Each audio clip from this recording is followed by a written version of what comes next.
grazia, Signore è con te. Tu sei benedetta fra le donne, e benedetto è il frutto del tuo seno.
Laudetur Jesus Christus, praised be Jesus Christ, and welcome to this broadcast of the conclave to elect a new pope.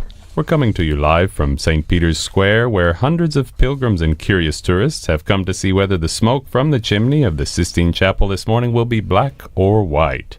Over the next couple of hours or so, we'll be exploring the history, as well as our own memories of previous conclaves, the ongoing Jubilee of Hope, and our memories and the legacy of the late Pope Francis. I'm Christopher Wells. And I'm Devin Watkins, and we're joined for this live commentary this morning by our colleague in St. Peter's Square, Kelsey Gussie. We'll hopefully be joining with her this couple of times this morning.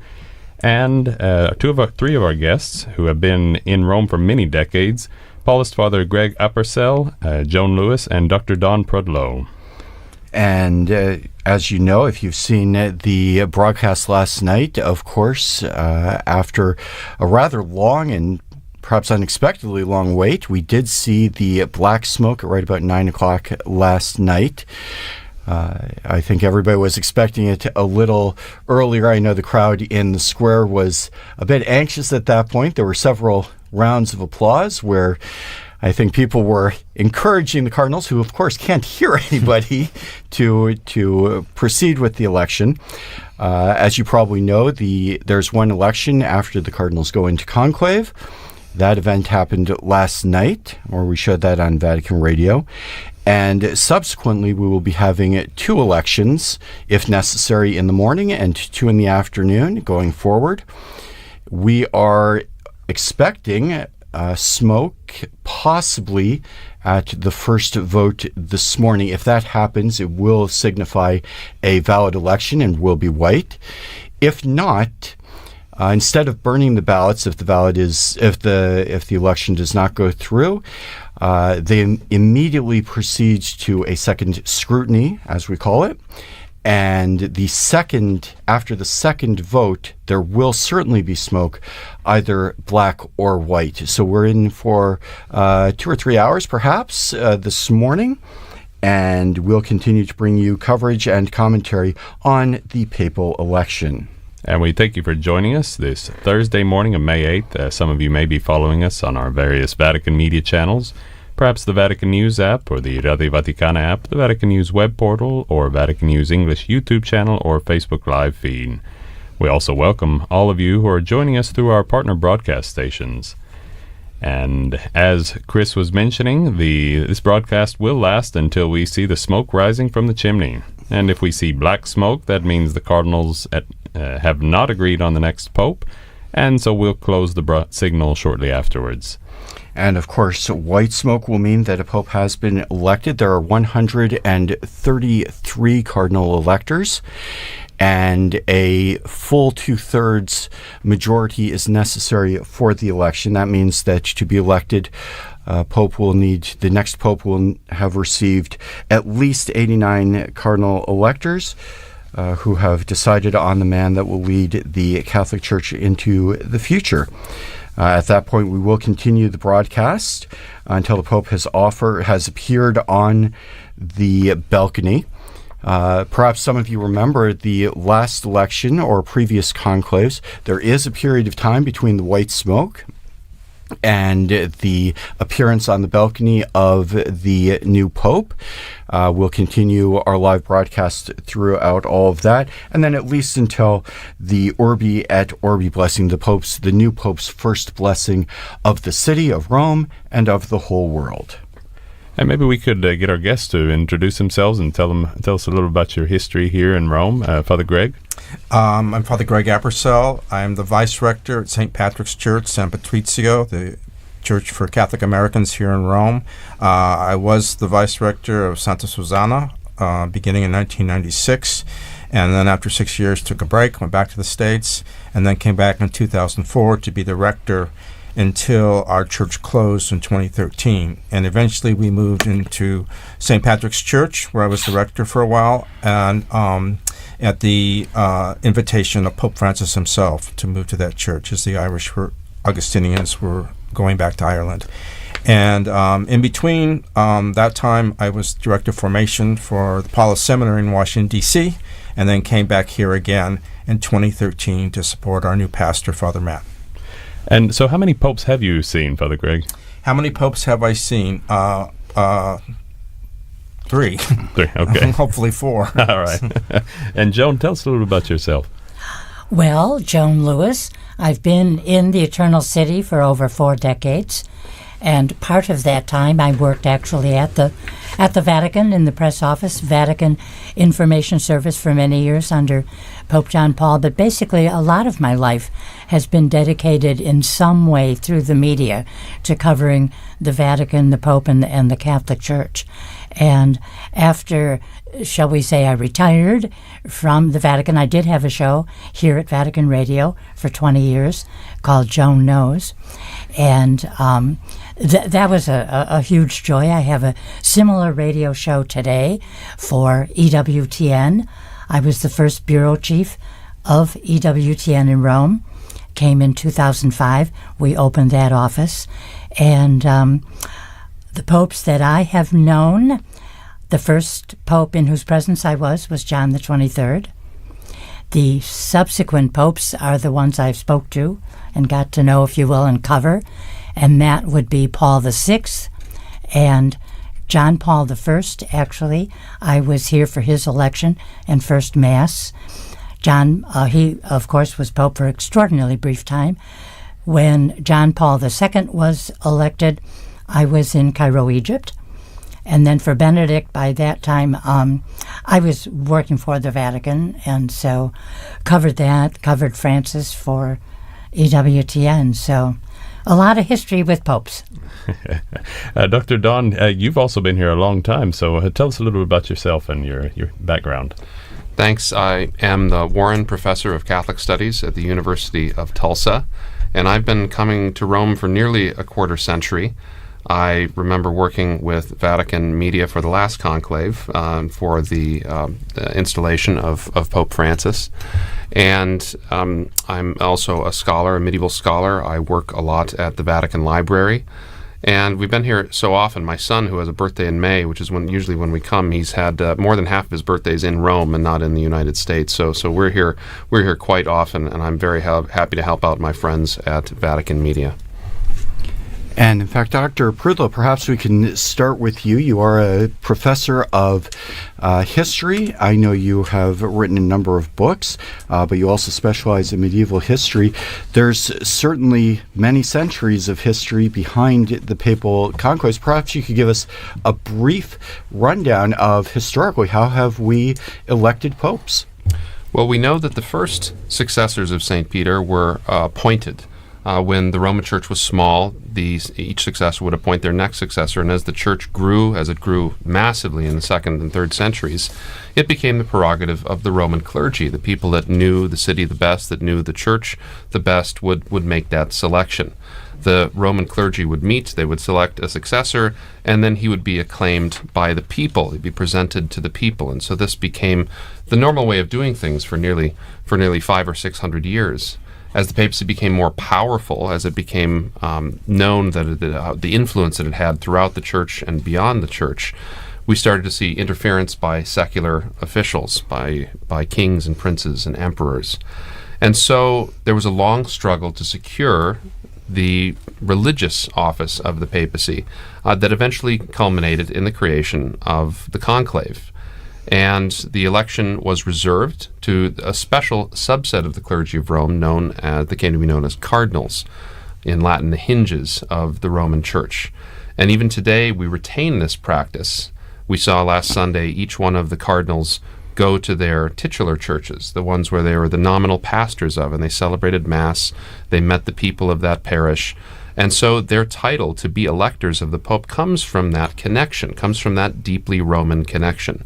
So a bishop from Burma or from Singapore or from South Africa will be a Roman pastor and will participate in those elections.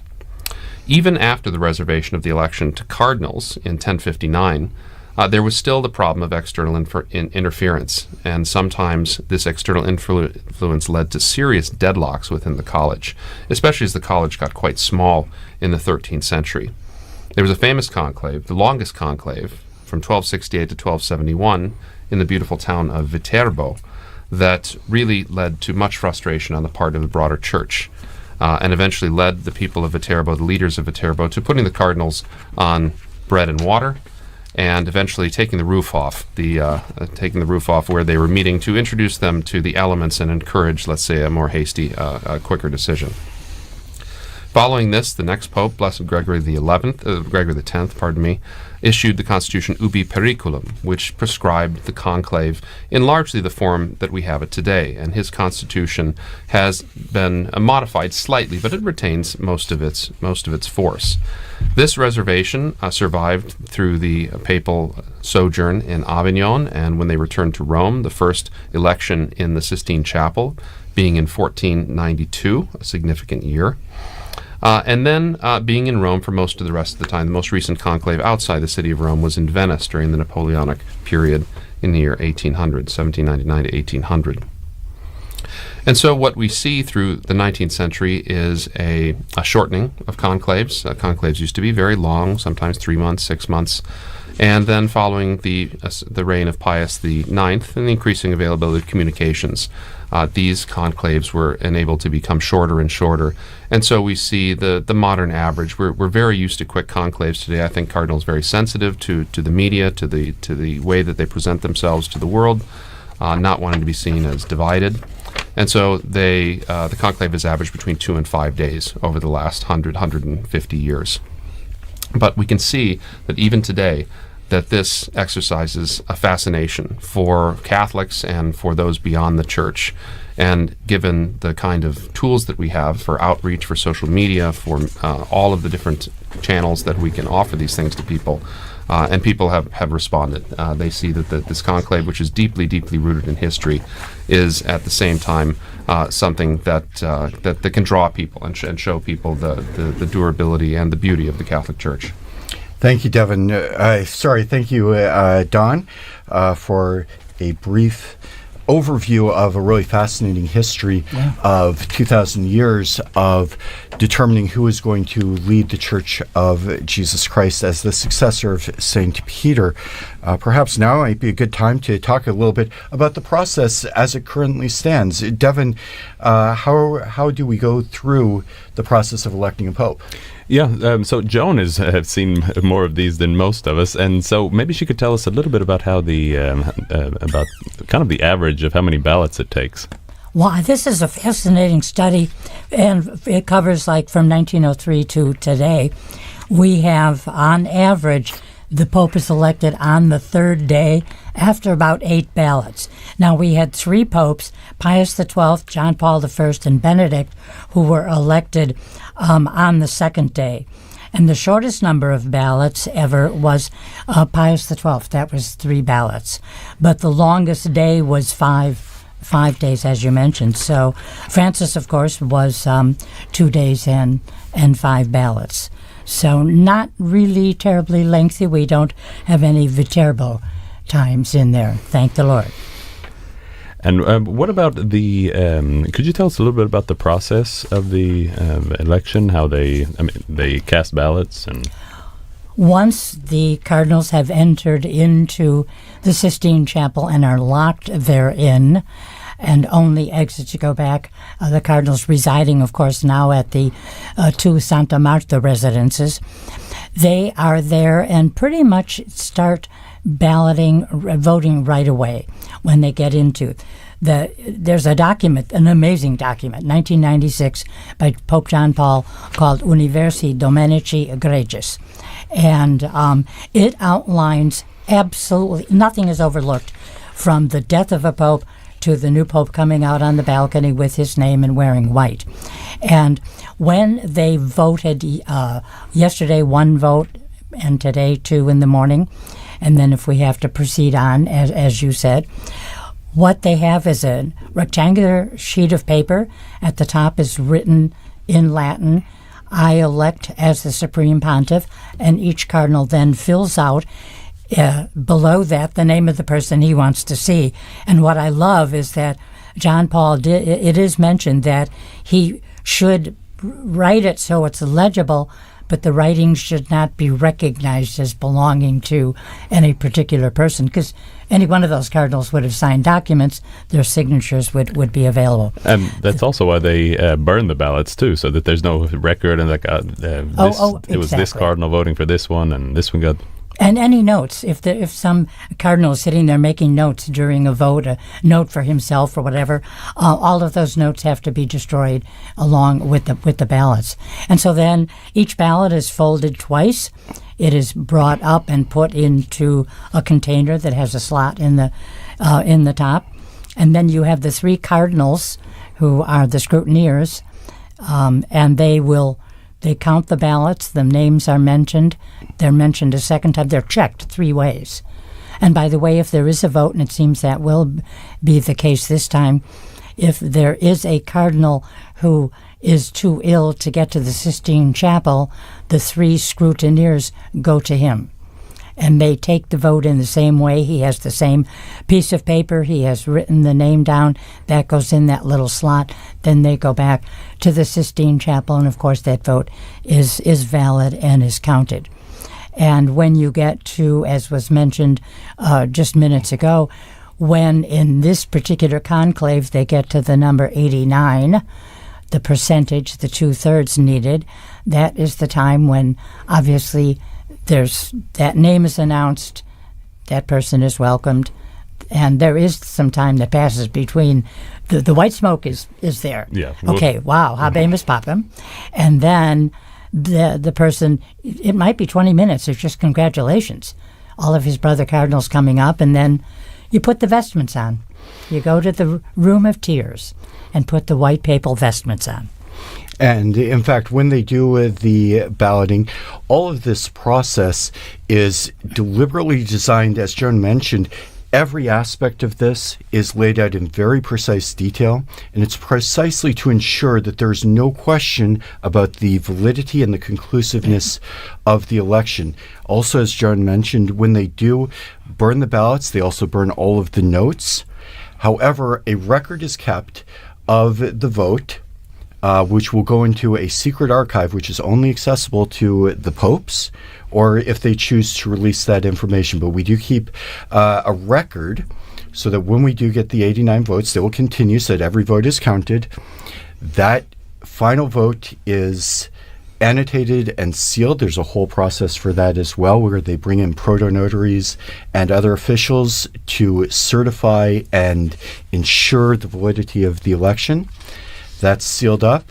And again, as Joan says, the new pope will go into the room of tears after he has accepted, after he has chosen a name, and we'll have some time in prayer. We'll be given the white vestment. And I think a lot of people know the story that they have 3 papal cassocks prepared, 3 white cassocks, small, medium, and large, so that whoever is elected will have something that at least roughly fits him. They actually bring in a tailor who can adjust it a little bit to make sure it works. And there's a wonderful story about John the 23rd, which I told last night. John the 23rd, you'll remember, John was a stout, famously Italian peasant. And when he was elected, the cassock, the large cassock, was not big enough for him. The tailor actually had to open it up in the back, and it was closed around him almost like a hospital gown, of course, with his regular clothing, cardinalatial garments underneath. And that's how he appeared, although, of course, nobody could see that on the balcony.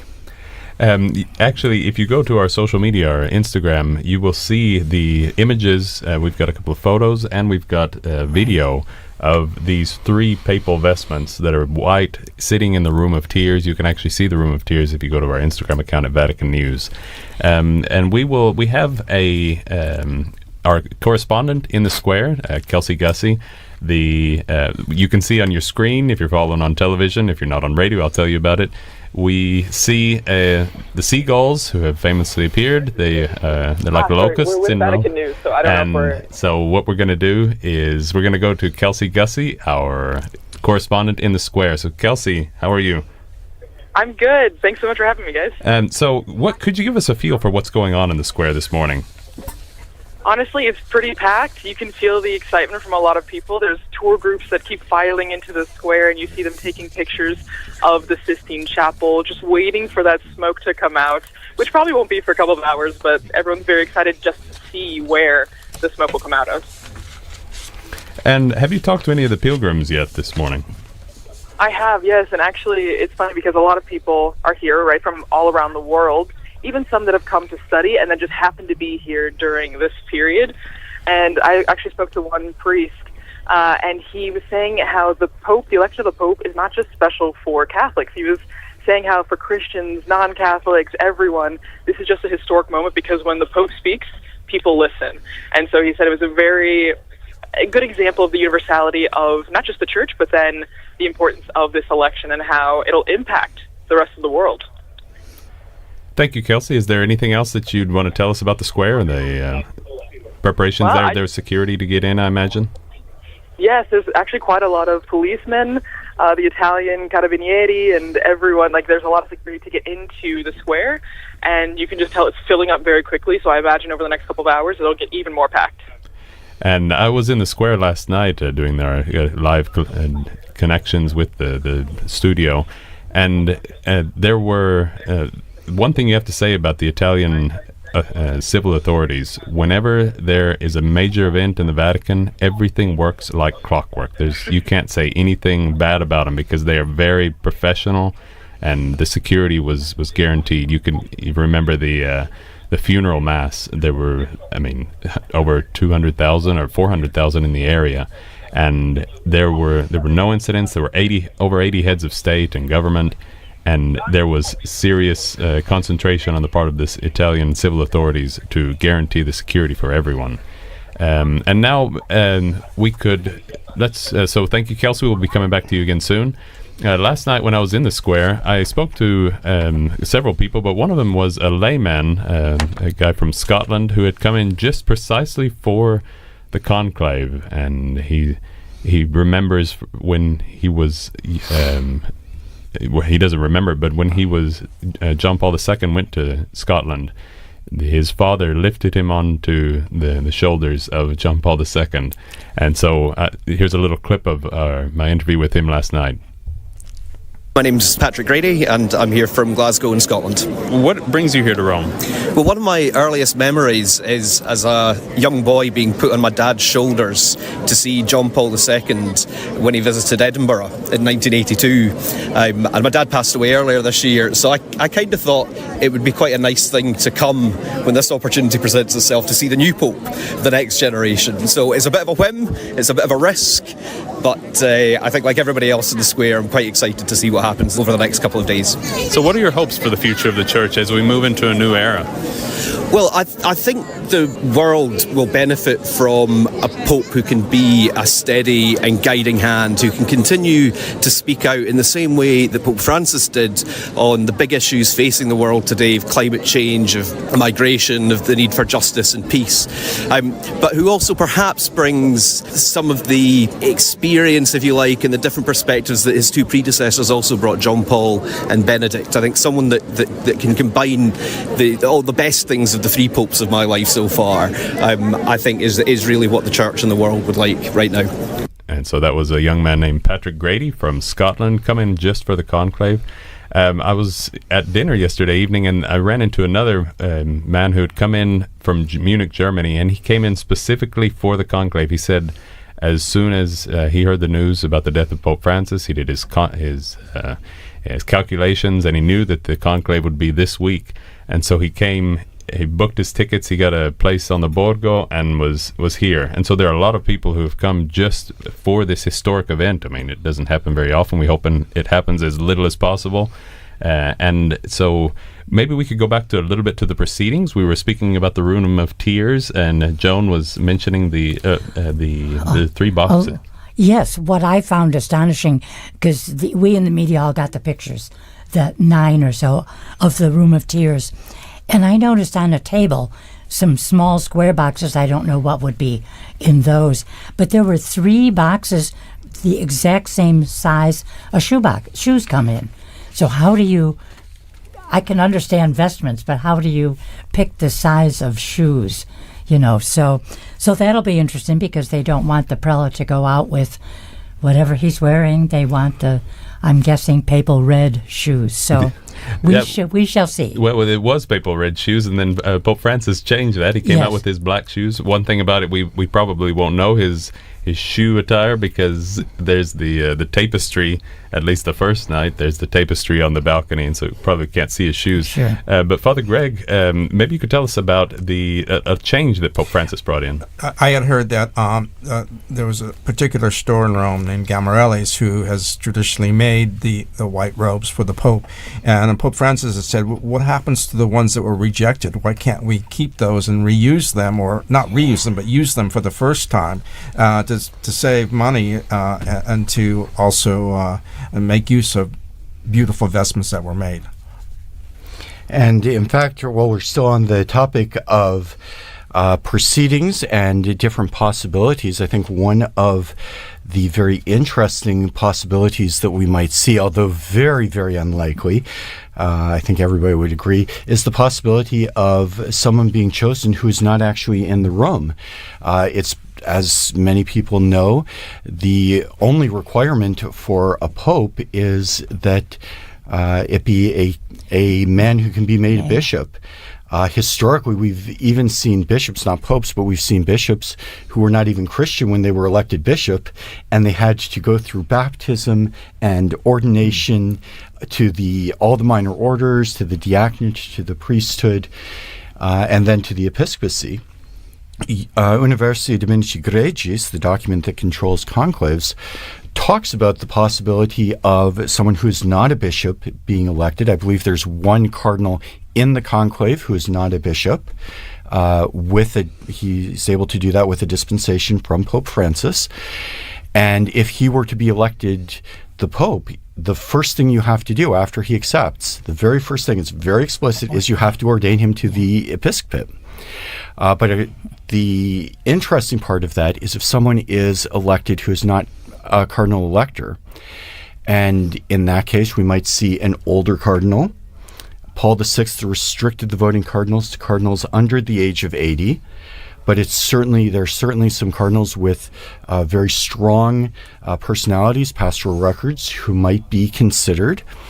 They might be elected. There's also a possibility, we've seen this in the past, where a bishop or an archbishop, or even very famously a monk, Celestine V, who was elected, and in that case, there's a procedure for the cardinals suspending the votes, because they have to be in contact with the man that is chosen to see if he'll accept. And in that case, we wouldn't have any smoke at all, and there would be a lot of speculation amongst the commentators and the analysts and the journalists as to what's going on in the conclave.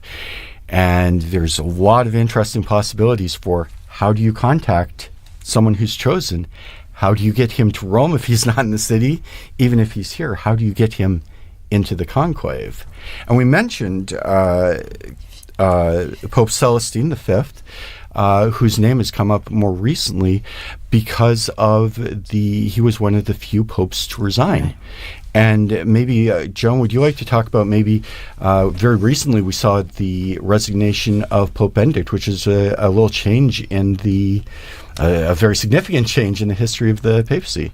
Well, indeed, it was a shock because no one living on the planet at that time had known. I mean, it was centuries, before from Celestine to Benedict. And the interesting thing was Benedict had been to the tomb of Celestine at one point, which people brought up when Pope Francis made a visit to the tomb of Saint Celestine. When he was not doing well health-wise, does he have resignation on his mind? Is that some kind of sign? And of course, as we know from his ill health and how he died, it was resignation we knew was never on his mind. But it was a shock when Pope Benedict said it. And I think that I remember when John Paul died, I was asked on television what was his greatest legacy, and I said his entire life, but he taught us how to die with dignity. And I felt that Benedict, with his resignation, because of his humility, his feeling he could not pursue the papacy as should be, the walking, the travels, and everything else, in his humility, he decided that he didn't care what anybody else said, he had to resign. And I just think it was a beautiful lesson on how to live.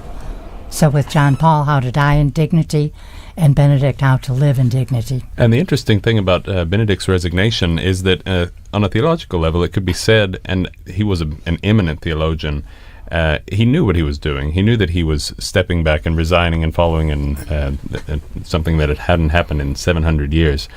But following the theology of what his action was, it wasn't just that he was weak and that he couldn't do it anymore, that somebody was overpowering him, or whatever the speculation may have been at the time and still continues, is that he was making a point.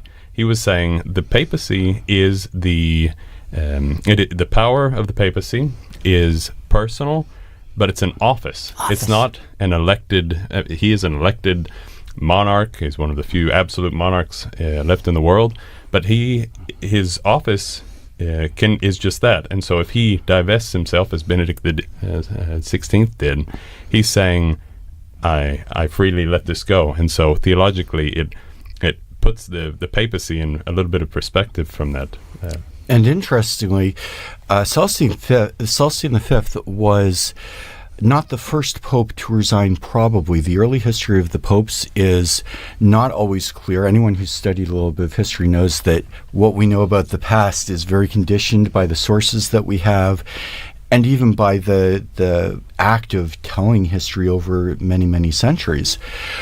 He wasn't the first to resign, but the earlier popes, if they resigned, had resigned under pressure, if they were taken away into exile, if they were under threat of martyrdom. Again, there's a lot of confusion about what actually happened in those circumstances. So when Celestine became pope, he was pope for a short time, and I think it's fair to say he realized that he was not up to the burdens of the office in a time of great confusion for the papacy, with lots of influences going around. He actually had to commission a theological study and asked theologians of his day, is it possible for the Pope to resign? Because it was always perceived as a lifetime appointment. A bishop is considered symbolically, at least, to be married to his diocese, and certainly with the more important sees, like the Diocese of Rome, the bishop is given the bishop's ring, which signifies his espousal to the diocese. So there is a real question.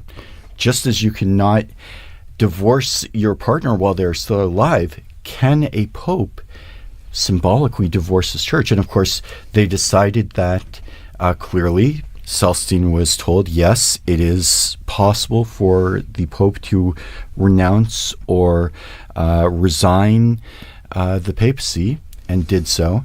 And then, Devin, as you were talking about, Cardinal Ratzinger, later Pope Benedict XVI, a very eminent theologian, did invest his act of resignation in complete freedom in a time when the church was, for all of the controversies of our day, the church is at peace, but did invest it with real theological import.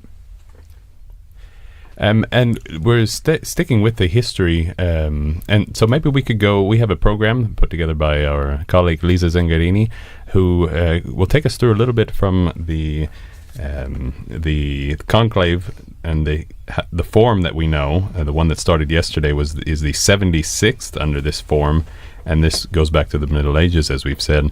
And so this is also the 26th that's held in the Sistine Chapel, so under the gaze of Michelangelo's Last Judgment. So let's listen to this program from Lisa Zengarini, who tells us a little bit about the modern history of the conclave. The term conclave comes from two Latin words, cum, with, and clavis, key. In church terminology, it designates both the enclosed place where the papal election is held and the body of cardinals convened there to elect the new pope. This setting was formalized in 1274 by Pope Gregory X after the 3-year-long voting process that led to his election in Viterbo, known to be the longest in history. That landmark reform followed other important changes introduced in the 11th century that began to shape the election of the Pope in the form we know today. Nicholas II first limited voting rights to cardinals in 1059, while Pope Alexander III established the 2/3 majority rule in 1179. Before then, papal elections occurred without a formal structure. For the first 10 centuries of church history, the successor of Peter was chosen with the involvement of the local ecclesial community. Clergy assessed candidates proposed by the faithful, and the bishops chose the pope. Interferences from the political powers of the time also played a major role in the election, often hindering the electoral procedures, as happened in the deadlocked election in Viterbo. In 1621, Gregory XV introduced a requirement for secret and written ballots. In 1904, Pius X abolished any claimed right of exclusion and enforced secrecy about all that happens in the conclave. Later, Pope Paul VI decreed that only cardinals under 80 years old could vote. Although every conclave has been held at the Sistine Chapel since 1878, over the centuries papal elections had taken place in various locations in Italy and even abroad before a fixed setting was decided upon. In his apostolic constitution, Universi Dominici Gregis, Pope John Paul II confirmed the most famous chapel in the world as the official location for the election of the new pope. The duration of conclaves varies. The longest recorded in history was that of Gregory X in 2071. On the opposite end of the conclave durations is the one in 1503, which lasted only a few hours, leading to the election of Pope Julius II. I am Lisa Zengarini.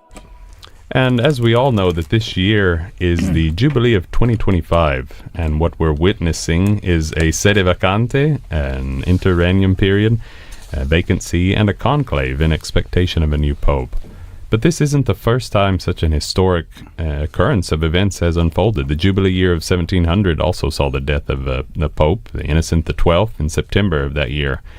The conclave was held, and Pope Clement XI was elected the successor of St. Peter. And Father Paul Samasumo runs us through in this program some of the highlights of that similar historical moment that took place 325 years ago.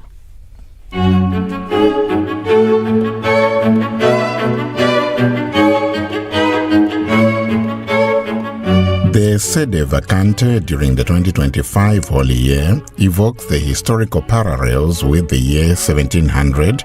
The Jubilee year was also marked by the death of a Pope, Innocent XII, who died before the end of the Holy Year he had proclaimed, leaving the Church without her pastor. Pope Innocent XII suffered frail health in later years due to podagrass, a form of rheumatic illness that prevented him from personally opening the Holy Door at Christmas in 1699. He died 9 months later on September 27, 1700, at the age of 85.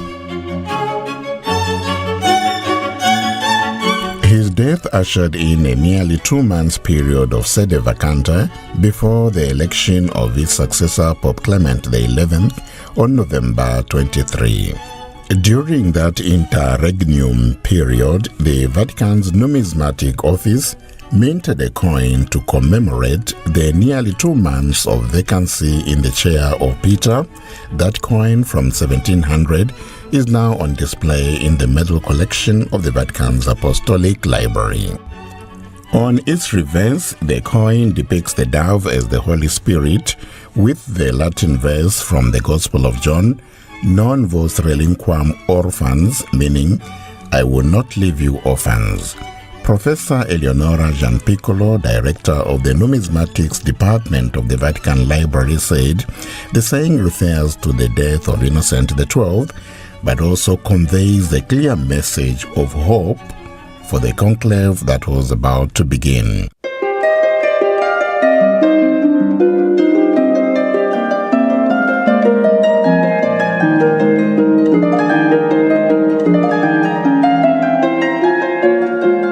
Born Antonio Pignatelli, Pope Innocent XII was known as the father of the poor, and his pastoral approach bore a strong resemblance to that of Pope Francis.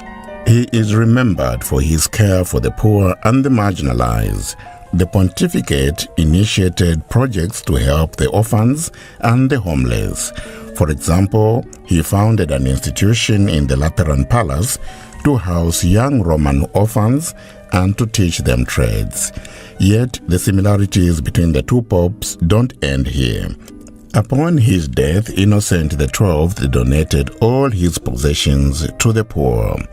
The decision finds echoes 3.5 centuries later with Pope Francis's decision to give his belongings to support prison rehabilitation.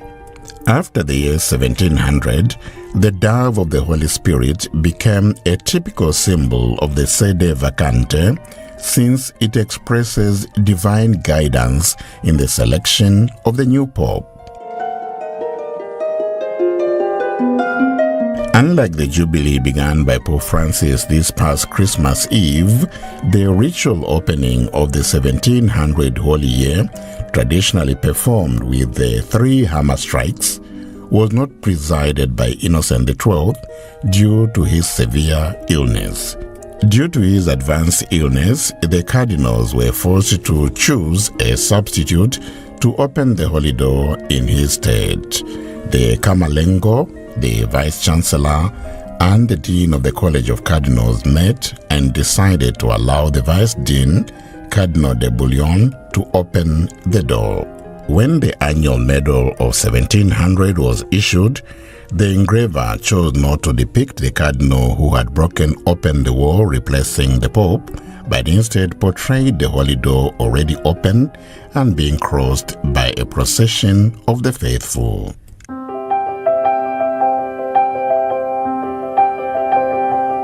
Pope Innocent XII's love for his children, for the Church, is also commemorated by a final, larger medal crafted by Beatrice Amerani, a female member of one of the most important families of engravers at the Papal Mint.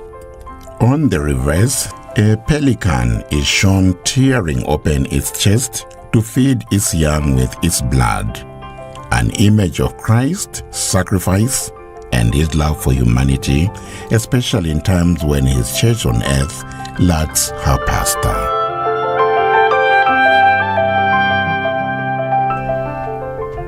And while we're on the subject of the Jubilee year, Father Greg, could you tell us a little bit about the pilgrims? There, millions of people are expected to come to Rome, and some already have. So tell us about the Yes, and some of the pilgrim groups have come to our church, St. Patrick's, from the United States. For instance, Archbishop Perez of the Archdiocese of Philadelphia came with 98 pilgrims and celebrated a couple masses in our church, which was wonderful to have them. And then, of course, the special Jubilees are still going on, like the Jubilee of Bands and Entertainers is coming up on the 10th and 11th. And the Eastern churches after that, and the confraternities, and then families. And so those are continuing, although the way it's going to be done until there is a pope is going to be, it'll be different. But we are seeing more and more pilgrims in May and June and July even. And there's the whole week of youth, the Jubilee of Youth at the end of July and the beginning of August, which will attract a lot of people. Yeah, we know the canonization of Blessed Carlo Acutis was supposed to happen a couple of weeks ago. 27th of April. 27th, yeah. Yeah, Sunday. And exactly, and Day now before. that it's just been suspended. So there's speculation it could happen later. It will happen. But they've said it will. They will wait for the new pope to decide when and to confirm it. And so we're looking forward to this renewed jubilee in a way where everyone will be curious to come and see the new pope and to be here for the jubilee year and go through the holy doors. And that's one of the things too is they want information on how to go through the holy door, what to do before, after, during, and now we just took a group to Santa Maria Maggiore, and so that the added thing of going and pay honor to Pope Francis at his tomb, which is a beautiful experience for many people. Well, for me, it's been interesting to talk to these pilgrims because they're very happy that there is a church for English speaking and for Catholic Americans in Rome. So they enjoy meeting those of us who are been members of the parish for years, and then meeting fellow pilgrims. So it's a wonderful gathering point. Mm-hmm. Thank you. What about some of the liturgical events that are planned here in the next few days?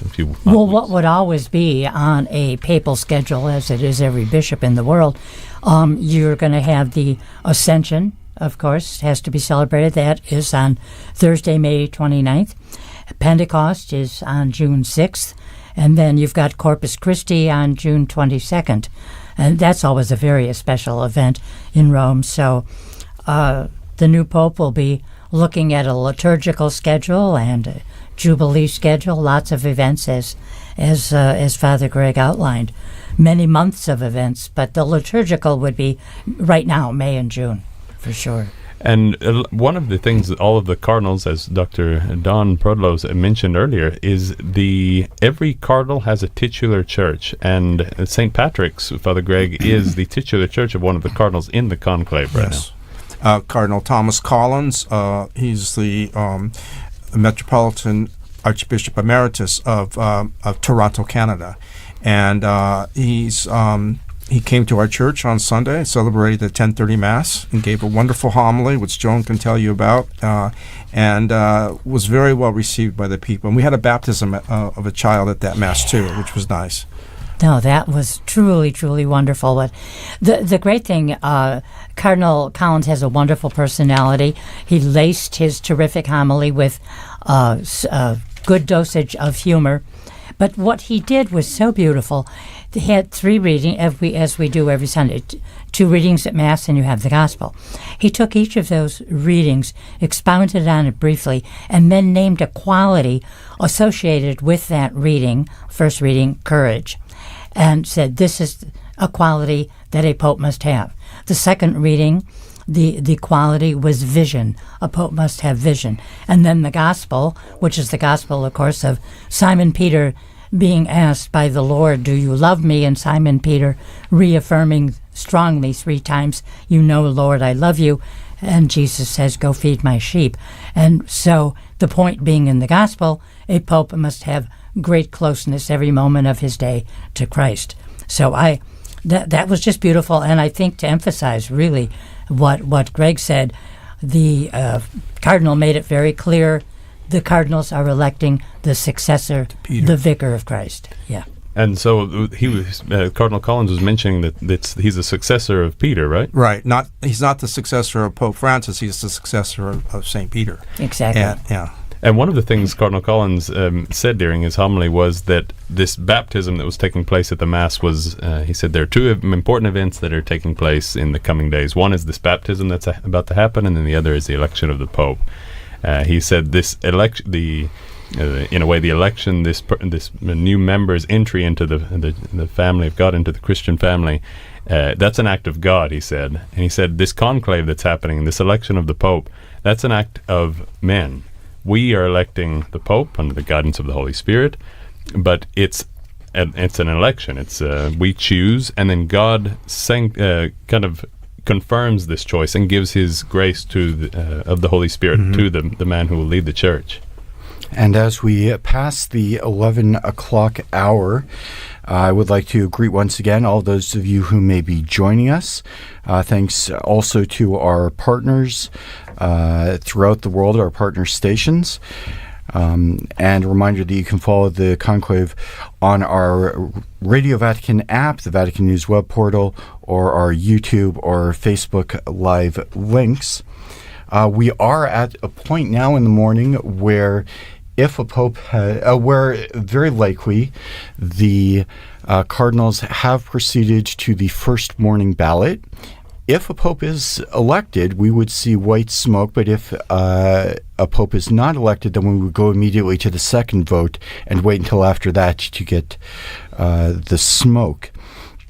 Maybe, Joan, you've been a Pope journalist, Vaticanista, for many years, and you've watched more than one conclave. Can you talk a little bit about what happens as the crowds are waiting to look at the smoke, and why we have that disjunction between possible smoke and possible not? Oh, sure. Well, when people, they have an idea. I mean, they know the cardinals are meeting, it's Thursday morning, the cardinals are meeting for so many hours. Something is going to come out of that. And so the expectation, just people chit-chatting, but there's an excitement that you feel just walking in the square, just listening to people. But I have to say, the moment the white smoke comes out, the excitement goes into hysteria, because you have a person coming out, you don't know who it is, then you find out who it is, then you hear his name, and it's an awesome feeling. The void has been filled. We are no longer sede vacante, without a pope. So many things that can't be done because we were without a pope. So those of us in the church who know this particular aspect of it. But just the faithful, they want to know who their new Holy Father is. And it's an excitement beyond telling. I remember certainly for Pope Benedict, I was working for the Vatican at the time, and we had a very, very strong feeling that he would be elected early, that it would be Cardinal Joseph Ratzinger elected early. And there was great joy as those of us in the press office filed out and went into the square and rejoiced when we heard his name. And then covering the conclave of 2013, I was in the square, but I had to be on television at 8 o'clock, so I'm going back up, and I think it was sometime after 8 that this Jorge Bergoglio comes out onto the balcony, and there was a huge excitement in the crowd. We have a pope, even if we haven't quite heard his name yet. There's this man in white. And then with all the correspondents that were around us on the roof of the Augustinianum, it was like, what's his name? Jorge Bergoglio. What name did he take? Where's he from? So all the questions, and a lot of research had to be done, because when you have someone unexpected, as John Paul II was. He was totally unexpected. Yes. He wasn't one among the popable or papabile, as they say. Exactly. He was overlooked. The church took a new direction. But it's a real exciting feeling. Yeah, Father Greg, have you seen any? Were you around for any of the recent elections, or? I was here for the election of Pope Francis. Yes, and it was very exciting just being in. I was watching it on TV, but then I went down and was around the area, and it was very exciting because it was something new and unknown, and what does it mean, and where are we going, and the whole difference between the fact that Pope Benedict had resigned, but he was still there, and then this new pope, and how that would work, throughout the years that followed until the death of Benedict. Well, the mere fact that he took the name Francis. Yeah.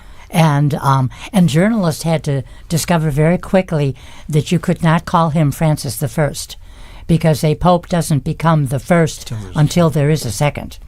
And so I remember I was watching rewatching that event. I was there in the square, but I was rewatching it the other day, and the subtitle underneath on one of the broadcasters was Francis the First.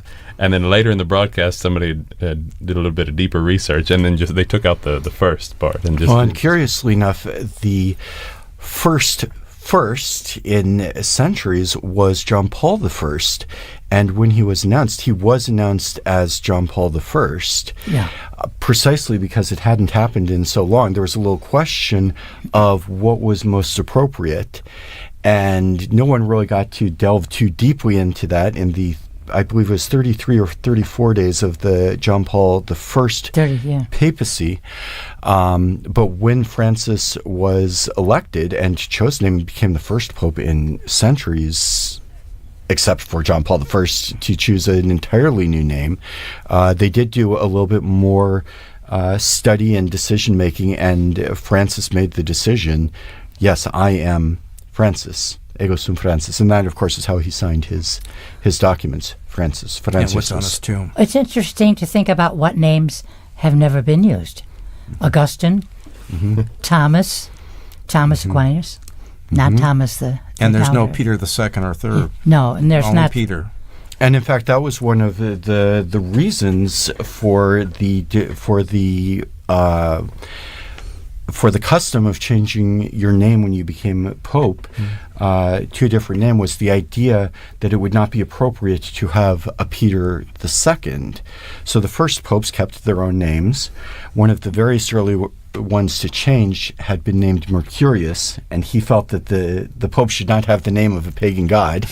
So he changed his name, and they continued to take their names for a long time. But then a Peter was elected, and it really did become the idea that we're not going to have a Peter II. And then successively, during a period of reform, a lot of the popes chose names that harkened back to the earliest years of the papacy, the fathers of the church and the early popes, and decided there was a whole string of seconds, Pius II and others, who changed their names, and that became the custom. And now, of course, most popes have most papal names have a long history and long pedigree. Exactly. And we're at this point, we're going to take a little bit of a break, and it doesn't seem that there has been white smoke, so anything could happen. We're going to stay ready. We'll keep our eye on the chimney. And we're going to take a little bit of break for a little bit of music, and we'll be back in a few minutes.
And once again, if you're just joining us, we are broadcasting live from the Vatican. My name is Christopher Wells. We'll be joined here in a few minutes with my co-host, Devin Watkins, our guests, Joan and Father Gregory, and Dr. Joan Lewis, my friend, Dr. Donald Prudlow. As many of you know, many of you have heard Joan Lewis speaking on EWTN. I would like to greet all of our listeners listening in on our partner stations, including EWTN, but also Catholic Faith Network in America, UCTV, Uganda Catholic Television, Mata TV India, Shalom World Television Networks USA, Atmadarshan TV, Radio Katipunan from the Philippines, Catholic TV, and Luminous Radio. And perhaps we could talk about, we saw we're looking at the most famous chimney in the world. And Joan, you were just telling me now about your experience of watching very famous papal chimneys in the conclaves that you've experienced. You've experienced 5, 6. Were you here for the election of Paul VI? I've been here for the death of 5 popes and 4 or 5 conclaves, but not all covering all of them as and a papal as resignation. And a papal resignation, exactly. And then I think I said earlier the most unusual when it was John Paul I who died. I was at his inaugural mass, and then left several days later on a special assignment for 3 months in Cairo, Egypt, with the New York Times. And that's where I learned about the death of John Paul I and the election of John Paul II.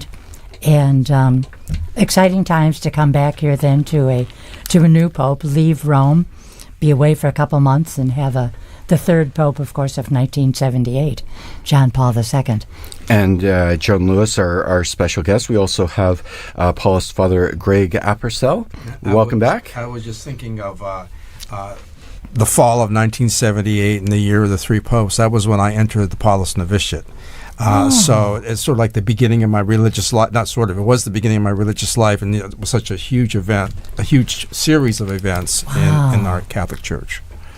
Yeah, and so just to get some of this excitement, we're going to go to a couple of correspondents in the square. First, we're going to go back to Kelsey Gussie, who's still in the square. And Kelsey, how are things going there? Good. I've actually been talking to a lot more pilgrims who have come from all over, and there's actually one couple who are here on their honeymoon. And they were originally supposed to have a mass, like an audience, with the Pope yesterday, but obviously things changed, and they're super happy to be here to see the potential white smoke. And other people have come also on vacation, one celebrating her daughter's 18th birthday, and so this is an extra special gift that she'll definitely remember forever.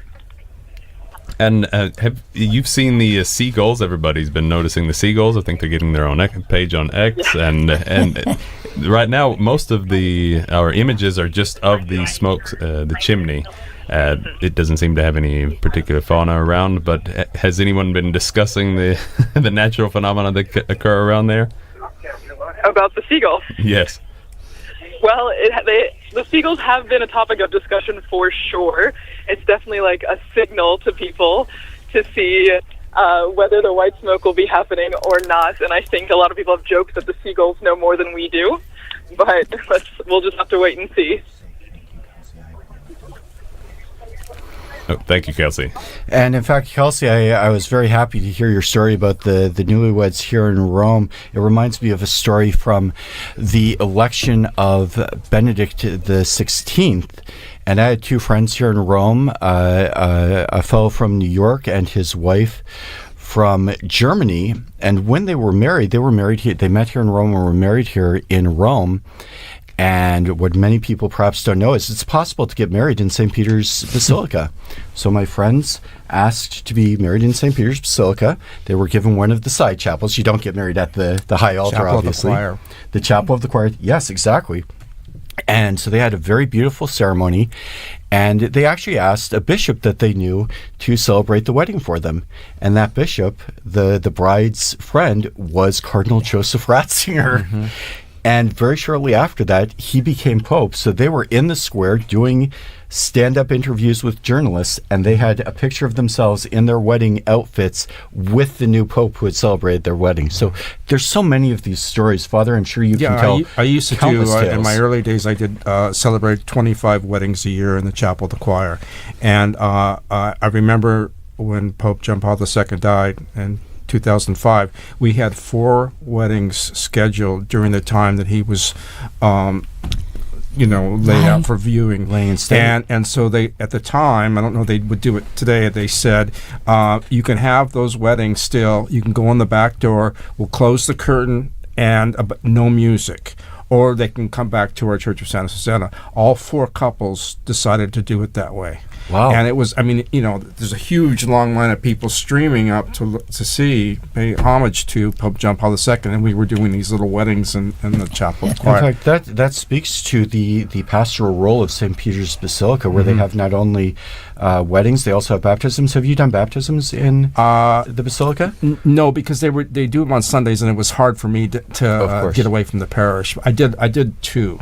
But with your church and with St. Patrick's, Rome is certainly a tourist destination, but for Catholics, it's a spiritual destination as well. So you still have to do pastoral care. Yes, yeah, and I also do what I call spiritual walking tours, where we go to see 3 or 4 or 5 churches on a Tuesday morning, and pilgrims come as well as parishioners. And of course, that ties in with both the Jubilee this year. Yes. We've already talked about you welcoming many pilgrims, but also with the idea of synodality, which has been the perhaps premier initiative of Pope Francis in these past years. Can you talk about the idea of walking together in that context for you in Rome? And in fact, I remember one time we did have a tour of this several years ago in Santa Maria Maggiore, and they told us to wait in the vestibule because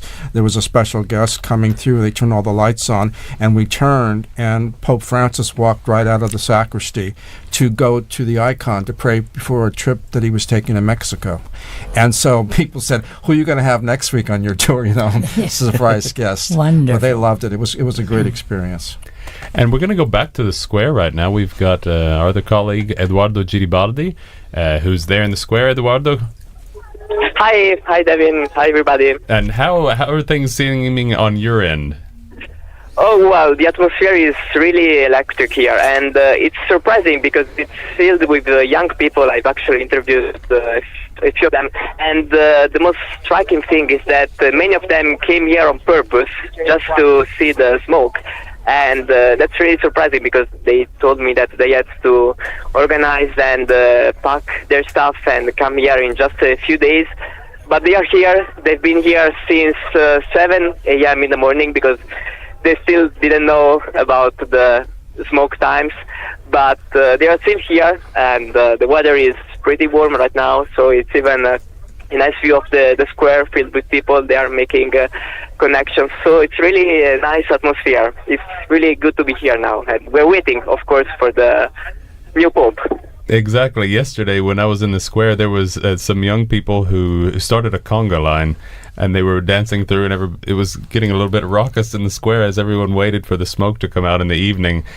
It's easy to forget that this is a working day in Rome, and so I imagine there are more young people than older people. Definitely. I mean, even old people inside, but young people make the most out of the year, and that's really encouraging, I would say as well, because of course many of them are asking for a brave pope, a courageous pope, and they really hope in the spirit of the Jubilee that the next pope, they don't care so much about the nationality, about the ideology, but what they're asking, I mean, what I'm perceiving is that they're asking for a brave pope, so a pope that can face the difficulties and the troubles that the world is undergoing right now. Perfect. Thank you very much, Eduardo. Thank you. Bye-bye. And speaking about weddings, and Kelsey was telling us about the honeymooners who are in the square, and she interviewed them, and we're going to hear from them, her conversation with them. It's Sarah and Cameron, who are on their honeymoon here for the conclave, probably incidentally, from Indiana in the U.S. We came here for our honeymoon. We got married 5 days ago, and we were supposed to have Mass with the Pope yesterday. So instead, we got to be a part of the conclave and watch it happen. Congratulations, first of all. That's exciting. But how cool is it that now your honeymoon has turned into potentially seeing the election of a new Pope? How would that be to be here for a new Pope? Oh, it's been amazing. Last night, we were standing in the square just watching, waiting for the smoke to come. The anticipation's been incredible. Honestly, a dream. I was looking forward to Mass with the Pope, but this is a once-in-a-lifetime opportunity. For sure. For sure. And all of our family, now that they know we're here, they're like, all right, give us the play-by-play, what's going on here? So it'd be really cool if we get to see the white smoke today. How would you describe the atmosphere here today, yesterday? Excitement. Everyone's very joyful, looking forward to what will happen next. No one knows who it's going to be, so whatever it is, it's going to be a mystery, and everyone's excited for it. Yeah, I would say the same. Okay. And just lastly, do you guys have any hopes or what you expect from the new Pope for the future of the Church? I mean, there's a lot going on in the world right now, and just really to be a leader in the Church. Whatever it may be, take a stance and move the Church forward with whatever that may be. And that was Sarah and Cameron, who were coming in from the U.S. state of Indiana on their honeymoon. Kelsey also spoke to another priest, a student priest here in Rome from the Archdiocese of Bombay in India. His name is Father Prashant Padu. Let's hear from him. Did you come specifically for the conclave? Not really. I'm doing my studies over here in Rome, so since it's time of the conclave, I thought it's the best time to be here in the square, so probably get to witness the white smoke and also the new Pope. And why do you think so many people from around the world, whether they're Catholic or not, come to the square during this time of the conclave? I think the Pope is like a very important figure. The Pope has some standing, whatever the Pope says, the world listens. It's not only the Catholics, but people all around the world, they listen to what the Pope says and they respect the Pope's views.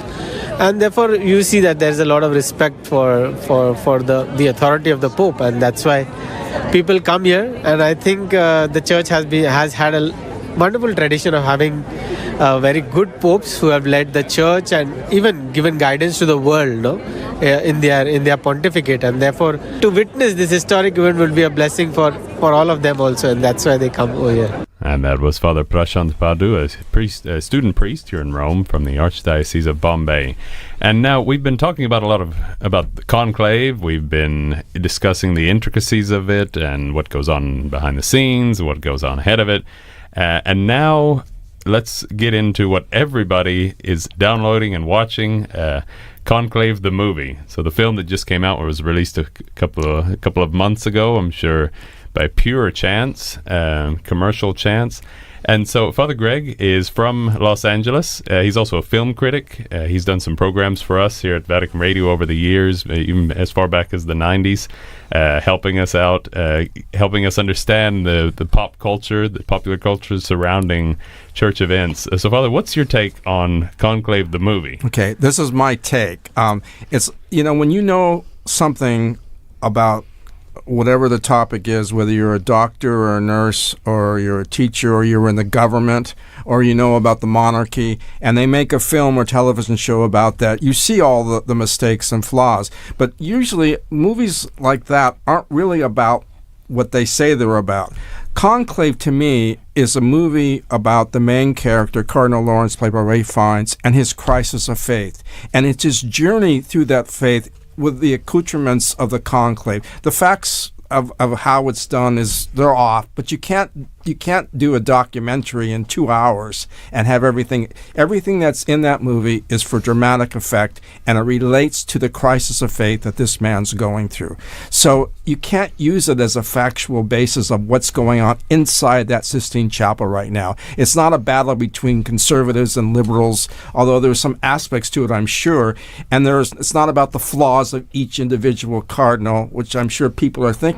So they see this movie and they think, okay, now I know what's going on. Well, some of it is true, but there's a lot of errors in it, that What are some of the glaring ones that stood out to you? I don't know. I'd have to find out the facts about this, but I'm not sure if Cardinal Inspectore would be allowed to enter like last minute like that. And there's no proof except for one little letter. Yeah. And I don't think that and that's the basis for the whole ending and the whole story, but which I think kind of threw the movie off a little bit.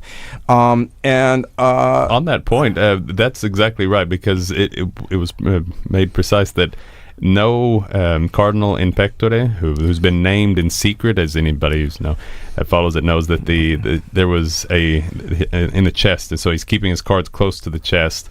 The Pope can name a cardinal without announcing it to the world. Only he and that cardinal, I imagine, would know. But for it to be valid, he has to announce it publicly by the time of his death. Mm-hmm. So even if that cardinal were in pectore, if no one knew about it, if it wasn't public record, then he was not a cardinal. Right. He doesn't deserve, or wouldn't have the rights to enter. And there was a lot of not manipulation, but a lot of. The previous pope was kind of like the puppeteer, controlling what comes afterwards. And Pope doesn't do that. That's not his job.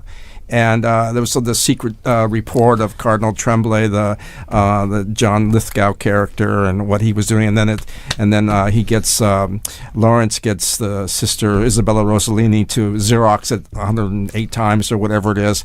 I mean, it's all dramatic conflict, intrigue, and it gives the impression. But I'm telling you, that movie's made a lot of money in the last month. Just like I remember back in '79 or '80 when they made the movie The China Syndrome. 2 weeks later, 3 Mile Island happened, and again the popularity went way up. I think it's a well-made movie, but you can't take it for fact. Yeah, but it kind of gives us a feel like we know everyone's become an expert in conclave, and an expert on the smells and bells maybe behind it, and the show behind the proceedings that take on a grandeur that only the Vatican can do. What was fascinating yesterday, just to sit there and watch the whole movement from the Pauline Chapel to the Sistine Chapel and the Litany of Saints, and then sitting there and then doing the whatever the they prayer. Swore their oath. Yeah. I mean, it's just like it was mesmerizing, because you saw this is real, and that was already 2 hours and nothing happened. In that sense. But I think for In Pectore, as I recall, I think it was 1991, Pope John Paul said there was a Cardinal in Pectore, whom he later revealed to be Cardinal Ignatius Gong Pin Mei. And the reason that a cardinal might not be named, a man might not be named, his life could be in danger. That usually was the rare times it happened. That was the case. He could be in danger if he was named. So Pope John Paul did name him, but that was the whole story in this thing. It was the Archbishop of Kabul in Afghanistan. Now, I don't know if his life would be endangered based on, I don't know the facts of living in that city, but that was the reason. But it was not announced. You're right. I did not see the movie, but the one thing I do know about it is that on all the airplanes flying from the United States to Rome, it is one of the most selected movies that the fifth people person view. that's told me that. Yeah, exactly. So the much viewed in midair movie, Conclave. Yeah, thank y'all for that. Excellent. So it's kind of like the movie, the Netflix series, The Crown. Yes, everyone thinks they know about The Crown, but we really have no idea, really, do we? Yeah. I mean, well, none of us are. But it's some based on some fact, but it's an imagination dialogue that's in the head of the writer, and I mean that's 60 episodes right there. Wow. Yeah, and it's not the first of the. It's not the first movie to come out with and talk about the conclave. I mean, the conclave has been in popular culture for as long as conclaves have been happening. There have been different expressions of it. There was the movie. It's probably sacrilegious to even mention it, but Borgia, and that had a whole. It was a long series, and they had pretty in-depth, extended episodes on the conclaves that led to the election of Pope Alexander VI and Julius II, and obviously interpretations and completely unhistorical, but it gives us a sense and kind of reveals for us the interest that the world has in what's happening here in the Vatican as we come back to the present and to reality. instead of Hollywood's reality. What's going on is of very much interest to the entire world. It's not just Catholics in the square. There are people from all over and from all different faiths, and that was one hallmark of Pope Francis's papacy, was this welcoming. And if you even look at St. Peter's Square, the two colonnades, they represent the Church's embrace of the entire world. Maybe you could tell us a little bit about that, Joan. Well, just thinking of welcoming everybody, referring to numbers, there's 1.4 billion Catholics. So, and then other Christians who are not Catholic. But I remember distinctly with Pope John Paul, what was so fascinating about his very long history was his outreach, of course, as Pope Francis did in his briefer papacy, his outreach to so many people. And you found out that people of all faiths, people of no faith, were fascinated by this man because he took positions that one could understand, positions of morality that you might not have be part of your writings and teachings in the church, but he could reach out to people on a people level. You don't have to know canon law or the catechism of the church to understand what John Paul taught. So I thought his reaching out in that respect, and I've always loved the image of the two colonnades embracing all of the humanity that comes inside. So you'd walk inside, and then you're going to walk towards a door of this beautiful church, this basilica of St. Peter's. And the colonnade, Michelangelo designed the St. Peter's Square and the facade and everything. He didn't build it in the end, but he designed it. And even as soon ago as 1930s, I believe, 1920s, the squares leading up to the streets that were led up to St. Peter's Basilica, and this was how Michelangelo designed his layout of that area of the city, was just like a maze. There wasn't a straight vision. Yeah. And so the Borgo was, there were streets, but there were buildings right in front of St. Peter's Square. So the whole point was that people they'd be walking through, and they'd kind of zigzag through a maze, and all of a sudden you come up and you open up onto St. Peter's Square, and the magnificence of it, and how large and welcoming it is to, and so that was changed obviously during Mussolini's time. But there were times when buses and cars parked there. There were even and not too long ago. No, not too long ago. People. Yes, it is.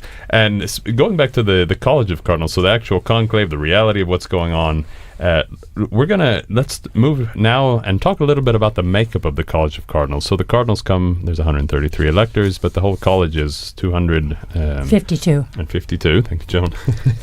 And the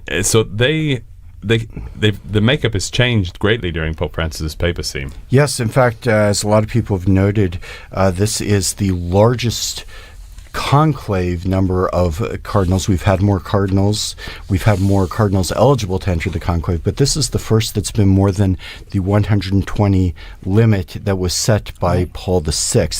And one of the pieces of business that the cardinals had to work out when they were preparing for this conclave was how that fit within the law.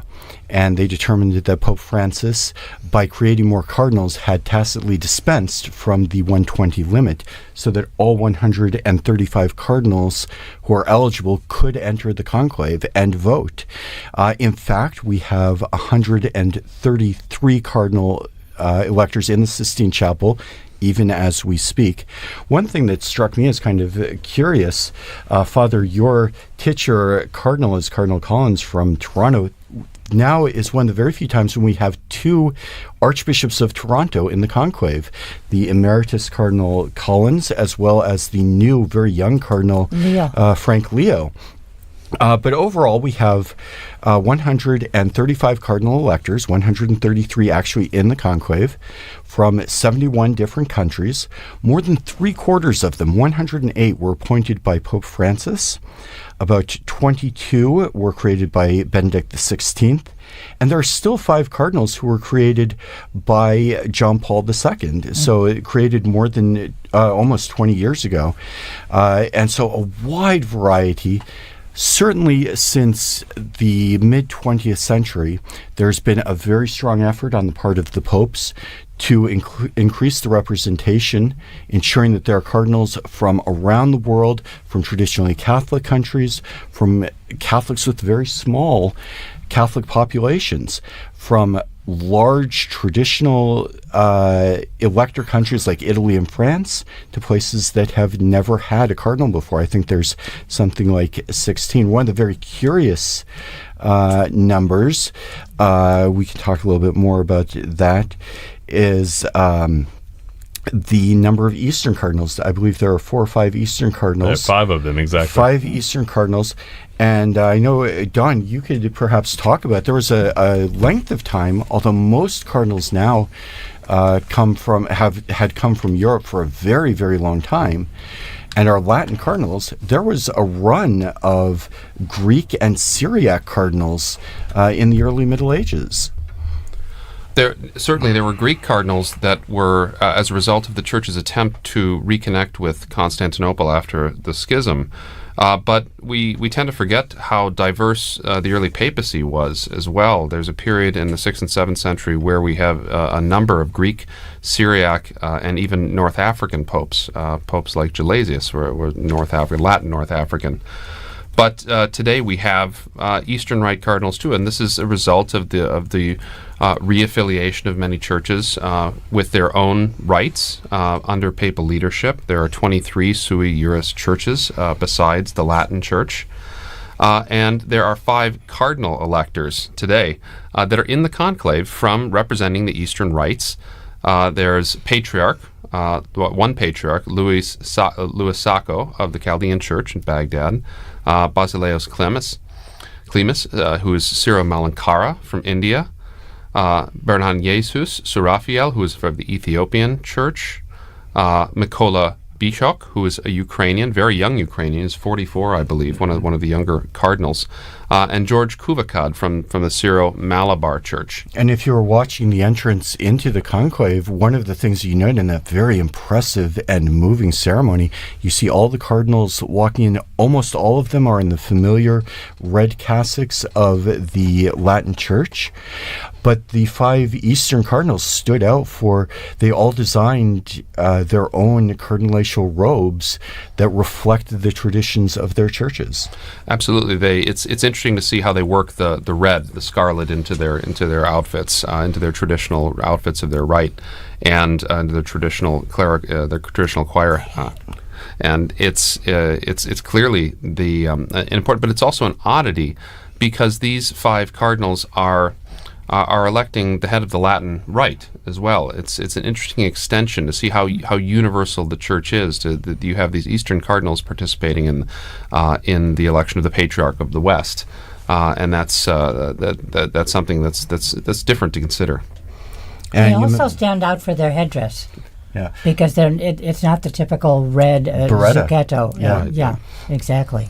Yeah, and that was also a question when they are named cardinals. They have to ask, what is the tradition of our church and how can we incorporate what's a Latin tradition, the cardinalate, into that vestment. I think there was an Eastern Rite cardinal in the 1500s, is that right?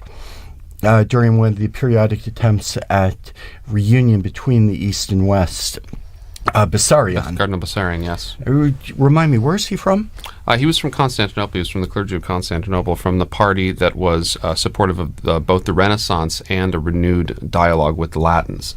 And he became very important for the transmission of Eastern Greek culture and literature to the West, and was a visible sign of unity at that very difficult time. And one of the first Eastern cardinals in a long time, and so had a very significant role to play.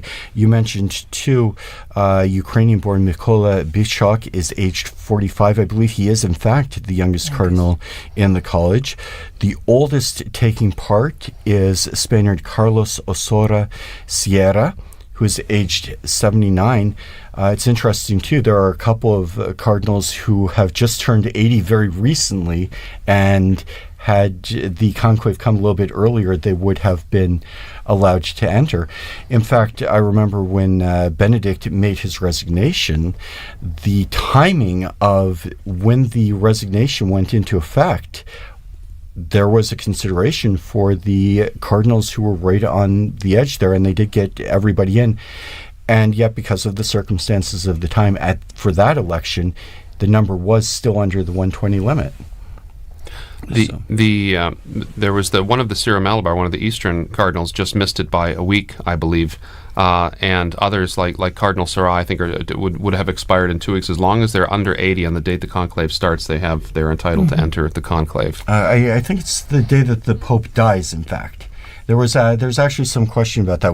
I remember we had this discussion amongst ourselves in the broadcast booth, and UDG is very specific, and that too is to ensure, because after the Pope dies, there is the cardinals decide when the conclave opens, and that has historically been a question because of traditional long travel times.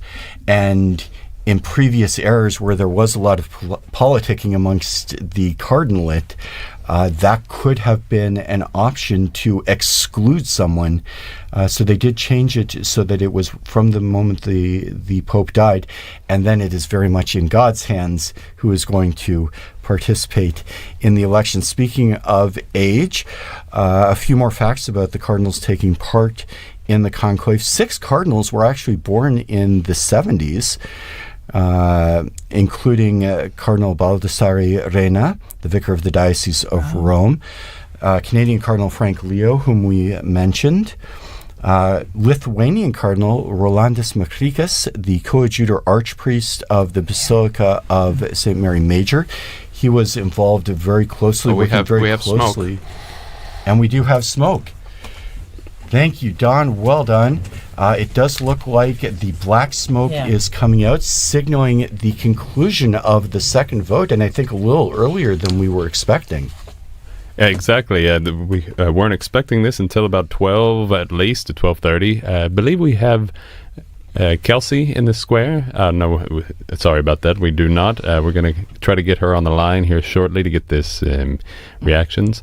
But yes, you can see now we see images of the crowd. The black smoke has come out of the chimney above the Sistine Chapel. Everyone's got their phones out, taking videos of it, and we're going to connect now here shortly. Okay. And in fact, that's what you see if you're watching on the television screen. I think all of us remember, at least all of us in studio remember, various elections and conclaves. And as soon as smoke starts coming out, the first question on everybody's lips, is it white or is it black? Happily, this time the black smoke has been very clear and is now as well. And when there is that moment, the crowd just goes silent as everybody's looking up and determining for certain what color is the smoke. And on the modern means of communication yesterday in the square in the evening, whenever the smoke came out, it was dark. The sun had already gone down, and you could see the screens, and you can see on the square that it's a close up there. But those as soon as the smoke started coming out, those TVs turned off. And so that everyone would look up to the actual chimney and to focus on what's real and not just what's in front of our in front of our screens. And then it came back on, and you could see that the smoke was black. And now we're going to go live to Kelsey, who's in the square. Kelsey, what are you getting the sense of? Wow, it's actually pretty exciting right now because you can hear the surprise from people. I know a lot of people are thinking, well, it hasn't come out yet. There's been no smoke. We're not going to see anything for now. And all around me, you could hear cheers, but also gasps and a couple of people saying, oh my gosh, this is so exciting. It's the first time I've ever seen this. And so, yeah, there's a lot of people that are actually exiting the square now, probably going to get some lunch to get prepared for the next smoke watch. So we'll just have to wait and see. Yeah, I think the first question, as Chris said, is it black or white? And the second question is, what am I having for lunch? Are my dinner reservations still valid? Can I get into the restaurant with 20,000 people trying to get their pizzas and their pastas? Exactly. Yeah. And it's interesting, you can see on the screen now that we've got the images, the square is not extremely full. There's heavy security to get in. You got to go through metal detectors. But the first part of the Via della Conciliazione is very full. That's a very packed area. And you can see people moving off, right, Kelsey? Yeah, actually, it's you're right that in front of the piazza, Via Conciliazione is packed with a lot of people, a lot of reporters, but a lot of people. And actually in the square, right in front of the steps leading up to the basilica, that's pretty full, but around the obelisk, it's pretty empty. And, of course, as you mentioned, Devin, a lot of people are exiting now, going to get some water and food and recharge. Yeah, because we're going to be back again this afternoon. That means the next possible smoke would be around 5:30. This is just a guess, more or less, of the indications that we've received. At that point, it would come out only if the first ballot elected a new pope. And so we would see white smoke only come out around 5:30 or 6 or so. Later this evening, for sure there will be a black or a white smoke at around between 7:30. It all depends on when the cardinals get started. And from there, we will continue on, and we hope the cardinals are moving along in their voting process and guiding us toward the future of the church. And again, very interesting phenomenon I think we saw last night. The square starts out almost not quite empty. There's always lots of people there, but it seems kind of sparse. And then people start filtering in. It fills up. But the moment, I think we all remember, the moment the white smoke comes out, everybody in Rome drops what they're doing. I remember John Paul II's, the conclave after John Paul II, and when Benedict was elected, people were actually leaving their cars by the side of the street and running to St. Peter's Square. We saw it too of Pope Francis, which was later in the evening, and although it was not so dense when the white smoke came out, by the time he appeared on the balcony, all of St. Peter's Square, all the way up Via della Conciliazione, packed shoulder to shoulder with people. The whole world shows up. Where we are right now, a sea of people coming, from At the end of Via Casa Conciliazione. Sant'Angelo, and just pouring into the Piazza Pia area, and then, as you said, down Conciliazione. There's no way you would have tried to go against the crowd. You would have been trampled, I think. But it was an astonishing thing. And since this brings us to, we've seen the black smoke, that we do not have a pope yet. Voting will continue this afternoon. And with that, we're going to wrap up this broadcast. We thank you, Kelsey, for helping us out in the square, Eduardo, Father Greg Uppersell, Joan Lewis, Dr. Don Prudlow. We really appreciate all of your help and walking us through the intricacies of this historic moment here in Vatican City State. And so our broadcast will pick up again this afternoon at around 5 or 5:30, depending on the indications. And many thanks go to our in-studio sound engineers and our producers. And we thank you for joining us as we await the Cardinals' decision about who will lead the Catholic Church as the next Pope. I'm Devin Watkins. I'm Christopher Wells. Thank you all for joining us. Also, be sure to follow throughout the day our website, as well as our social media accounts, Facebook, X, Instagram, YouTube, where you can find out lots more information about the conclave, about the process of electing a pope, and join us again this afternoon for the next Chimney Watch for the conclave of 2025. Laudetur Jesus Christus. Praised be Jesus Christ.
Laudetur Jesus Christus. Praised be Jesus Christ.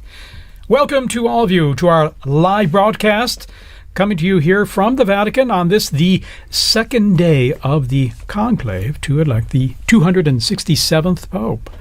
We're coming to you here from St. Peter's Square, where people are gathering from all over the city and indeed all over the world, people visiting here to join in the square for what we like to call our smoke watch or our chimney watch, followed by a smoke warning or a chimney smoke warning in terms of white or black smoke. We're waiting to see what smoke will come from that chimney of the Sistine Chapel.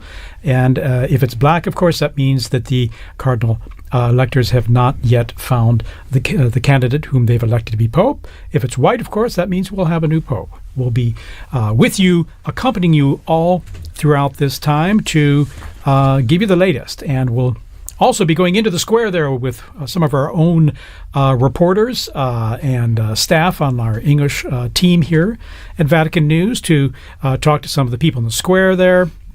And we'll also have guests here in studio. In fact, here we have with us Monsignor Robert Vitillo from the United States. He's a consultant and advisor of the Dicastery for promoting integral human development. He'll be contributing and offering his perspectives on things, but I'm also here with my co-host. And take it away, Kelsey. So my name is Kelsey Gussie, as Thaddeus Jones, my other co-host, said. And as he said, we will be watching to see what will happen with the chimney today. And we were actually talking beforehand about our other special guest that you can see on your screen.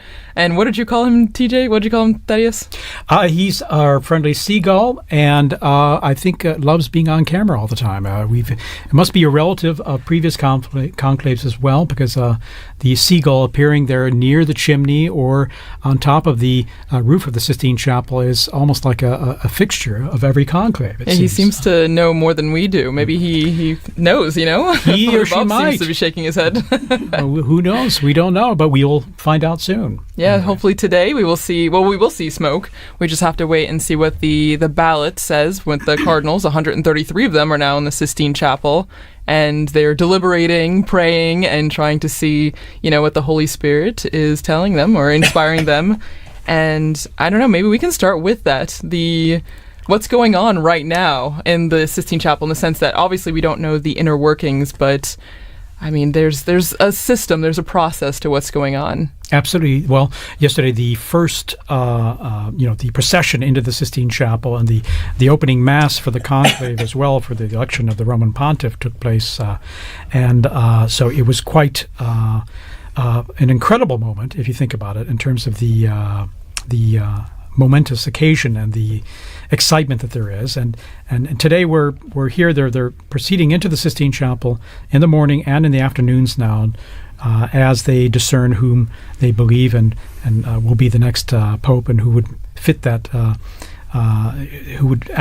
bill as best as possible. So, but before talking more about what's happening in the Sistine Chapel, I'd like to introduce once again Monsignor Vitillo and to welcome you for joining us here to help comment on this historic moment, but then also even to look at personal experiences. I'm not sure if previous conclaves that you've experienced or prayerfully or even here in Rome. Tell us, first of all, just a bit about yourself. Well, thank you, TJ and Kelsey. It's really good to be here, and I'm honored by the invitation to join you this afternoon. I've not been in Rome. I've worked for Caritas Internationalis during when Pope St. John Paul II died, but I was in the Gambia doing training on HIV and AIDS there, so It was like getting snitches of the running back to my room to see if I could find out what was happening, and yet I think the fact that we have such a traditional approach always means that we know what's going to be happening. And I was thinking yesterday again as I watched the prayerful procession with the liturgy, litany of the saints, and then the so many prayers that we made. How different that is from other kinds of elections that go on all over the world. Where the candidates are speaking at others, but here we were speaking to God throughout the whole time, and then also ask the saints to be our intercessors, and especially our Blessed Virgin Mary. So sometimes people say to me, do you really believe the Holy Spirit has a role in this? And yes, I do. I really do. And we were calling down that intercession yesterday. Well, and I think it's interesting. You said you were in Gambia? No, where were you? Yes, I was in the Gambia when Pope John Paul II died, and so when there was the election of Pope Benedict. And so, being outside of Rome, and then yesterday, with the start of the conclave, it's your first time in Rome. That's right. For a conclave. It's mine as well. I think TJ is the only veteran then here being in Rome. Yes. Well, I'm feeling kind of old here, but yes, this is my third conclave. I have another story, if it's okay. Yeah. When Pope Paul VI died, I was in my diocese directing a psychiatric treatment center for children. And so, there too, I was very busy and I didn't know what was happening. And then one of the more disturbed children came to me and said, "Father, we have a pope and he's Polish." And I said, "Oh, Billy, stop teasing me, No, come. And he pulled me down to a television set, and sure enough, we had a Polish pope. Wow. No, it's the different perspectives, I think, that are really interesting, when you see the different areas of the world, like how you receive the news. In the States, it would have been different. You got the news straight on, but then in the Gambia, it was, as you said, it was hard to get little snippets of what was going on, and then now here you have the full coverage. Yes. There's no doubt the surprise element is what is really part of this whole process and reality, isn't it? And wouldn't you say that's one of the reasons too? We have people from around the world, Christian, non-Christian, who are tuned in to just follow this whole ancient and interesting process. Yes, and certainly that's the almost fun part of we know the tradition, we know how it's going to happen, but then having the surprise is a wonderful and a joyous moment then. Well, and now we're joined in the studio by Dr. Elizabeth Lev, who's an art historian, I saw a didactic consultant for the Vatican Museums, and a sommelier. So a wide-ranging portfolio. I like to think I try to wear a lot of hats, although maybe they get a little confused from time to time. Well, thanks for having us. And we were just talking about our experiences of previous conclaves. Do you remember where you were at the last conclave?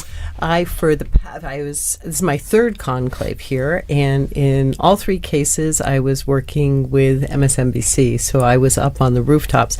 And I have to admit, there were moments that on one hand you have this view from above, so you really have this overarching view of history, which as a historian, there's nothing more exciting than that. I mean, wow, it's happening right underneath me. But there were all those moments when I was so jealous of the people in the crowds, like when they were standing in the square. I remember my daughter talking about just the way the colonnade suddenly flooded with people after the white smoke came out. It was like watching just this incredible motion. Yes, I remember. It's a very unique experience. Well, And I can remember too, as well, 3 conclaves. It's amazing. But with the election of Pope Benedict, I was up there on the top of the colonnade. So looking at the basilica on the left side there, on top of the colonnade there, we had journalists accredited there. Videographers and cameramen and all were all up there. And then also in other areas, and a couple areas in the square as well. But just the excitement of it all, seeing it from above and being there in person is what's really incredible. Because the second conclave for Pope Francis there that I experienced, I was down the street, which was different. Even though I poked my head out the window and I could see all the way up the main avenue leading up to St. Peter's Square there, Via della Conciliazione, and it was part of the experience. But being there in the square was incredible. And just being there above, even when the bells were ringing for Pope Benedict, you really have a sense of how big those bells are and the sound they carry, and also the culmination of an exciting moment. We have a pope, and so and then as well looking at the central loggia of the basilica and seeing the new pope appear. So. in a sense, it's a lot of excitement, a lot of good memories. And now I'd like to say what really strikes me about this this conclave per se are incredible high-resolution photography, drone photography, our Vatican drones, providing us with incredible images here.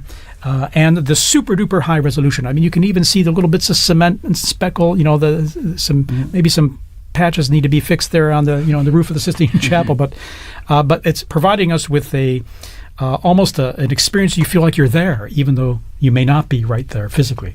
I have to say this is a little ironic, however, since most people know the Vatican for its incredible treasures of beauty and sculptures and paintings. And right now, the calling card of the Vatican is a chimney that needs a coat of paint. And some new tiles, maybe. Yeah, and some new tiles.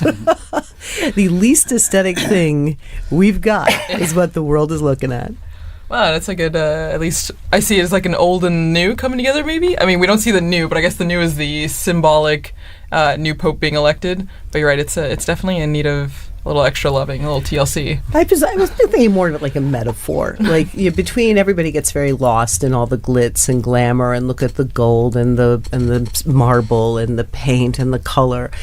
And they really forget it all began with a humble fisherman, someone who was not terribly aesthetically pleasing himself, who died in the most unaesthetically pleasing way imaginable and got thrown in a hole in the ground. The tomb of St. Peter, after being executed for a crime he didn't commit, was just a hole in the ground. And all of that beauty that everyone enjoys so much comes from that.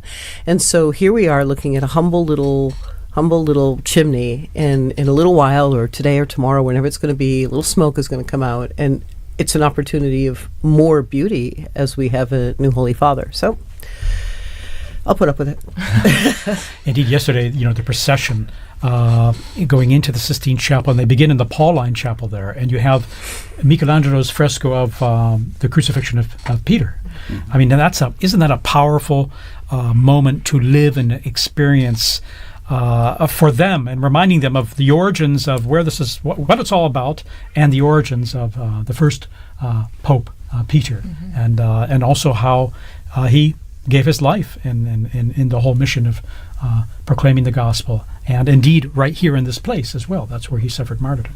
Exactly, where the cardinals are driving across from Casa Santa Marta to get to the Sistine Chapel. They're driving through the site where Peter died, and in fact, it broke my heart yesterday. All of these, the beauty, as you were saying, the incredible resolution, the images. You're looking at these paintings, and you've got kind of a lot of the media just sort of talking about, like, look at that front runner, look at this front runner. I'm like, look at those paintings. No one is ever going to see them. Stop and look at Michelangelo's last frescoes. And the most amazing thing is that that Pauline Chapel was used for conclaves. It was actually, it became the home of the conclave in, I think, 4 or 5 conclaves. And when Michelangelo was painting that, he knew that it was likely that the space would be used for the conclave. And so that image he painted of St. Peter being crucified upside down, he lifts his head and he looks out so that the newly elected Pope in the Pauline walks out.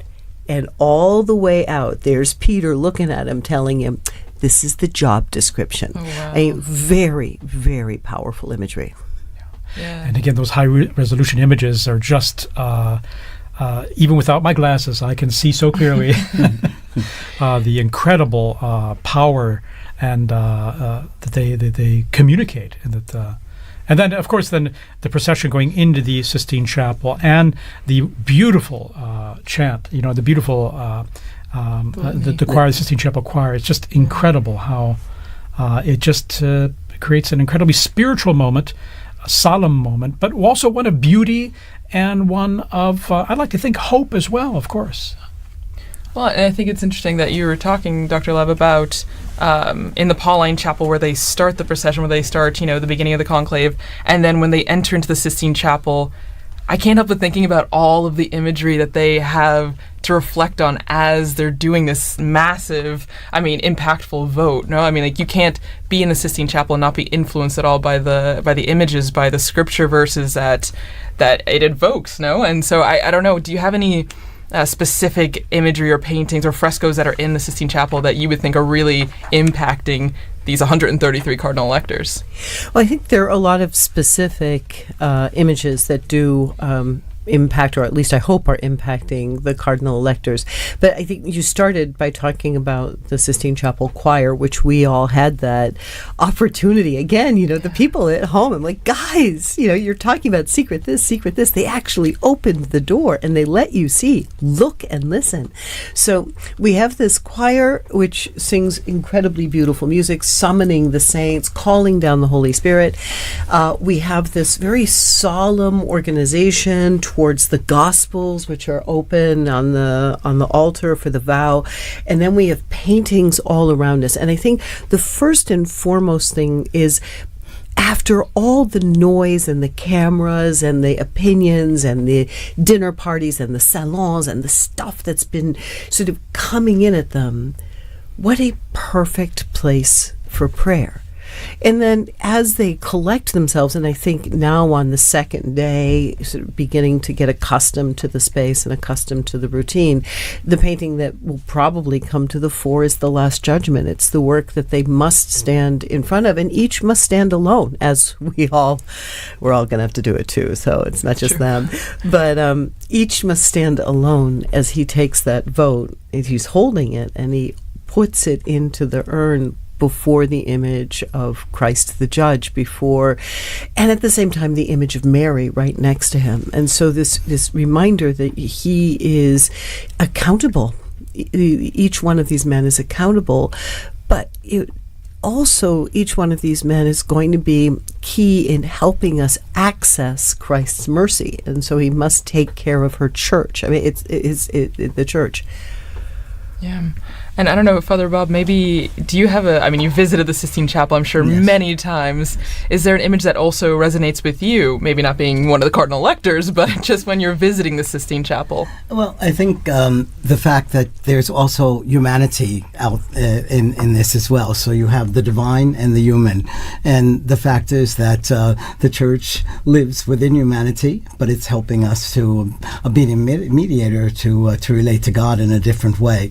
And also the comprehensive aspect of the figures, and again, it's truly a universal church. But I'd like to go back to that poor roof again, because I think that too, I'm sure that Francis is looking down on that, because he's always reminded us that we need to be a poor church for the most poor people.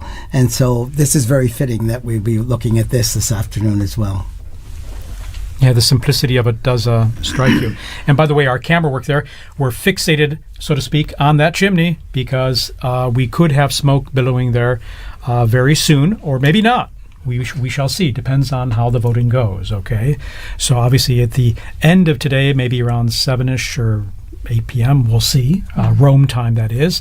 If there's, there'll definitely be smoke, and it could be black or white, but if there's a vote in favor of a new pope in this first voting session of the two, if there's a pope elected, we'll have white smoke coming out. But anyway, we're just going to wait and see, and the camera is there. But we can tell you there are lots of people filling that square right now. As the hours, or as the time goes on, more people, Romans especially, come into the square to be part of this great anticipation and this excitement that is what we call this smoke watch, indeed.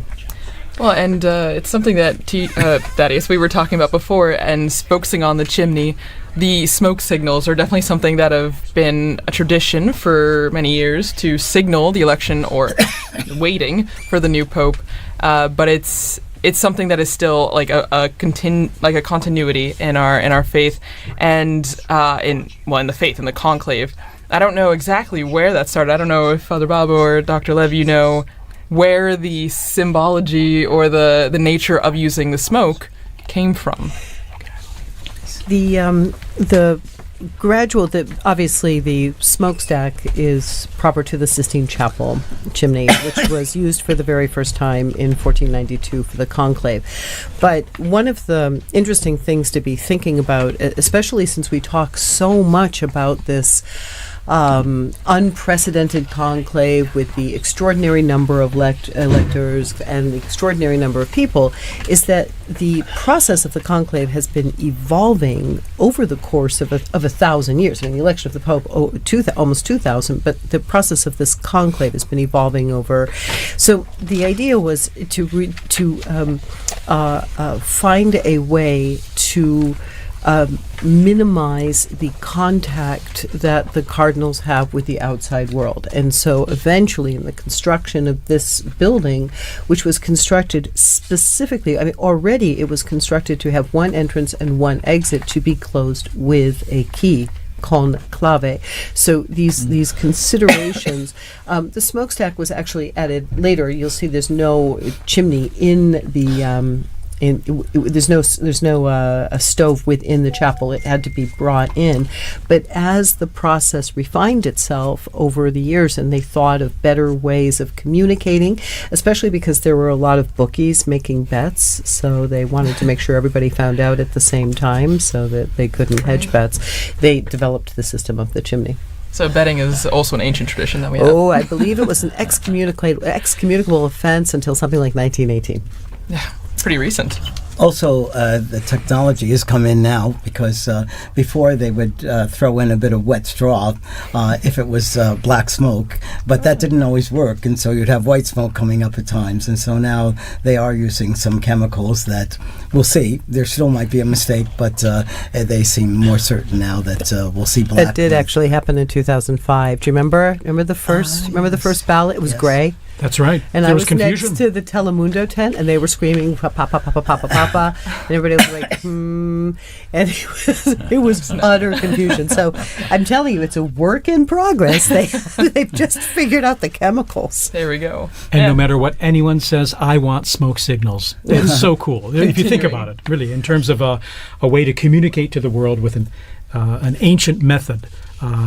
If we have a pope or not, a way to share that news. I mean, of course, it gets tweeted, it gets sent out live around the world, but I think just looking at a chimney, even in 2025, is an exciting way to live this whole process and to experience it. Well, and so looking at this, and if smoke signals are outdated or still part of our everyday life, even in 2025, we actually dug into our Vatican archives and found an interview by our former colleague, Tracy McClure, speaking to Father Thomas Rees about these aspects, the smoke signals and the inspiration of the Holy Spirit, and maybe a not too famous saying, the Vatican saying, you go into a conclave a pope and you come out a cardinal. So let's hear some of that interview. In this digital age and age of electronic voting, it can seem a bit antiquated to have gray or white smoke coming out of a smokestack. Do you think that we'll see a change in these procedures in future conclaves? Well, I love the white smoke. I think that's a great tradition. You know, it's not that old, actually. It's only about 100 years old, this tradition of the white and black smoke. I just wish they would test the equipment before the conclave starts, because too often it comes out as gray smoke, and we're all scratching our heads. Is it white? Is it black? Is it gray? What's it mean? Now, they have a backup plan, which they instituted at the last conclave, which is not only do we go by the smoke, but the biggest bell in St. Peter's will also be rung when the election takes place. So if the smoke's gray, we can at least wait for the bell. I think I like that tradition. Actually, they modernized the meeting of the general congregation. Each of the cardinals now has a little clicker so that they can vote electronically during the meetings of the general congregation. That's a little quicker. The voting in the actual conclave is practically choreographed. I mean, they write the name.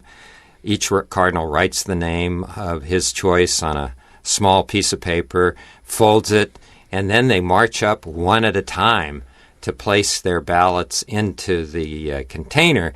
And they hold it up in the air so everybody can see there's only one ballot. And before they drop it into the container, they swear that they're voting for the person that they think is most qualified to be pope. So the voting procedure takes a while because of this kind of procedure. But that's the way they do it, and they'll probably continue doing it that way. Of course, the Catholic Church believes that it's the Holy Spirit which guides the voting process among the cardinals. Does that mean that the future pope has been handpicked by God? Well, I think Cardinal Ratzinger answered that question extraordinarily well. Certainly the Holy Spirit is trying to influence the election, and through prayer, through discernment, the cardinals are trying to hear the voice of the Holy Spirit and inspiring them to pick whoever is best. But as Cardinal Ratzinger pointed out, if you look at the kinds of people that have been elected pope in the past, you certainly cannot blame the Holy Spirit for the election of the Borgias or some of the bad popes that we've had. So, Jesus Christ founded the church, but he left it to human beings to run. And among those human beings who have been involved in the running of the church, there have been saints, there have been sinners, there have been very smart people and very dumb people. So it's a it's a divine institution run by human beings, and our call, the call of the cardinals is the same as for all Christians, to be open to the Spirit. What is the Spirit? What is God calling us to do today, and how to be? That's why all of the church should be praying for the cardinals as they meet, that they might truly be open to the Spirit in choosing our next pope. There's a saying here in the Vatican that you go into the conclave a pope, you come out a cardinal. Does that mean that there might be a number of cardinals who are going to be disappointed? Well, of course, there will be cardinals who are disappointed. But, that saying, you go in the pope, you come out a cardinal, isn't always true. I mean, clearly, Pius XII, everybody knew he was going to be elected. Pacelli was the lead candidate. Everybody knew he was going to be elected pope, and he was. The same thing, I think, was true with Paul VI. He was the leading candidate. All the smart money was on him, and he was elected. At the last conclave, before the Pope died, nobody was really talking about Cardinal Ratzinger. But shortly after the Pope died, Pope John Paul II died, the Ratzinger people kept talking about him as the Pope, as the leading candidate. And by the time he went into the conclave, he was clearly the leading candidate, and all the smart money was on him. So sometimes we're surprised, but it tends to be when the leading candidates can't get the 2/3. Or, for example, at the time of the election of Pope John Paul II, here was a classic case where two candidates just blocked each other. Two Italian candidates, Siri and Benelli, backed by two different factions. The Italians were split. The Italians can have a tremendous impact on the election if they're united. But if they're split, then, as they were at the conclave that elected John Paul, well, then people start looking outside of Italy for a candidate, and they found Cardinal Wojtyla. And so that's when we get surprised. It's when the leading candidates are kind of kill each other off and are incapable of getting the 2/3 vote. There we are. We're hearing some archive reports we have on how things work in the past and looking at a bit of the history of conclaves and all. We're back with you, of course, here live in St. Peter's Square, and we're looking at that chimney.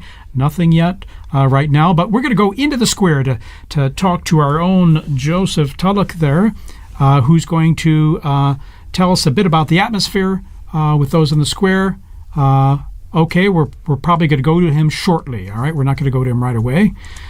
There are a lot of people in the square there, and one of the challenges is connecting with people in the square live because of all the people crowded there and the cell saturation that there can be of talking with people and talking to them live. in the square. Okay, but he's our colleague Joseph there. He has sent us some comments of people there in the square, and we're going to hear some of what they have to say. He's collected some of that for us. All right, let's go to it. We're here in St. Peter's Square waiting for the next smoke that's going to emerge. Tell me a bit about what it's been like waiting here, what the atmosphere's like. There's definitely, you can tell there's a need in the Catholic Church. There's like an empty spot there for the Catholic Church in these weeks since Pope Francis passed away. And the emotion is building as we wait for the new Pope. And I remember this sensation as well from the last time I was here in 2013 when I was down here in the plaza also waiting for the next Pope. Amazing that you've been here both these times. What are the main differences that you see, or is it really quite a similar feeling? It's a similar feeling. I think the coverage has been different because of social media and everything. There's been a lot more attention and coverage given to the Vatican, given to the Catholic Church in these days. It's also a great opportunity to evangelize, teach others about what the Church is and about what the conclave looks for, that it's not another political campaign, that doesn't work like the election of a prime minister or president, but that there's our Lord is part of that election, right? And I think that's really important. And it's interesting you say that, because it's something I've noticed as well. Loads of interest, people on social media, people who maybe have never been to a church their whole lives, who are following with loads of attention what's going on. Something about the images maybe captures them, but also maybe something a bit more than that. Yeah, definitely. I think there's a spiritual aspect that we can help people to understand just how involved our Lord is. And when the cardinals are all saying, we'll leave it up to the Holy Spirit, we'll see what the Holy Spirit says, and there is a real aspect, there's a spiritual aspect to the conclave. And, you just hear is when you feel, what the successor of St. Peter is really about and what he means for the Church and just that spiritual fatherhood of the whole world, right? Especially of the Christian Catholic world. You said earlier that there's kind of a feeling almost that there's something missing now that we don't have the Pope. I know you've been based in Rome for a few years. I assume you met the Pope on some occasions, or at least got to shake his hand. I don't know if you have a quick reflection on Pope Francis and his legacy.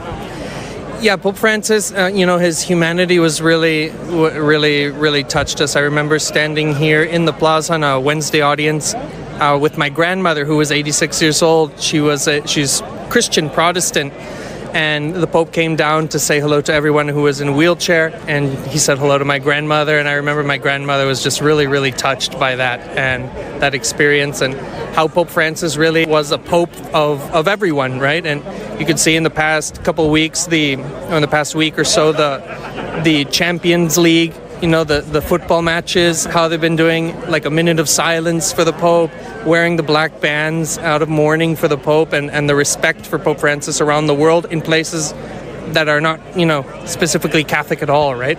How Pope Francis was a pope for everyone. That's Father Matthew Bender there, Legionary of Christ, sharing his experience of these very intense days, past 10 days, almost 2 weeks now here in Rome, and talking to our own Joseph Tulloch, who is also, we got him on the line now, so we're going to talk to Joe here live. And just, Joe, give us an idea of the atmosphere there in the square right now. Yeah, hi, good evening, DJ. So I'm in the square. It's filling up. I think it's busier already than this morning, because, of course, one of the things you can forget is that while everyone in Rome is following the conclave, lots of people are working. And so in the morning, not everybody can come. The square is already really full. Loads of flags. I can see French flags, a flag from the UK, what looks like a Maltese flag. So people really from all over in the square and just gathered here waiting to see the smoke. Well, I'm feeling really lucky because I'm working and I can also look at the chimney and follow the conclave. But Joe, tell me, are more and more people kind of streaming in there now as we're getting close to a possible, smoke coming there? Yeah, there are always more and more people coming, and I think that's just going to continue, to be honest, until we see the smoke. As more people get off work, as more people are able to come here. And then, of course, what will happen if there is white smoke is that everybody will start coming. You'll see people running in the streets. There's a big sense of anticipation, I'd say. There was kind of an understanding that the first evening it was very unlikely that we'd see white smoke. And even this morning, a bit more chance, but still, probably most people were expecting to see black smoke. Whereas now, this evening, it feels like this is the first time there's a real possibility that we might be seeing white smoke and we might have a new pope. Of course, nobody knows, but I'd say there's definitely a feeling of expectation in the square today. Do you have a good view of the chimney there? I know that the sun starts to go down at this time there behind the basilica, and it's just a little to the left of the chimney there as it starts going down. So we're okay for now. The sun is actually still quite high, to the point that I'm having to squint to see the chimney, but it's not quite blocking the chimney yet. So I think there's more risk of sunburn at the moment than of not seeing the chimney, but of course that'll change as the sun starts to go down and move kind of to be more over the chimney. Well, I hope you have some sunglasses there too, because that sun is really strong. It's been strong these days, actually, as we go into the summer here. All right, Joe, anything else you'd like to add before we go back to you a little later? Yeah, I mean, just to say, I've been talking to lots of people. You heard one of the conversations I had there with Father Matthew Bender, and one of the things that struck me about what he said was this idea that kind of feeling a sense of loss almost, or that there's something missing, right? This period of sede vacante when we don't have a pope. And that's something that's come up in a few conversations I've had with people, this idea that there's a void that somehow needs to be filled, and that partly explains maybe why so many people are here and waiting to see if we'll have a new pope. Joe, we just have reports from the local authorities there. There are around 15,000 gathered there in the square as of now, as those numbers increase. And so it's we're going to be coming back to you very soon here just for an update on things. So thanks, Joe. And Great to speak to you, TJ. Call us anytime, too, if you have any updates. Sure. Bye-bye. And as we continue our coverage here, I'd like to introduce a new guest we have here in studio with us. He's Dr. Timothy O'Donnell from the United States, and he's a visiting professor at the Angelicum University, the Pontifical Angelicum University here in Rome, and he also served 32 years as president of Christendom College in the United States. Dr. O'Donnell, thank you for joining us. TJ, it's great to be with you all. Thank you. How's this experience for you, being here not only as a visiting professor, but also for, as I've mentioned, these very powerful days, and now just over almost 10 days now we've been living through. It is very powerful. Even now looking at this chimney, I feel almost the way like a little kid would feel waiting for Santa Claus to come down. I mean, there's that sense of joyful expectation that something would happen because I've been here for 4 papal funerals now, and that sense of the sede vacante of not having a father is really hits you hard. I remember we first came over here as students back in 1978. We arrived 2 days before the funeral of John Paul I. And I remember it had rained 3 horrible days, just torrential rain, and even during the funeral it was still raining. I remember wood splatting on the coffin, and that sense of desolation, and that mournful bell at St. Peter's with that dung, you just feel like, oh my gosh. But of course, that came with a burst of sunshine when John Paul was elected. But still, I think there is a real sense of loss, and that lingers at the very beginning. But I think as you begin to move forward, that begins to move away, and hope begins to spring up, and sort of longing that this is not an end. The church renews itself, and so this is going to be a great opportunity to see people once again. But being in Rome is always a great experience. But when you're dealing with these type of historic events, it makes it extra special. In fact, that's even my own experience as well. I mean, the sense of loss there is when we lost Pope Francis, when, as well, Pope Benedict or St. John Paul II, when we lost them, there's a certain emptiness you really, really felt, of course. Oh, yeah. But that's why I always feel like these 9 days of mourning, the traditional 9 days of mourning, are a powerful way to deal with that aspect of loss and to mourn the loss. But then now we're in the conclave, and there's this sense, that's why I say it's a sense of hope, because of renewal. There's going to be a new Peter to lead the church and to accompany us on this journey, and to keep all of us kind of as a united, keep all the sheep sort of united with a new shepherd. So there was a definite sense of desolation. I remember when John Paul was elected, we made a promise, my wife and I, that wherever we were, we'd come back for the funeral when he died. We didn't know it was going to be 27 years later, but we did come back to that. And I remember it was just so sad, because the power and the presence of John Paul is like, how could that ever be replaced? So we're standing there for the funeral, and you're trying to get a perspective on what this pontificate meant. And I remember there were media people going through the square, and there was a gentleman behind us who was from Poland. And the guy was going on asking different people, where are you from? Why are you here? And this Polish gentleman behind me just started to weep. And he said, I'm from Gdansk. He said, I would have crawled down to Rome on my hands and my knees. This man gave us our freedom. He gave us our dignity back again.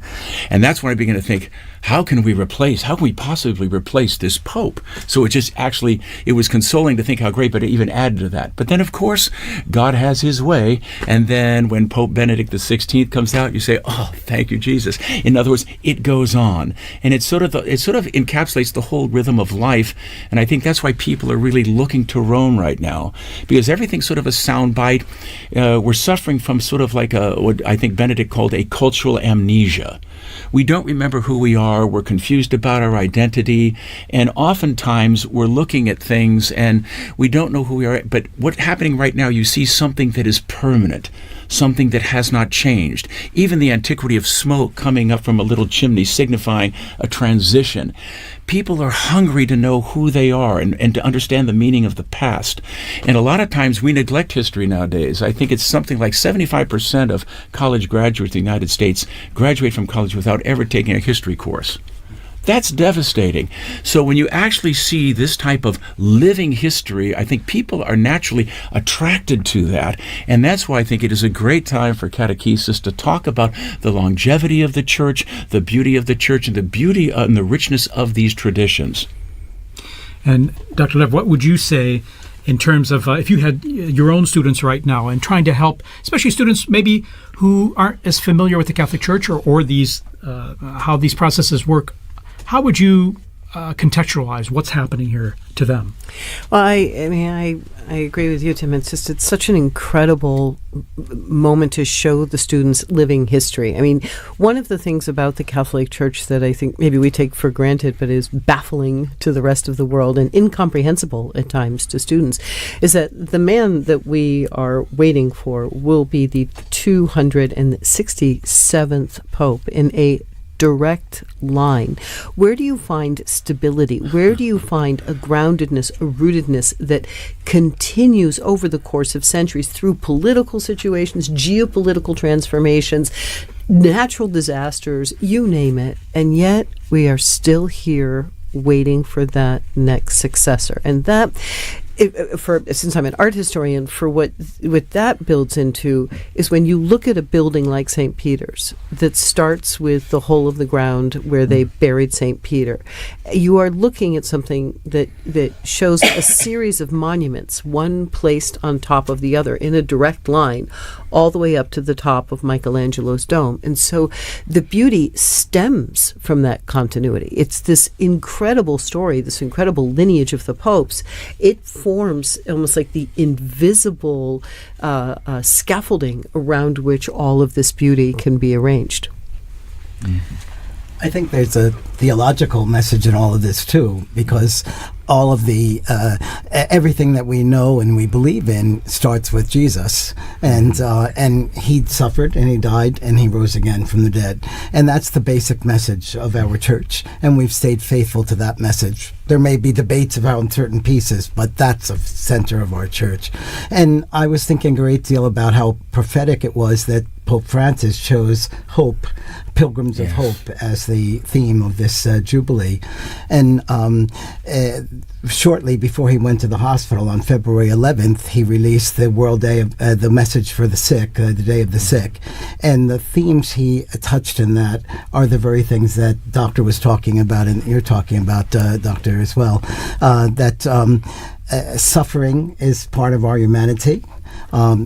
Christ overcame sin and death for us, but also that through suffering, so many times we find much more meaning and we find true love, the kind of love that Jesus has for us, we can give to each other as well. And I think those were themes that he must have been thinking about, because he already was not well when he released that message. Well, that final moment, we were there on Easter Sunday, when after he spoke with great difficulty, but then they put up on the monitor, he's coming down, and the excitement of everybody, he's actually going to come down. Couldn't believe it. And I had a son and daughter here with their little baby, and the thought, it's going to be blessed by the Pope. But then he goes around and just not only just in the square, but then he goes out again to the peripheries, reaching out to everybody, and still in that condition. You can see he was in pain, he was suffering, and he's still taking babies in his arms and things. So what a powerful message and a beautiful message message. And I think in some way that encapsulated the beauty of that pontificate, the sense of suffering and trying to give of himself, reaching out to the peripheries and the margins so that everyone could have a bit of him. And it's almost like I can't really be Pope if I can't be there for that Urbi et Orbi and be present with the people in the square. So even there, just pouring himself out in libation in a very beautiful way, very symbolic way, I thought. He gave us a bit of him, but he also always focused it on Christ. Oh, absolutely. So he brought us back to Christ, and that was the end of this message for the world. That suffer the little children to come to me, and they were still coming to him, Yes. which was a beautiful thing to see. I would imagine, too, in this day and age, too, where unfortunately marked by so much polarization and so much vitriol, whether it's in social media, whether in the dialogues we have today, they are so divisive, unfortunately, and receive the most attention. Not the times when things are working and all, but would you say that this, what we're seeing here and what we were talking about just now, the world or many people would look to in some ways, because here we're talking about a message of hope, fundamentally, not of belief, but of hope, but also of being good to one another, of fraternity, as Pope Francis spoke about all the time. Do you think that this is drawing more attention because of our fractured world today? I would say definitely that's the case. I mean, the Second Vatican Council said very clearly, when the Creator vanishes, when the Creator, we lose sight of the Creator, the creature vanishes. And that's what's happening right now. I mean, we're all brothers and sisters if God is recognized as our Father. But in so many instances, we're sort of pushing God out of the picture. There's sort of practical atheism that's dominating culture right now. And it shouldn't surprise us then. There's acts of violence. You have the terrible reality of abortion that we're seeing in our world, and all of these things are stemming from the fact that we no longer recognize that we are the product of a loving Creator who has endowed us with intellect, will. We're made in His image and likeness, and that has to be the foundation ultimately for any type of long-lasting peace, etc. And I think the Church, all of us who are Christians, have a serious obligation to try to communicate the dignity of the human person. And you realize the impact that Christianity has had down through the centuries. I mean, everyone loves the Colosseum, but you think what was going on in the Colosseum, talk about there has to be a certain horror when a Christian looks at that. The affront of human dignity. We'd be entertained not only by martyrs, but by men killing and mutilating one another. But Christianity, through Telemachus and others, finally put a stop to that. And the hospitals, the orphanages, all these great things where we show care and concern for those who are suffering, those who are less fortunate, these are all the fruit of a Catholic civilization and a Catholic way of looking at things. And to the extent that has weakened, or we've lost that sense, I think we're seeing many of these problems begin to emerge once again in spades. I think we have an incredible opportunity. I've been thinking about this over the past few days, actually, over the past 10 days. There's so much coverage about division, about politicking, about factions. I mean, the way that this conclave has been presented to the world, it seems like another streaming series. And I think many of the people who are wandering their way into the square are sort of feeling like they get to stand on the outskirts of a Hollywood movie or some sort of tawdry TV show. I think we really have an incredible opportunity to practice what we preach, in that when that new Holy Father comes out, this is the moment that we show unity, that this is really who we are. The Sistine Chapel actually is designed to really convey that message by pairing these two paintings on either side of the cardinal electors, where you have Perugino's delivery of the keys and Botticelli's punishment of Cora. You have the punishment of Cora, where there's this conflict and fighting when Moses wants to pass his authority on to his brother, and the Cora family objects. And then you have Perugino, Matthew 16, you are Peter, and on this rock I will build my church, with the apostles standing around very nicely. So from within the conclave, the first message is to the cardinals themselves: if you accept this, we will have peace, we'll have regeneration. If you fight, we'll have chaos, and that chaos will spread outside. But now, post-Vatican II and our great hour of the laity, it's also our job as the laity to join around the Pope. Politicking is over, factions over. We have a new Holy Father, and will we follow him together and show the world how it's done? I have to agree. I think even what we were talking about before, and even what Father Bender, I think in the square, was talking about with Joe, that social media does play a role in that, because a lot of people, I mean, younger generations, that's where we get a lot of our news, that's where we get a lot of our information, politics, whatever. I mean, even people are following the smoke watch through social media. And you're right that I've seen a lot of reels, images where it can be very divisive. You know, it's maybe even lost the sense of it's a prayerful event. It's an event for unity. It's supposed to be something that should bring us all together. I mean, I was in the square earlier today and hearing the different languages and the universality of the church in that, you know, seeing so many people, whether they were Catholic or not, coming here because someone told me when the Pope speaks, people listen, whether you're Catholic or not. He has a very big impact. And I think you're right that we as lay people, and Father, we have a role to use this as an opportunity to grow in unity and peace. I could give you a very practical example of what you just said. When the Pope speaks, people listen. I worked as an attaché to the permanent mission of the Holy See in Geneva for 19 years, and I have to say, most of the time when they were making the governments made their different speeches, there'd be a buzz in the background. Everybody was talking, but when we raised that Holy See flag, they stopped talking. They wanted to know what the Holy See was saying. And I think that wasn't because we were saying it, but it was because that was the Pope speaking. Well, he brings something to the political and the social order that they can't find within themselves. Unfortunately, there's been an impoverishment of our political discourse. And so the Pope can bring a message that is truly transcendent and goes beyond the different confines within these ideologies that oftentimes are tearing each other apart.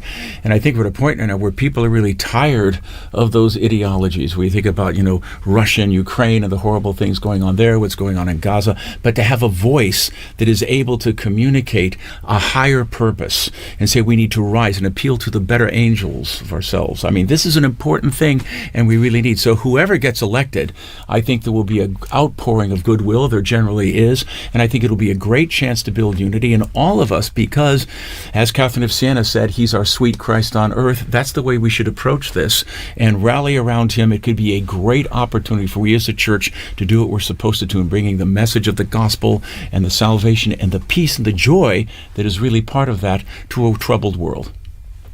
Monsignor Vitello, any experiences you want to share? I mean, you've worked in many international forums at the UN and all, and on behalf of the Holy See there in Geneva as well, in terms of the how the papacy and how the words of the Pope are received and taken seriously, whether by believers or non-believers or people of other cultures. Well, my own experience was that many of the UN officials were very, very interested in what the Holy See saw in things. And so many times there'd be private consultations with the papal nuncio and discussions that were not made public, but that really brought to real substance. Some of the discussions that had been going on about nuclear warfare and trying to get a ban on nuclear warfare started out by discussions between some of the world leaders, the UN people, and the papal nuncio at that time, and who's now Cardinal Silvano Tomasi, whom I was working with. So I think that's a good way of working. And a lot of times people are saying, well, why isn't the Holy See making a statement against this or that or condemning so-and-so? That's not the style of the Holy Father. And so we need to keep that style. And Cardinal Ray, I think, described perfectly in his homily, both for the funeral homily, but then especially the other day for the election of the Pope, the character of what we're looking for in a Pope. All popes, not just this next one. But so much he pointed about how this is not only for internal, this is for the whole world, and we need a person that can bring about peace in the whole world. Amen. I would even say this is a good opportunity then to really talk about how diverse the College of Cardinals and, I mean, the cardinal electors that are in the Sistine Chapel right now as we're waiting for the smoke. I mean, I saw the numbers that I think there's at least 15 countries that have cardinals participating in a conclave for the first time ever, which is such a beautiful thing. I mean, as we're saying, talking about unity and peace and reaching out to people, I mean, that's a legacy or an example of the universality of the church. And I don't know if you guys want to touch on that, but that's just something super unique about this conclave. Well, it is the largest in history, and it's great to. He always talked about going out to peripheries, and even in terms of selections of cardinals, that's what he did. And so I think there'll be definitely a certain richness that we have in this particular conclave, that there are so many cardinals from so many different diverse parts of the world, some which may have not have been represented within the College of Cardinals before. So that'll be part of, I think, Pope Francis's legacy. And so that's one of the reasons why I think predictions are ridiculous at this time. They generally are. I remember when John Paul got elected, we had a sheet of newspaper with 30 of the top candidates, and there was no Karl Wojtyła in that list. And so if it was true then, it's even more true now.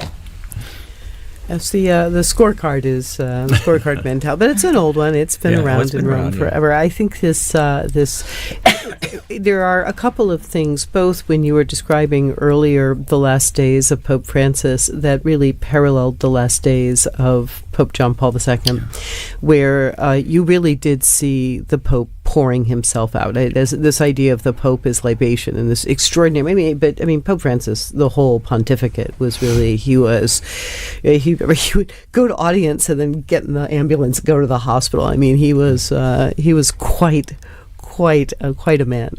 But that those last days where everybody could see the Pope giving himself completely to his people, to his flock. First of all, in a world where we're getting very confused about age and the value of people as they are older, I think that's a beautiful parallelism. The visibility of suffering, that instead of hiding them away, it became something for people to really feel and experience.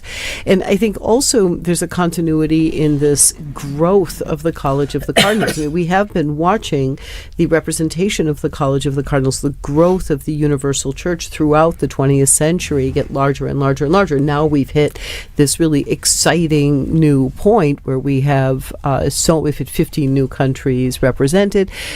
We have voices coming from all over. But again, the plan was always that, and it really shouldn't be surprising. Forgive me if I bring everything back to art, but it's the only thing I know. But it shouldn't be surprising because, I stand in that Sistine Chapel shoulder to shoulder with people from all over the world, and they stand in that space where you have the invisible beginnings up on the ceiling, you have the invisible endings in front of you.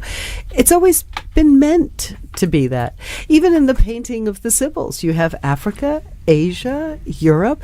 The church has always been reaching out, and thanks to the new technology, thanks to transport, thanks to geopolitical transformations, this church is more effectively able to leaven in the furthest peripheries of the world. In fact, it really struck me seeing the cardinals one by one taking their oath there in the Sistine Chapel, and just the diversity of their backgrounds and cultures that just was really striking.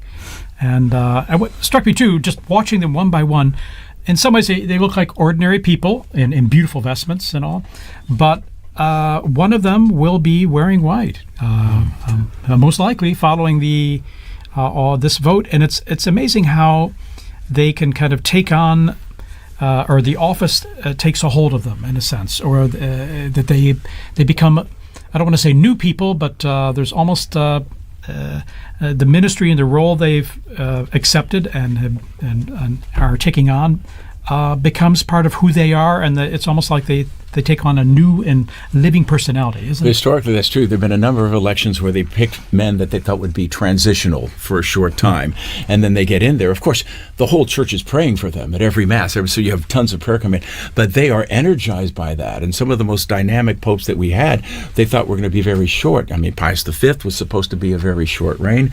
Even someone like John the 23rd, who shocked everyone, I'm going to call the ecumenical council, and all of a sudden, now it's out on St. Paul, and everyone's, what? What are you doing? You're supposed to be transitional. But here he goes, and he just goes through it. Now, he didn't see it to the end, but Paul VI came on. But no, this is common. But even like back in Acts of the Apostles, when Peter was in prison, the whole church was praying for Peter. And we continue to do that. And I think there were a lot of graces flow into the person of the Holy Father. I mean, what an incredible office, what a burden to bear. You think that every morning you wake up and you're responsible for the Catholic Church throughout the entire world, all the dioceses, all the different different things that are going on.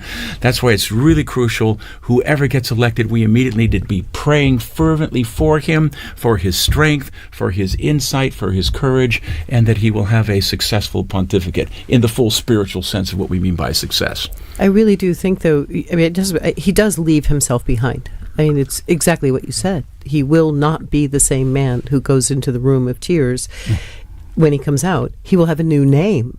Everything gets left behind in that little room. His habits, his friends, his usual bedtime. It all goes away as the new man with a new name comes out. And he comes out. What do we see him wearing? We see him in that white cassock. I mean, he is literally. It's like the baptismal new returned, and then that red stole.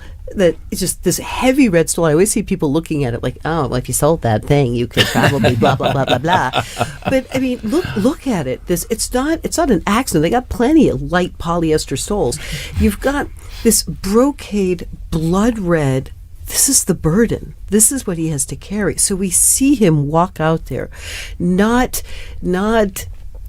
Pizza Ball or Tagle or whatever the name of people they're throwing. He's not that person anymore.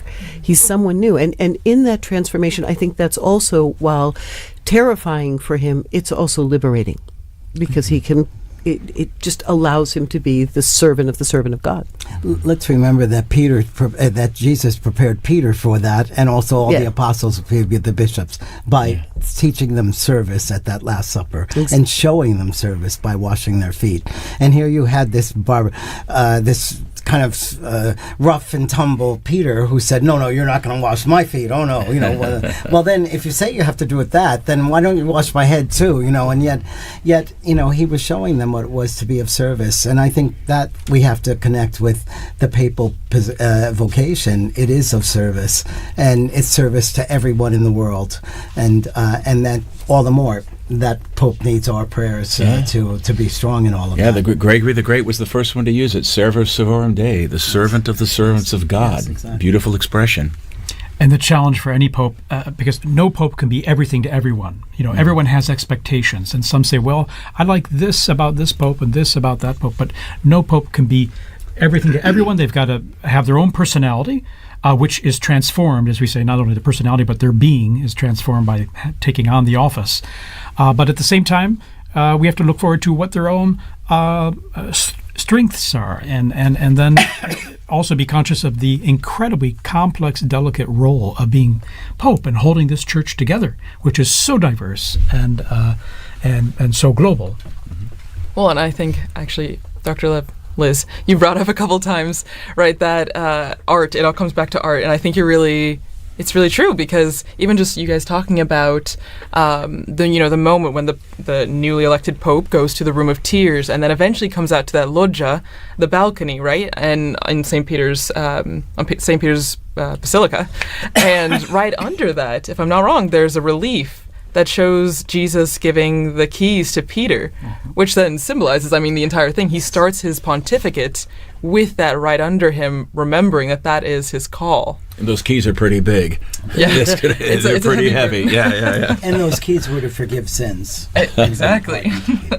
And also there was also a mosaic underneath, which is Jesus saying to Peter, feed my sheep and lambs.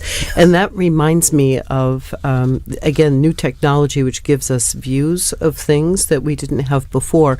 When Pope Francis came out on the balcony, there was a shot that came from behind his head. So we saw what he saw. And you looked out into this sea of faces of people just looking up. And despite the fact that we joke about all the screens there, I remember that day, just all of those people with this expression of, who are you the one? Can you help me? Just this, feed me, literally. And so I think that's, yes, I think it's a very important part of the art, telling the story of, or underscoring the role of the Pope. One of the beautiful things about Pope Francis that night also was, I remember he reached out to everyone and said, would you please pray for me? And then there was a really about maybe 15, 20 seconds of silence, and everyone in the square, everyone had their head down, and they were praying for him. And so that sense of receptivity was not only was there to impart, but as a brother in Christ, he was receiving as well, which is always a sign of humility, the willingness to receive. That was a beautiful, precious moment at the beginning of that pontificate as well.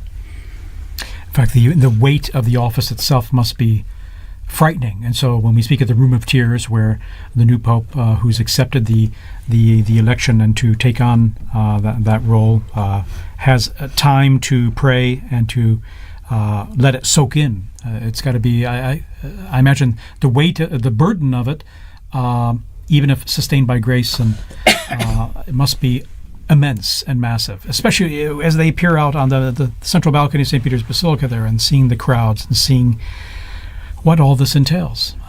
I remember the day after Benedict was elected, he met with a group of Germans who had traveled there, and he referred to the whole conclave experience. He said, as the guillotine continued to descend. And I just think, oh my gosh, this poor man. I mean, that's why your heart, it has to, whoever it is, your heart has to go out, because life is going to be very, very difficult, very, very difficult change. Like you said, there's going to come a time when you will be bound and you will be led where you would not go. And not everyone has been gung-ho wanting to be elected pope. There have been reluctant ones. I think Benedict XVI tried 3 times to step down and retire from the Holy Office, his work there. But John Paul said, Jesus didn't get off the cross. I'm not retiring, and you're not either. But he soldiered through. Also was very reluctant. He said he would refuse at the beginning of the conclave, and when the guillotine began to come down, began to descend, they saw him going nope, and apparently he had to have a talking to. But I think they're also very aware that they cannot solve all of the problems either for the church or for the world. Sure. And Pope John the 23rd talked about how after he tried, he'd finally in the evening would say, God, it's your church. I'm leaving this to you now, and I'm going to sleep. So I think that's the kind of thing that they have to learn and practice as well. Absolutely. Okay, we're going to take just a brief break here with a little music. We're still under a smoke watch. Okay, there's not a smoke warning yet, but there could be very soon. Who knows? So we'll be back with you in just a minute or two here to continue our coverage. And by the way, now 20,000 are gathered there in St. Peter's Square, and the numbers are increasing.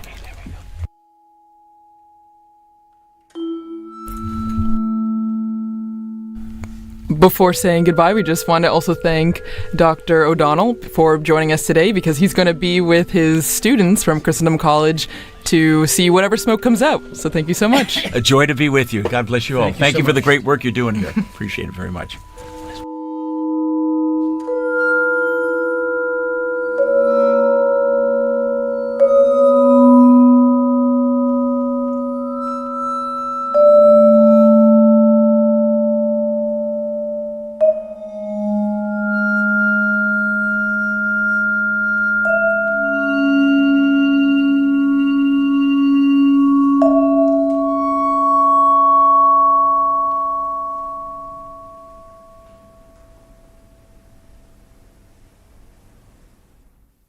Deus meus, Deus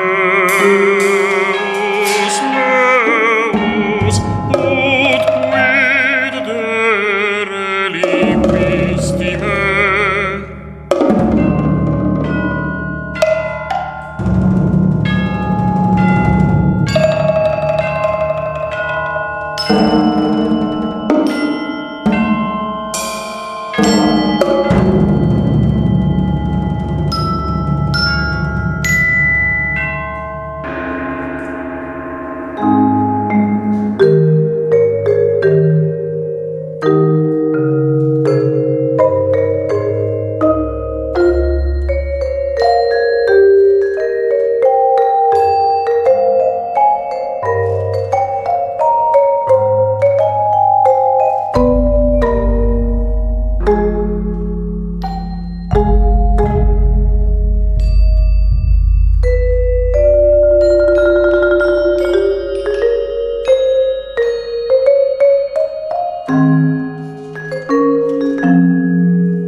Боже мій, чому ти мене покинув? Boże mój, czemuś mnie opuścił?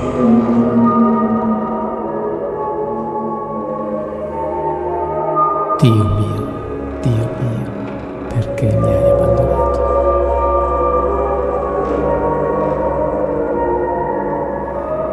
Mans Dios,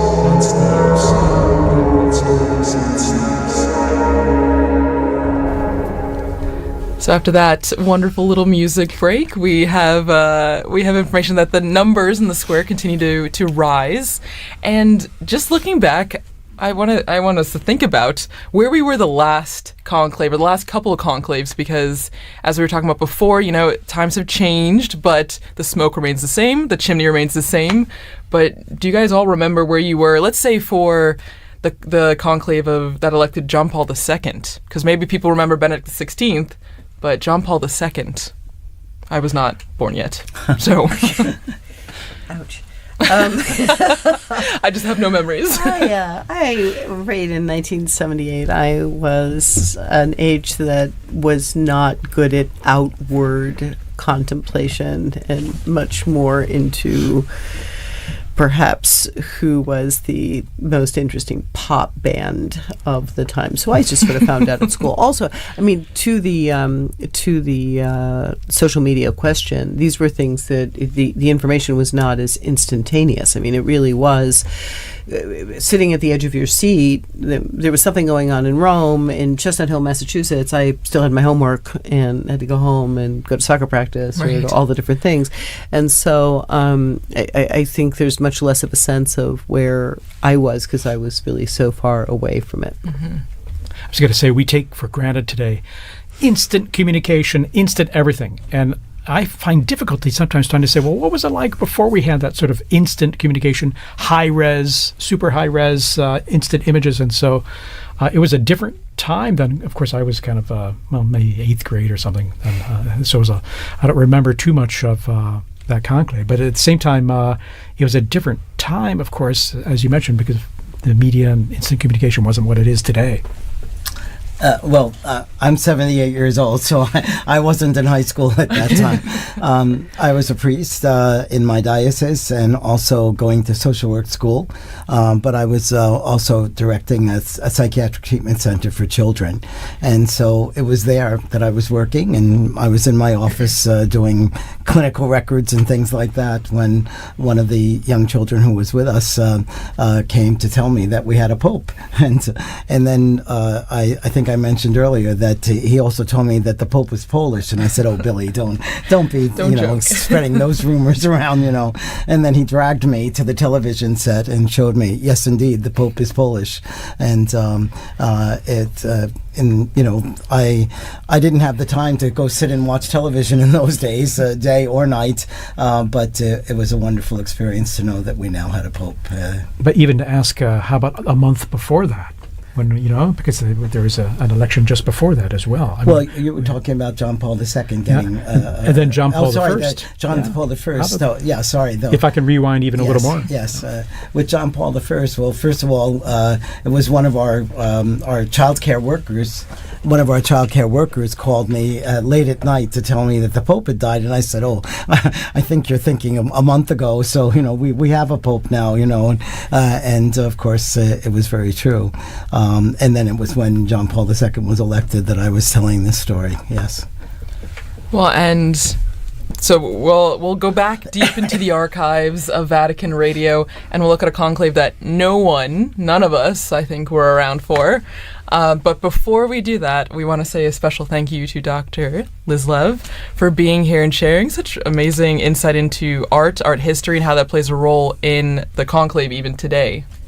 Well, it's been really great to be here. I mean, in a certain sense, you guys are the nerve center of it all. So it's an honor, actually, to be able to sit here and, of course, to really have the possibility to talk in a way that it's much harder. We do our best out there I think there's a whole squad of us out there trying to do our best in the secular media, but to really be able to talk about what it means to be the servant of God, what it means for Peter to have died here, what it means for these cardinals. I mean, mean, it's so nice to be able to really talk about the true weight and importance of prayer and how we must pray for the Pope. So thank you for really, it's like a cleanse to come here. I'm ready to go back out and face questions about whether or not this conclave is like the movie.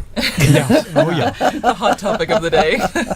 At the same time, I often think sometimes the movie or even other media productions can offer an opportunity to say, okay, yeah, you saw that, you read that book, but in reality, this is how things unfolded in history.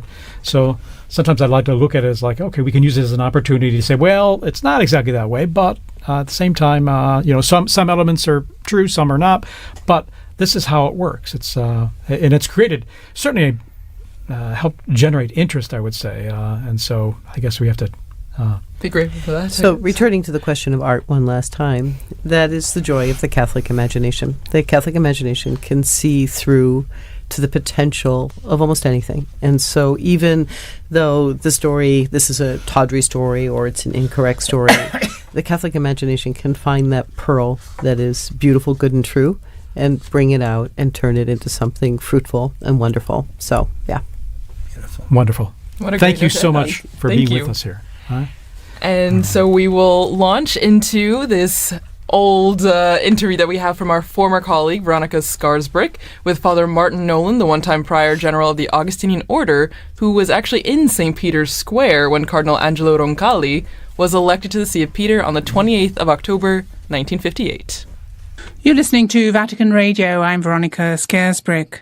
And I'm about to bring you an archive interview with Father Martin Nolan, one-time Prior General of the Augustinian Order, who was in St. Peter's Square when Cardinal Angelo Roncalli was elected to the See of Peter on the 28th of October, 1958. But why don't you listen to his memories of that day?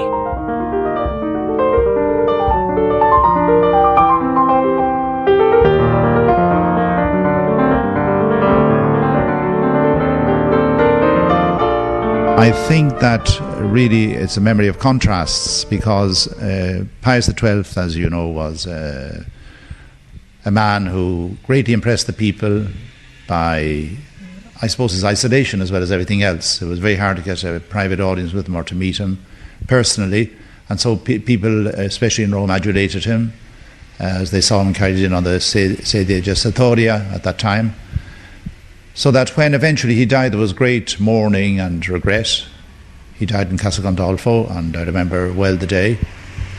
And when eventually the conclave was called and the new pope was announced, people were, I suppose, almost visibly disappointed because the new pope didn't have the figure or the dignity, apparently, at first, of the pope that the church had lost. You said that you remember well the day that the Pope died. Why?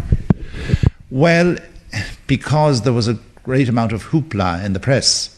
In fact, the Pope was out in Casa Gandolfo, as was usual, for his summer break, and some papers announced his death before he died. There was a certain amount of media scandalous coverage, especially because at that time the Pope in Casa Gandolfo was almost segregated from other parts of the church because he had his own kind of curia that ran Casa Gandolfo, Mother Pasqualina and some Jesuit fathers and a few others, and his own Dr. Galeazzi Lisi. And the communication between them and the media was not great, so that apparently some of the press anticipated his death, and others then, when he died, had many stories about it. Getting back to Pope John the 23rd, you said that people were a bit disappointed to start with. I mean, we got this portly new pope instead of the austere and elegant figure of Pius XII, who introduced a whole new style into the papacy. That's right. I remember I was in the square the night that he was elected. And as far as I remember, it took several days to elect him. There was confusion about the white and the black smoke. Nobody could quite make out which was white and which was black. But eventually the feeling got around that he was going to be elected, and I was over there when he was announced. You knew who he was? No, I did not know who he was. In fact, most people didn't know who he was because the announcement at that time was made in Latin. You know, Annuncio Vobis Gaudium Magnum, I announce to your great joy. We have then elected a pope, and then they name him.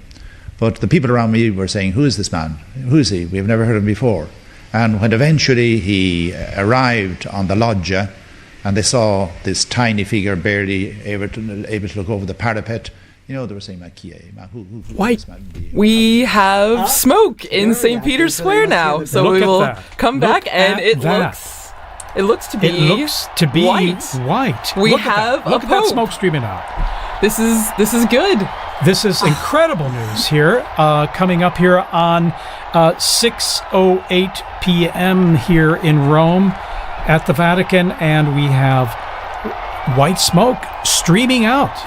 And you can hear the chimney. crowds. And we hear the crowds applauding there. As you can see, now we got the camera work on there. Just crowds of people crying. Is amazing. Here we are. And celebrating this special moment. Yeah, it's so white, so... There was a brief moment where we were a little unsure, but it is confirmed it is white smoke. We have white smoke here. A smoke warning.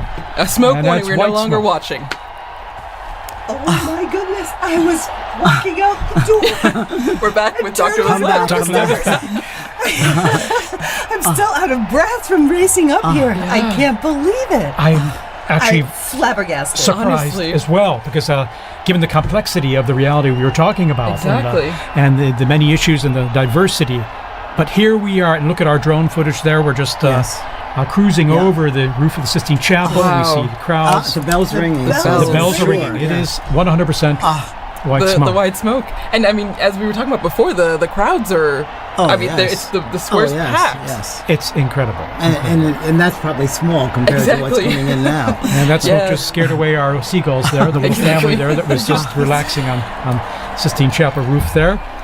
But actually, as you mentioned at the beginning, TJ, it seemed like they did know. They came back just for the white smoke. Indeed. In fact, maybe they were giving us a kind of a secret, a bit of information that they knew that we didn't know. But here we are. And then a spectacular, sunny, brilliant evening here.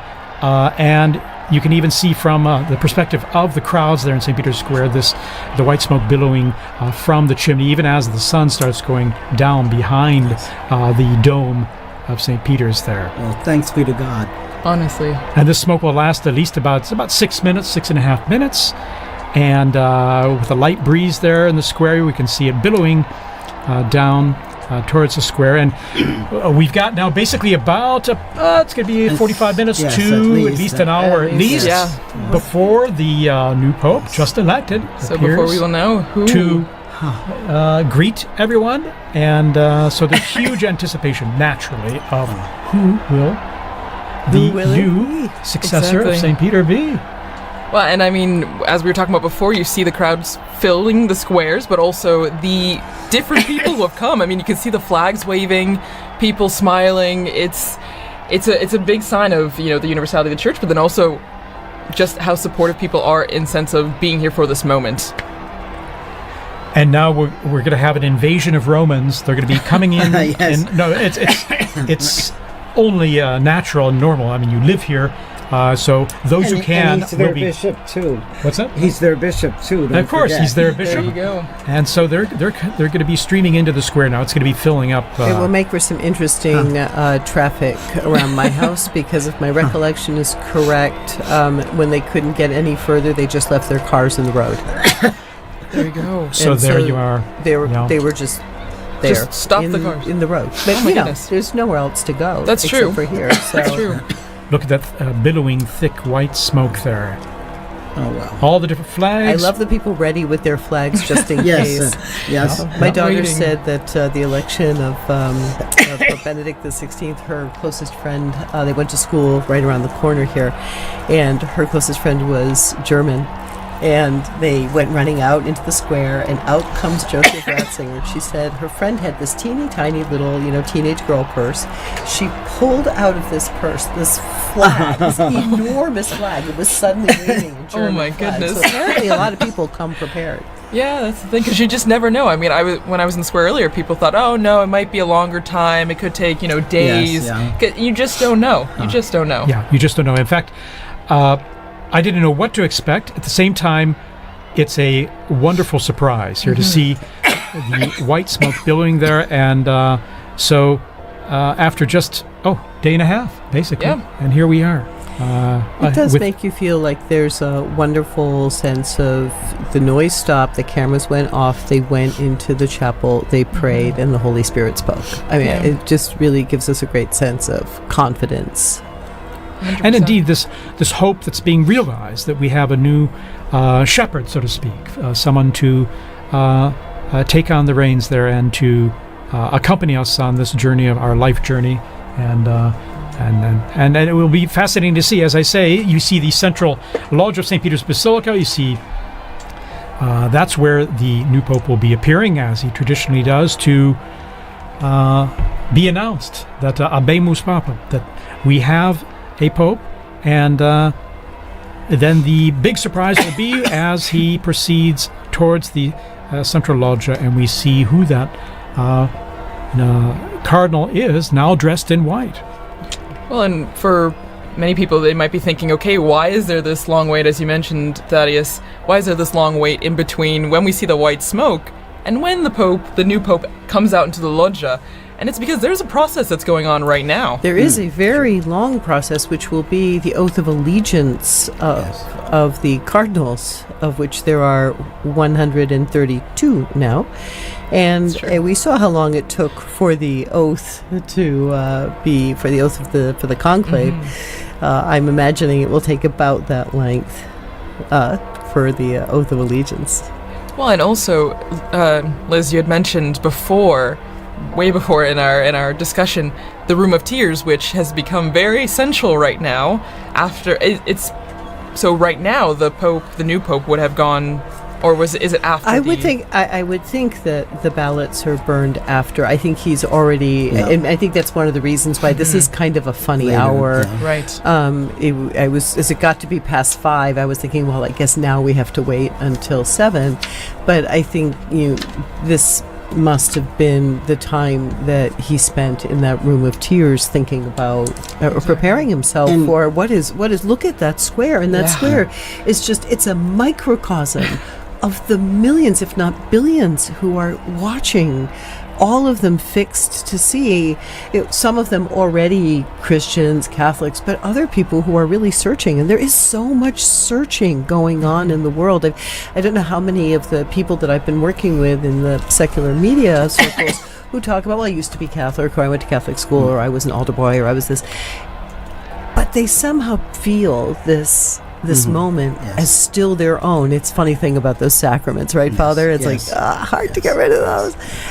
And so he's also the father to those people, and to all the others who don't even know that they're orphaned yet. So all the people we pray for on Good Fridays. Exactly. Yes. And there's also a real life need going on in the Room of Tears as well, because probably the tailors are very busy adjusting one of those cassocks to be able, for the new pope to be able to wear out until the loggia. Oh, and don't forget the barber. They keep a barber back there just in case he needs like a shave and a trim or something, because like some of them show up scruffy for the conclave. They're not expecting it, so apparently they've got a barber back there. Also sworn to secrecy. But these are incredible moments, aren't they? Wow. And what a surprise! We were sending out that report on looking at history, and here we are, the smoke billowing out, and here we are waiting now to see who the new pope will be. Well, and as you mentioned, TJ Thaddeus, this is we had just heard in that archived interview. I remember where I was when Roncalli was elected. Yes. And now we will all remember where we were at that moment when this new pope was elected. I mean, we would have been here seeing these flags from South Korea, from Spain, from everywhere, from Serbia, from Croatia. It's amazing to see. Yes. I'm old enough that I actually saw Papa Roncalli here in Rome at a general audience. Yes. I came as a child and was brought to the audience, and there he was being carried in on the sedia gestatoria, and he really was the smiling, good Pope John. I mean, he was just so warm and loving. And friendly, sure. Well, and, as we're waiting for the moment when we will meet the new Pope for the first time, it's just a moment of reflection, I think, also of as we were talking about before, the impact and what the significance means. And I mean, just thinking about, there will be one country, one group of people that are in the square thinking, that's someone from my country, or that's someone that I can, relate to, because it will be someone who is from potentially a country that's being represented right now with the flags waving. Indeed.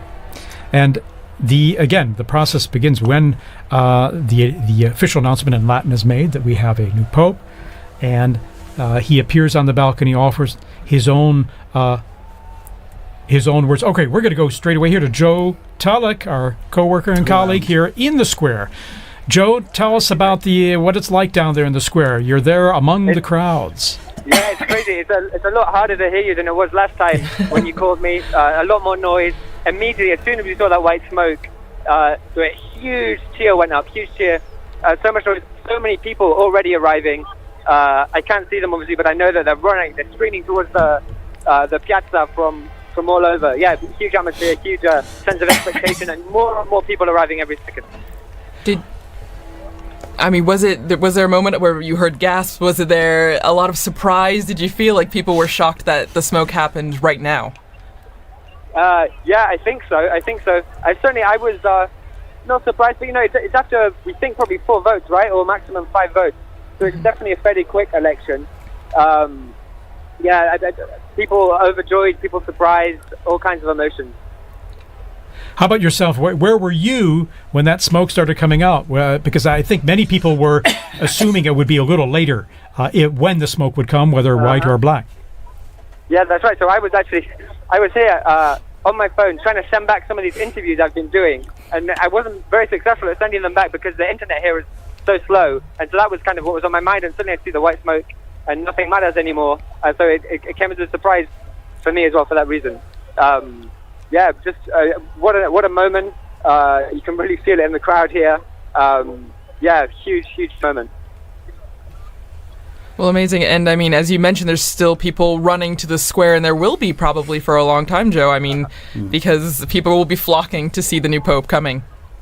Yeah, that's right. And all kinds of people here as well. I've been speaking to priests from all over. I spoke to a nun from Samoa, right, the island of Samoa. I spoke to a Buddhist monk, and that's one of the interviews that I wasn't able to send back to you guys. Oh, wow. I spoke to a Buddhist monk from Thailand who said he was in Rome by chance. He just happened to be in Rome visiting a friend, but he was in the square on purpose because he really wanted to be here. He said that although he's a Buddhist, that Pope Francis really meant a lot to him.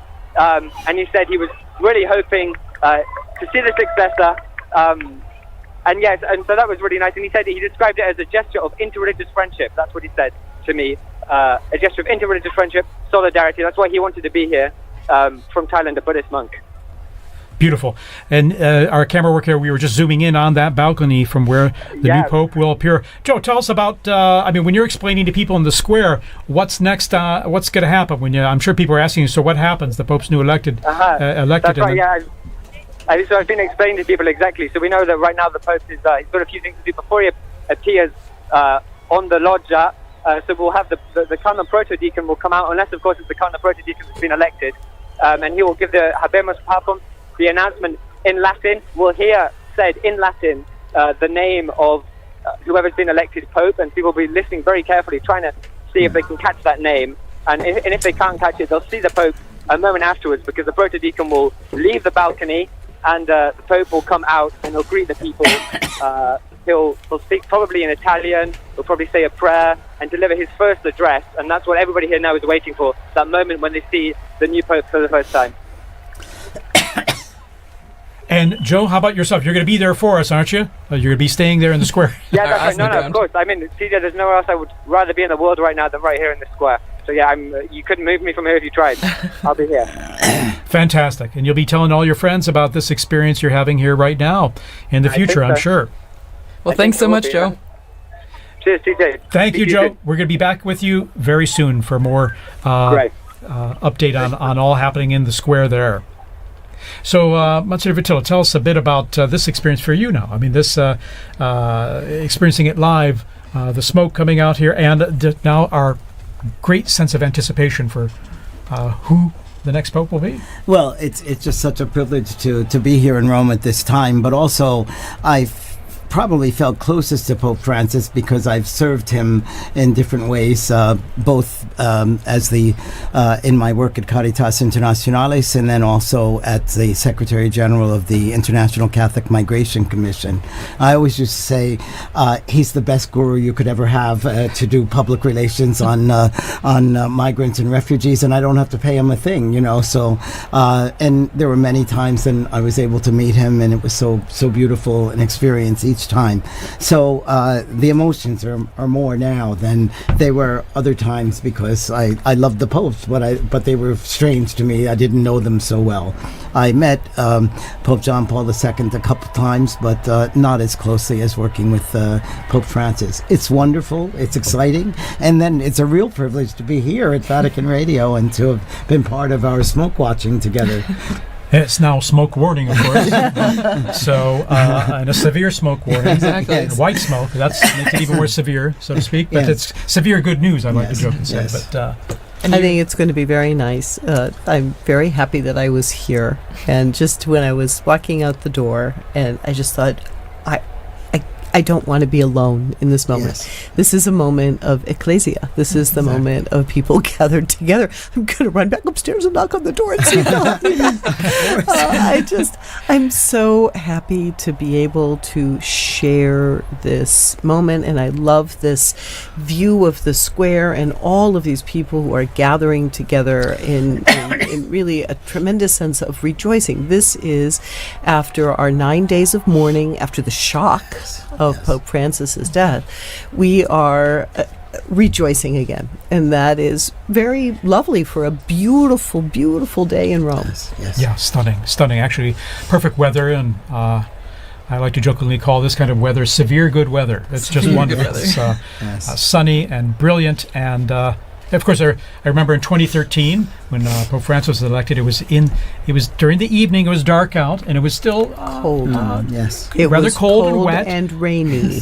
And the sun set later, but it was illuminated with the lighting in the square. And now they even improved lighting they have on the basilica now. It's stunning. You know, the square and the facade, how they've renewed and the lighting.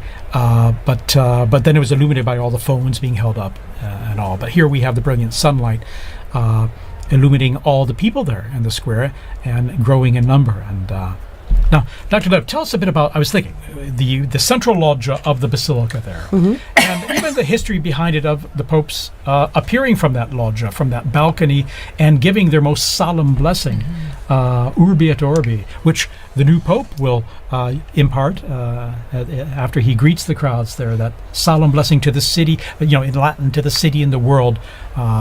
Which is that's the first task, that's his first act, is to impart this blessing, because after all, he is the Pontifex Maximus. He is the bridge between heaven and earth. So today we'll see him in the facade of St. Peter's, and that facade, which was built, beautiful construction by Carlo Maderno from 1612, but even in some of the buildings in Rome you might not recognize actually have a loggia of benedictions. So there's a sort of strange side transept on St. John Lateran, because when the popes lived over there, that was where the pope would come out for the Orbi et Orbi blessing. Or even the church of San Marco in Piazza Venezia, where Pope Paul II lived, he also had a loggia of the benedictions placed into his house/church/ because the popes weren't officially living in the Vatican. And then even, what it means to have the Pope on that balcony. If we were in the early 20th century, the first conclaves of the 20th century, there was no Pope on the balcony, because during the so-called Roman question, after the unification of Italy in 1870, during those conclaves, while the newly formed Italian state and the ousted papal state confined within the walls of the Vatican,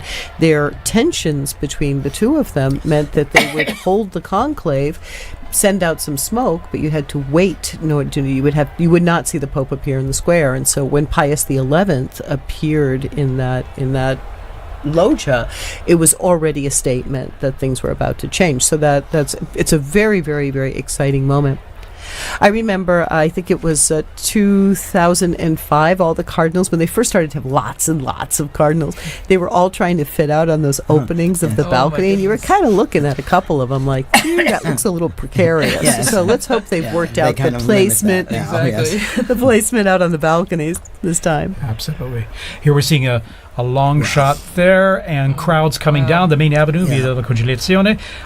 There are security checks, of course, which is one reason that the crowds may kind of trickle in more than be running into the square. Unfortunately, it's absolutely necessary nowadays. So, sure, you could see them coming from the security now. So there's a metal check and all, so we have to ensure the safety and security there in the square. So. Well, and as we're seeing all this jubilation and excitement, sadly, we have to say goodbye to Liz. I'm like those sports stars that keep quitting and then coming back. I mean, you'll probably see me back in like another 15 minutes. Yeah, you are welcome to come back. Or a bit like the seagull coming in and around the chimney. I really liked the sports star comparison better, but I'll handle seagull. Okay. Thank you so much once again. I'm so happy we got to share this moment together. Thank you for being here with us. Well, and as Liz mentioned before, when we were talking about what is happening now, what takes so long, I mean, according to John Paul II, I believe his Apostolic Constitution, right, Universi Dominici Gregis, there's a process that's happening, and it starts with the rite of acceptance, which already happened, because that's when we know we get the white smoke, because the Pope, the man that was elected, had to say yes. And has to sign and have it certified. Exactly. So isn't that, it's beautiful, right? We always talk about free will in the Catholic Church. Yes. He could say no, but this means that whoever we will see on the loggia has agreed, has said yes to this. And as you can hear, the crowds are coming, and we see the pontifical band there coming out, and and the Swiss Guards, of course. There's always a traditional salute of the Vatican hymn or anthem to celebrate the occasion. It's part of the festivity of it, and we hear they're playing already and coming out there, all in full uniform. Well, and it's special. It's special too because these last more than 2 weeks, we've had the Swiss Guards present for certain things, but now they have a Pope once again that they are protecting. That is their role. That is their mission, right? To be where the Pope is and to protect him. And so this is extra special because now we see them coming out again to the piazza because we will have a Pope. Yes. I live with 21 other priests at a residence, so all of us work in the Curia, and we've been sharing at breakfast how hard it is in the morning when we're celebrating Mass, and there's always a prayer in the canon of the Mass for the Pope. And, we now have to skip over that, and it's like your tongue doesn't stop, So now we can pray once again for the Pope as well. Exactly. Well, our predecessor popes can pray for us as well. Exactly. Intercede in ways. Yes, that I'm sure of. We hope and pray for sure. So again, the bands here will be coming in and playing the anthems, the hymns when the new Pope appears, just like almost the Urbi et Orbi on an Easter or Christmas or solemn occasions. That's right. And so it's to be expected at this time, and we probably have another, it's at least a half hour before the earliest the new Pope will appear from the central balcony. But also during this time too,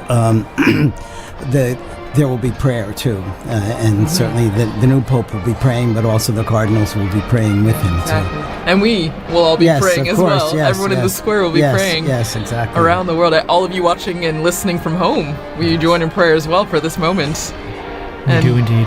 You can be sure even the new Pope hears all this in the background because it's a lot of strong sound that's coming up there and then propagating up into the areas there in the buildings and just outside the loggia there as well. You can hear that. I know that from experience. Right. The sounds of the streets, the sounds of the square. Well, and it must be a sign of. I mean, they must feel encouraged hearing the cheers, the music, because this is a big moment for anyone. And then to come out into the loggia and see thousands upon thousands of people. I mean, if public speaking is not your thing, that would be very intimidating. And so to hear the support of the band and the people clapping and cheering must be must be extra special for that person. Absolutely, a huge encouragement as well. Apart from the weight of the office and accepting and realizing the challenge, the immense challenge that they'll be taking on and responsibility, but encouraged by what is the fanfare we're seeing and hearing in St. Peter's Square right now. And as I mentioned, the crowds are filtering in, go through their security check before that, but the square is slowly filling up there with people coming in last minute to be here. Of course, they're lucky they have a little time because we have about this almost 1 hour before the new Pope will appear. And so we see in the blue there the gendarmes, the Vatican gendarmes and the band they have there, and then of course the Swiss Guard in uniform there in position. So, well, and just again behind the scenes, looking back behind all the process that's happening, I think is so interesting to think we're seeing the crowds waiting, cheering, trying to keep spirits up while they wait the hour or more until we know who the Pope is. And I think, as we're talking about, prayer is also a central part of this aspect as well. I mean, before the Pope comes out, we see the first ceremony, the greeting, the Te Deum, where in the Sistine Chapel, after being dressed and saying yes. The Pope goes back to the Sistine Chapel and he takes a seat on a chair and a ceremony begins. And it's introduced with a greeting from the senior cardinal of the Order of Bishops, and then they read a passage from the Gospel, which, as we talked about with Liz and also Dr. O'Donnell, I mean, it grounds the mission of the Pope, the office of the Pope in the Gospel, in the message that Christ gave to Peter, feed my sheep, tend to my sheep. So I don't know, it's a really special moment, I think, when you look behind what's happening right now as we wait for the Pope. And speaking of the ground, please, just in the unbroken line of passing the authority and the responsibility of the papacy from Peter all the way on. And now, going on the ground there in the square, we have Sister Nina Krankic, who's from Croatia and is with us there in the square, and she works here at Vatican News and is going to share us tell us more about her own experience there in the square. Sister Nina, can you hear us? All of our listeners, to all who are following us online now. Pretty amazing. I just arrived here at the St. Peter's with my colleagues. We just rushed out of the building and we just arrived here. It's so many people already gathered here. There's the orchestra playing, as you probably can hear and see. The atmosphere is so getting warmed up, and it's incredible. We're going to take our place somewhere here among the people, and we're going to wait for that special moment that is going to happen very soon. Sister Nina, you must have run out of the building there to get there in the square, because I mentioned the crowds coming in now there's got to be some bottleneck there, isn't there? Yes, we ran out of the building. All the colleagues started screaming, "Watch out, watch out!" There was a white smoke, so we just ran out and ran through the crowd, and we're going now. We're here in front of St. Peter's, actually, so we have a pretty good position, so we talk a little bit later. I can tell you more about what's going on.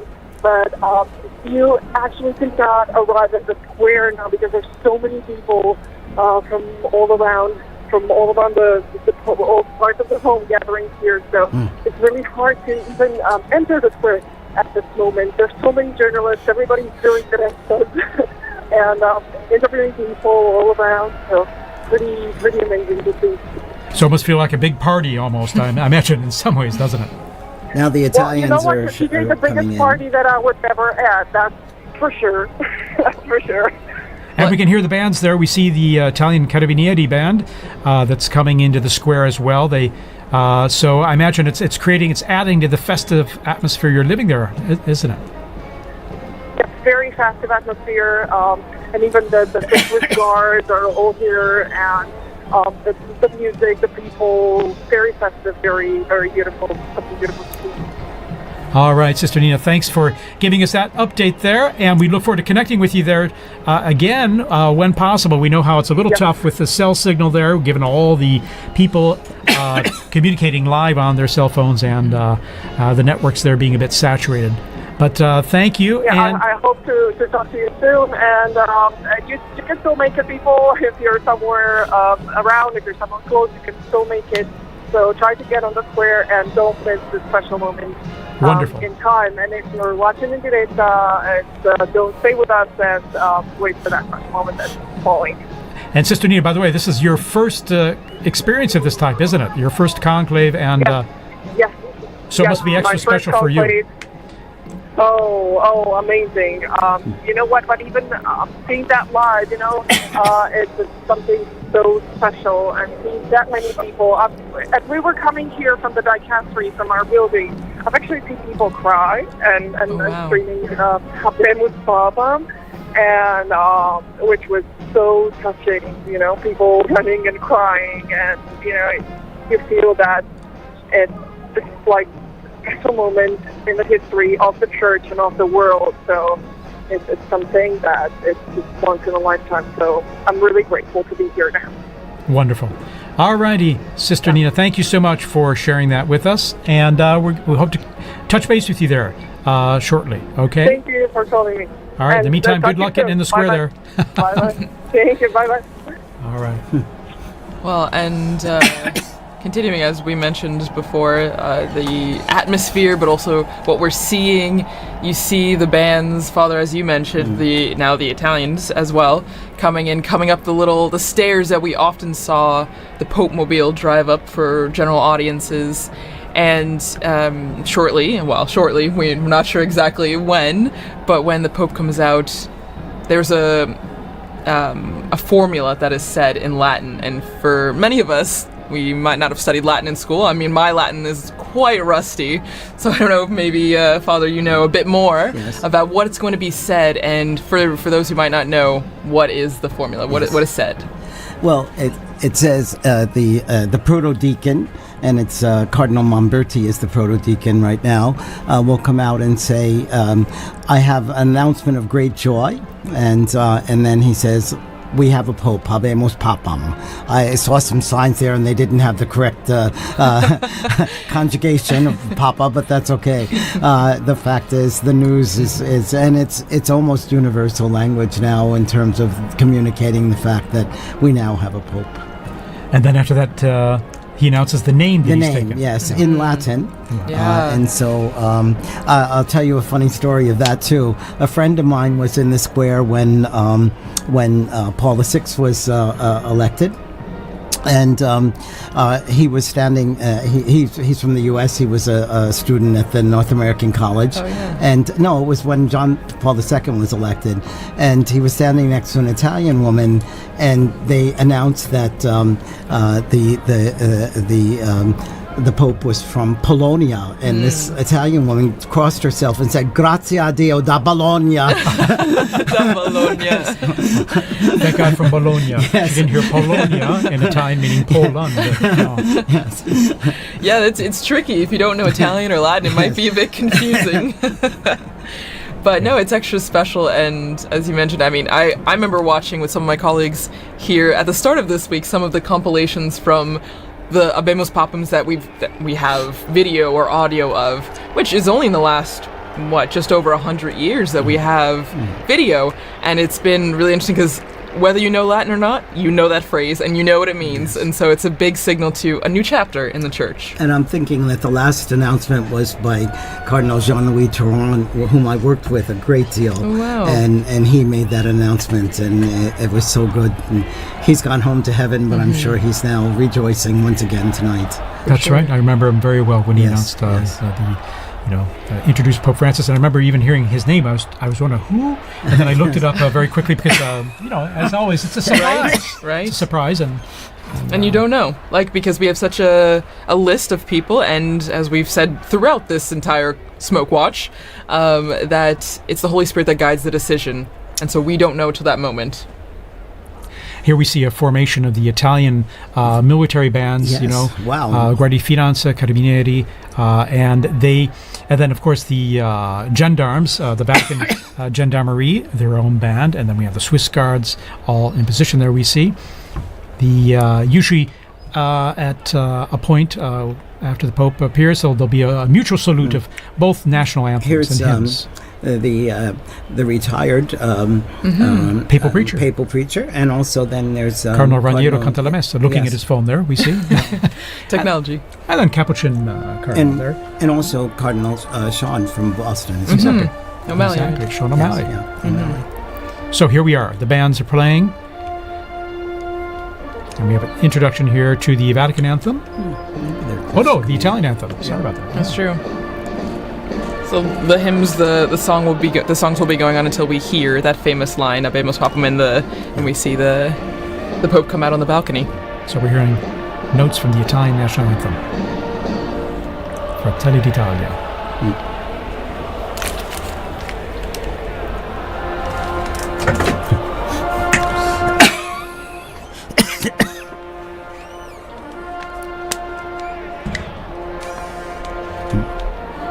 He must.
And we've just heard those, the Vatican hymn and then the Italian national anthem played, mutual salute between the two groups of bands.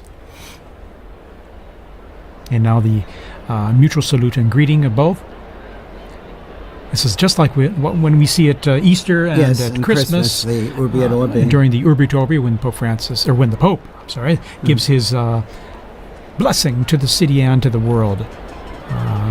And before that, his Christmas or Easter message.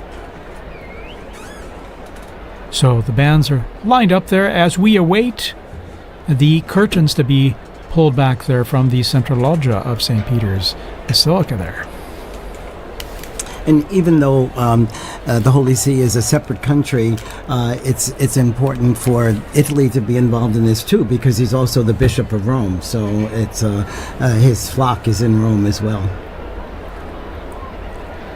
Actually, just now taking off my headphones to hear some of the ambient sound, you could hear kind of the craziness that's going on outside. You could hear helicopters, ambulances, fire trucks, everything. And so, even at the end of Via Conciliazione, where we are, you can hear the excitement and the festivities that are happening outside. Monsignor, I think some of that chimney smoke has gotten to me, yes. There's a lot of pollen in the air, so it's definitely. Allergy time here as we head into summer.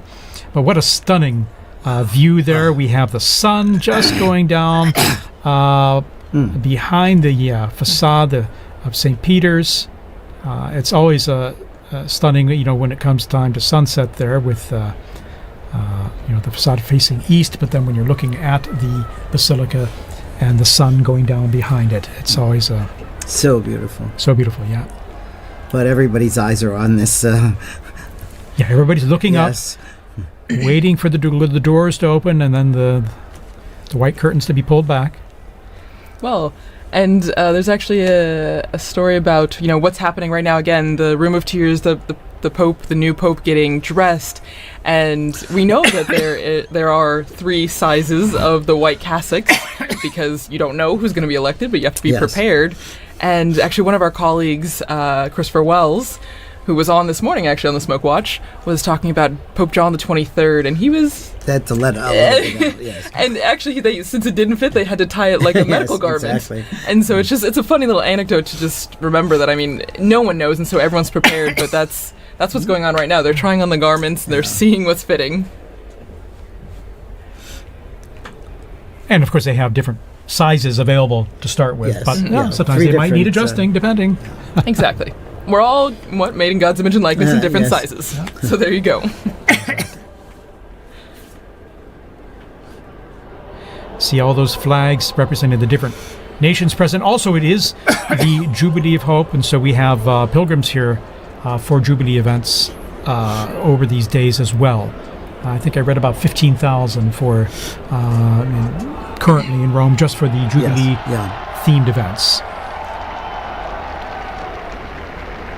For pilgrimages that were organized well ahead of time. Well, and we're hearing from our producer, Francesco Merlo, that they're looking outside our building, and as I mentioned, there's helicopters, but they're blocking off the roads, and that's what Liz was mentioning too. You know, that people are stopping, and they're just trying to get to the square as fast as they can. So it's a moment of organized chaos a bit in the square and around the Vatican.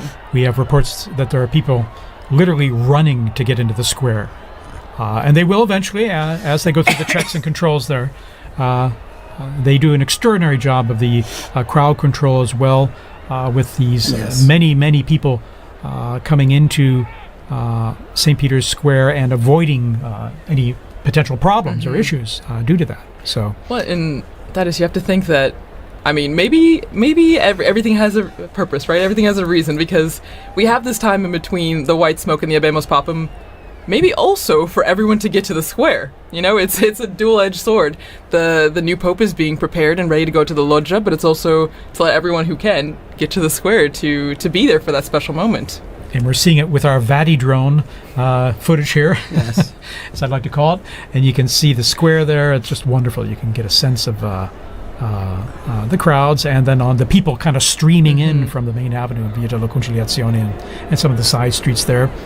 Talking about the universality of the church, I just got a message from a UN official in Gaza who's listening to this transmission, and so you could see how connected people are, and how grateful they are to be able to hear Vatican news as well. Yeah, of course. Well, we're grateful to have you here to say some nice, intelligent things for us. I don't know. As well as and give us some interesting input on all, and to share this experience. As we see the our drone footage there, shows our Vati drone is showing the avenue there filling up with people, and as they come closer to the square, then they just go through a check there, and all the flags are ready.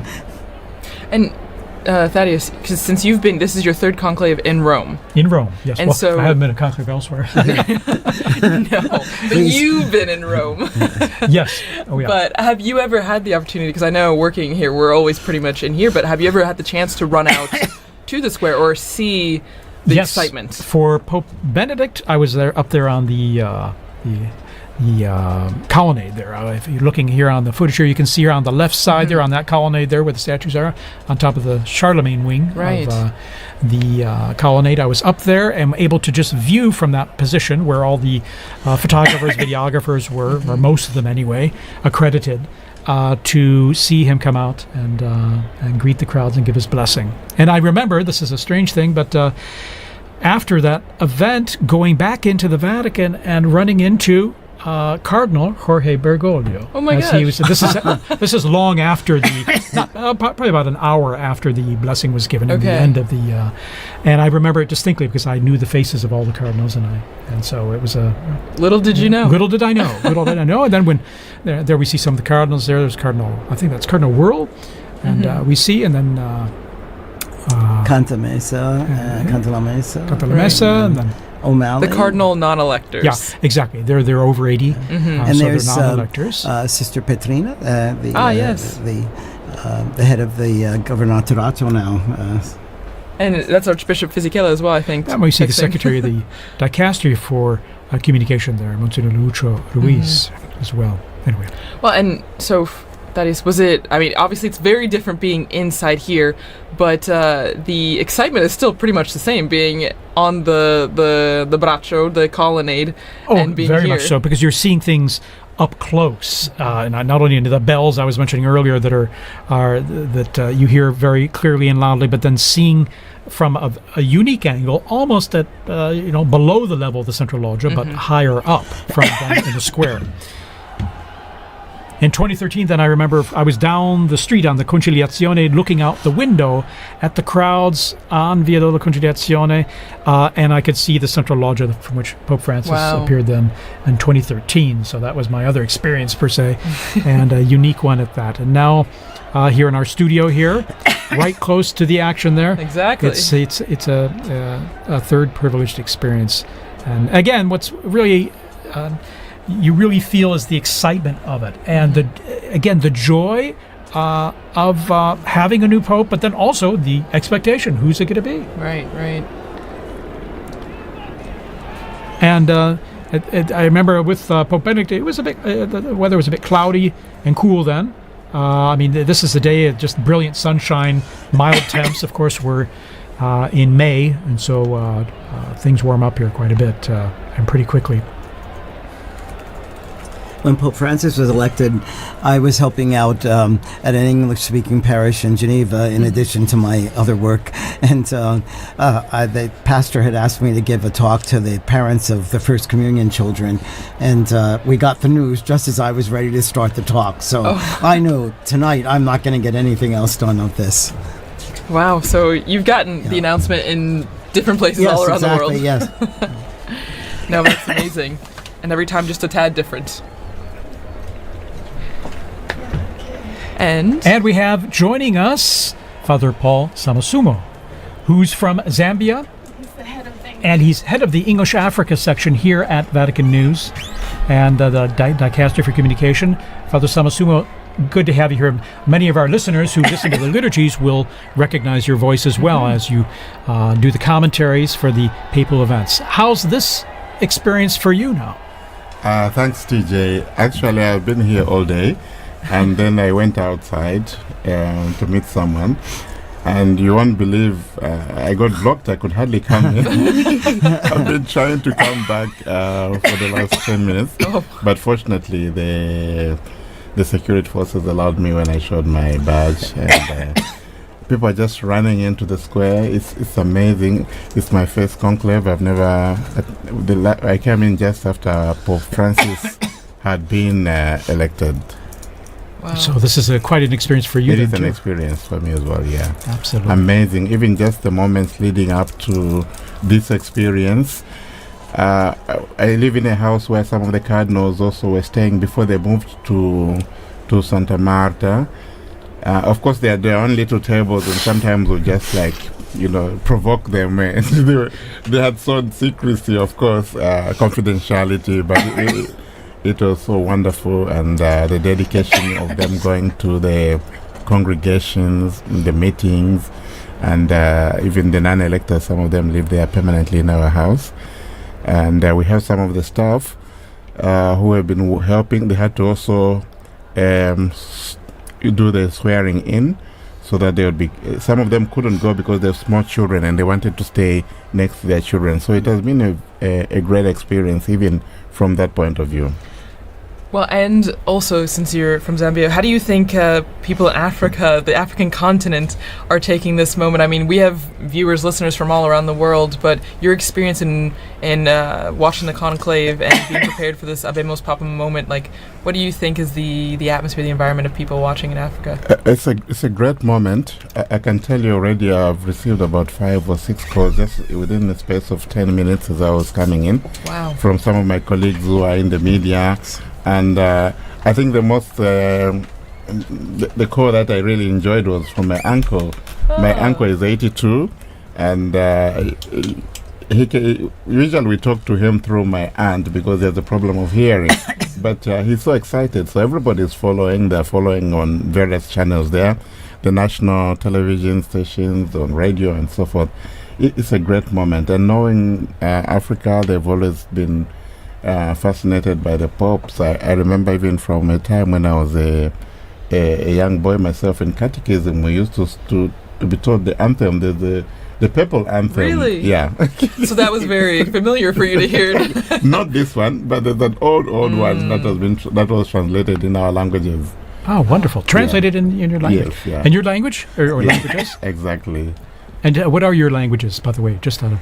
Well, I'm from Zambia, and Zambia has 72 languages. Oh my goodness! Of which 8 or so are the main ones that's widely spoken. English is the official language so you can get by with that.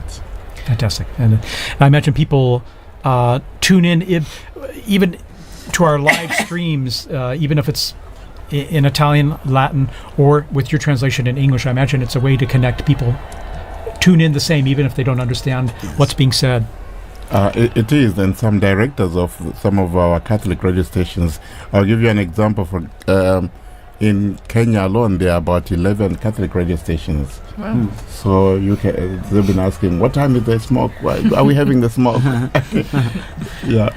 Well, and it's really interesting now that we have you, Father Paul, in here, because as we heard from Father Bob, we had a message from Gaza, listening there, and then now you hearing messages from all over, and so it's the wide-reaching effect of this moment, and as the message or the theme that we've seen throughout our conversation has been universality, and how this is not just a moment for people here in Rome, and not just for Catholics, for people everywhere.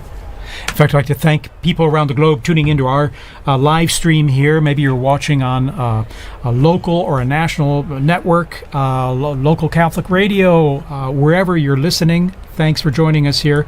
We're going to be providing you with all the information we can as we await this historic moment to find out who the new Pope is. And we'll know pretty soon. It's been about about a half hour or so since the close smoke. to an hour. An hour. An hour? Okay. It was around 6 o'clock flies. Rome time. There you are. It was 6:07 or something. So any moment now there. And we see the crowds are coming in to the square, still streaming in, slowly but surely. On the sides there, you can see on the right side and on the left side after they've gone through the checks there, and then coming into the square, and they can all see things pretty well because there are these big television screens and good high-res ones too in the square and along the Conciliazione Avenue leading into the square. So many people, they can see just what we're seeing all together here. These same images and coverage. Sometimes there's some text message or some subtitling there and info for them, but they can get a good idea of what's happening even if they're not up close, thanks to the nice new technology we have out there. Well, and I'm sure, as we all talked about before, and Father Paul, you would also, I'm sure, have experience with this, but using like the screens in the square, us doing this commentary, and you have to imagine that social media is blowing up with this moment, Oh, yes. I mean, everyone that's in the square is live streaming, I'm sure, taking videos, taking pictures, and so the news is spreading even faster than it would have 10, 20, 30 years ago. Exactly. Even just here in Rome, just the streets, the cafes. What I found interesting is, I'm sure you've seen the guys that sell trinkets and stuff. Sure. Some of them are from Senegal, from Bangladesh, and so forth. And when the smoke came out, this guy asked me, "Do we have a pope?" And he said, "Do we have a pope?" I thought most of them are Muslims, but that kind of interest is really very touching. And I found very moving, to be honest. Yeah, absolutely. I have another story on that. When Pope John Paul II died, I told you I was on my way to Gambia, and I had to go through Senegal. So in Dakar, there was this long line that I was waiting to go in through immigration, and the guard pulled me out and said, the Pope has died. I said, yes, I know. So then he said, you come up to the front, and then he brought me to the official, and he said, you must have this father go through now because the Pope has died. And then he told me that he had a chapelet, a rosary from John Paul II because he was part of the police when John Paul II visited Dakar. Next morning, 5 o'clock, I'm back in the line because I have to then fly to Gambia. And again, he came, pulled me out of the line, got me through, is everything okay with you? It was really amazing. But you see, again, what the Pope means to so many people. And he told me he was Muslim, but, he was important religious leader. Right, of course. Again, I'm sure people around the world now are just tuning in dropping in and out of this broadcast and other broadcasts to see what we're all waiting for with anticipation of who the new Pope is. And that should be very soon now. And we'll know, of course, not only from the video we have here, but then when the crowds let us know with their cheers and applause. And it will be we'll all be trying to give you immediately the name of the cardinal, Yes. which has now become the Pope. And as I believe, TJ, you mentioned earlier, or no, Father Bob, you mentioned it will be in Latin. And Yes. so we'll all be brushing up on our Latin in between, now and then, so Yes. that we will have the name correctly. And then we'll also get to hear the name that the new Pope chooses. Yes. To be I his think new... the name is always also interesting because it kind of gives this vision of what he wants to do with the papas. Probably not what he wants to do, but what he, what inspires him. And Father had an anecdote there. I also have one. And when Pope Francis chose the name Francis, one of the Jesuits in Zambia told me, we were so excited because we thought you were chosen Francis Xavier. Yes. And actually, it was the next morning that Francis clarified that this was Francis of Assisi. So Yeah, it's true, because a lot of people were Yes, trying to yeah, guess sure. and figure it out. That's right. When he met with journalists, he explained the origin of the name that he took and why. Well, and it's special, like you mentioned, Father Paul, right? So it usually drives their an idea of what the focus might be for the pontificate choosing this special name.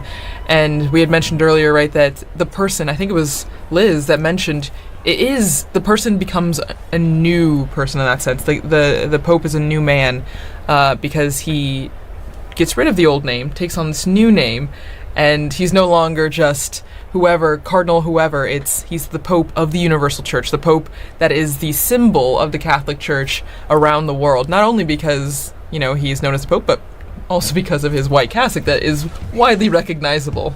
We're seeing these camera shots. Those big television screens, people know when they're on camera, and so they have their moment of fame, They're their few thrilled. seconds of Yes. fame, waving and greeting everyone there. So it's always kind of fun too. It brings a little involvement and participation for everyone. And it's good that the authorities, I think they planned this very well. You have screens around the Vatican, so that reduces also the congestion. We have the new square, which has just been redone for the Jubilee year here. So there's another screen there, just outside this building. And people are just sitting out there. They are not rushing to go into the square. So they can see. And maybe they even get a better shot a better view from the screen there. So there are a number of these large screens surrounding the area. And I think it was very good planning on that part. Yeah, wonderful, in fact. And then even just the organization, I'm always impressed with the crowd organization, how people are led into these areas to assure that they can get in. It might take a little time, but then also how everything has come off so well without a hitch. Again, it despite was these almost big prophetic crowds. because so much of the reconfiguration of the square and Via della Conciliazione was done for the Jubilee, but it served very well for the funeral and now for the new Pope. Yeah, the city has done all these Yes. works projects also to help traffic flow well through the area. And here we have... Yes. it looked like... let's see here. That was Cardinal Schönborn, was it? Yes, and then also to the- Cardinal, who was the head of the Christian Unity. That's right. Yes. Okay. And you can hear the helicopters. You can hear them in the square now. Yeah. So it's getting louder and more apparent that there's people from all over, and everyone's getting images of the square. And I think the security forces trying to keep the peace. And I noticed also they blocked some of the roads leading so that people are running across the roads, you know. So you gotta keep them safe too. You gotta keep them safe, right, Kelsey? Well, and so one of our colleagues, Lisa Zangarini, she did a lot of research on why we have this tradition of changing the baptismal name of the cardinal into the name for the Pope. And it actually started way back, It looks like there may be. Yeah, 2,000 years ago to Saint Peter, whose original name was Simon.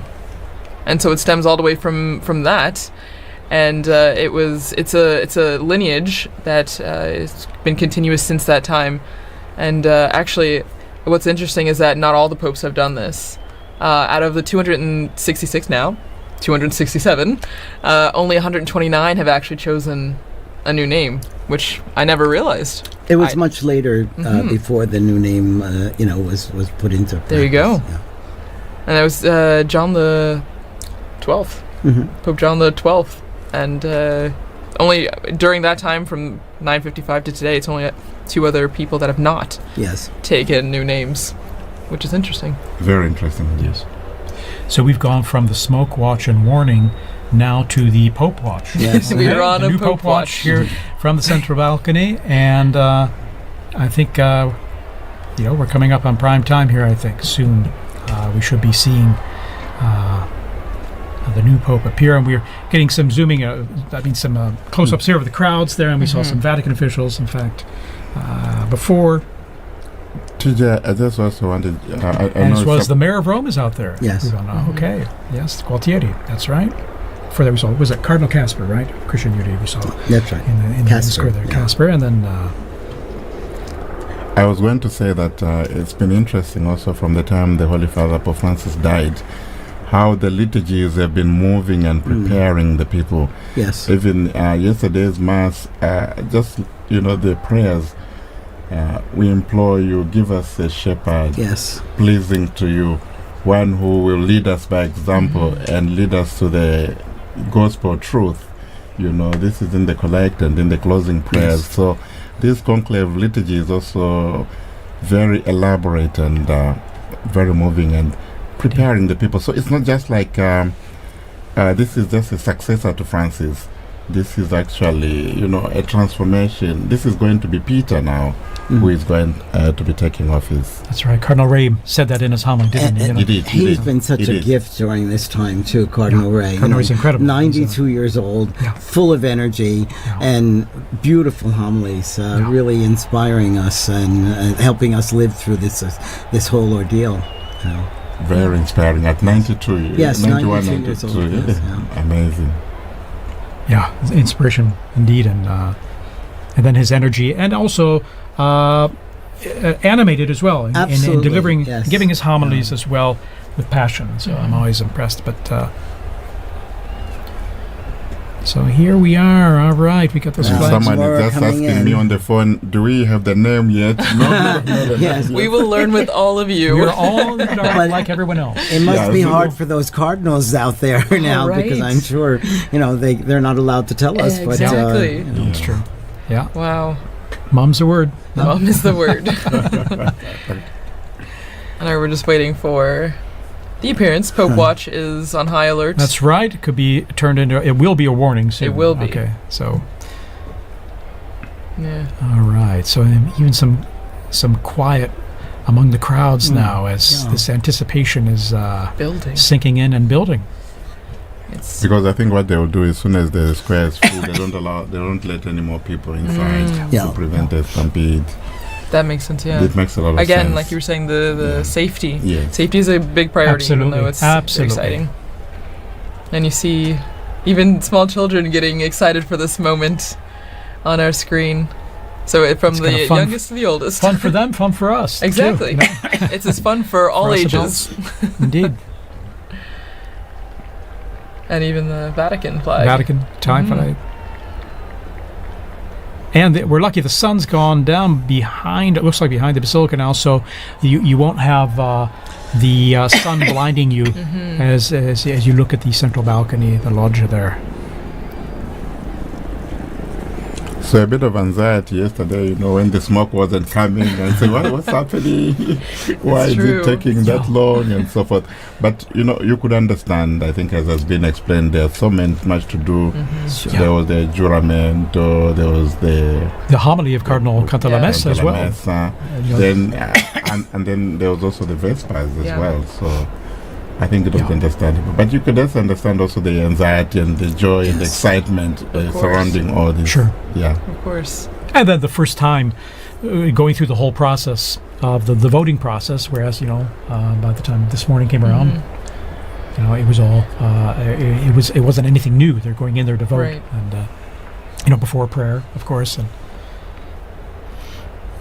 I mean, a lot of these flags that we're seeing on the screen as we wait for the Pope, it reminds me a lot of World Youth Day. The same kind of excitement, the same kind of building. You see young people from all over. It's a really beautiful image, and I think is again just a sign of the youthfulness of the church. We talk a lot about the future of the church, which begins with this new Pope, but the young people that are also present at this moment to see the historic aspect of this. It's really beautiful. And we see the internationality, the universality, the Catholic Church. It's a global reality, and we see that in the crowds there in the square. And this we also saw during the funeral of Pope Francis. So many people. Okay, there's movement. Okay. Yes, there is movement. Here we go. The white curtains are behind the glass door. Now the doors are being opened. We see first. Here we are. Yes. Coming Cardinal out. Lamberti. The Cardinal Proto-Deacon. Cardinal Dominique Lamberti. And he's smiling. He's smiling. He will give us the announcement. Here we are.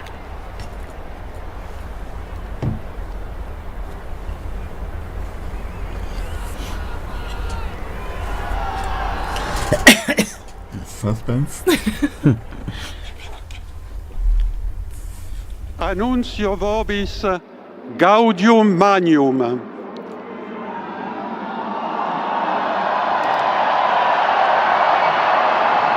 Habemus papam.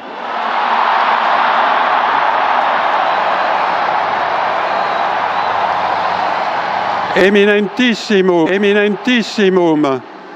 ac reverendissimum Dominum, Dominum Robertum Franciscum, Sancte Romane Ecclesiae, Cardinalem Prevost,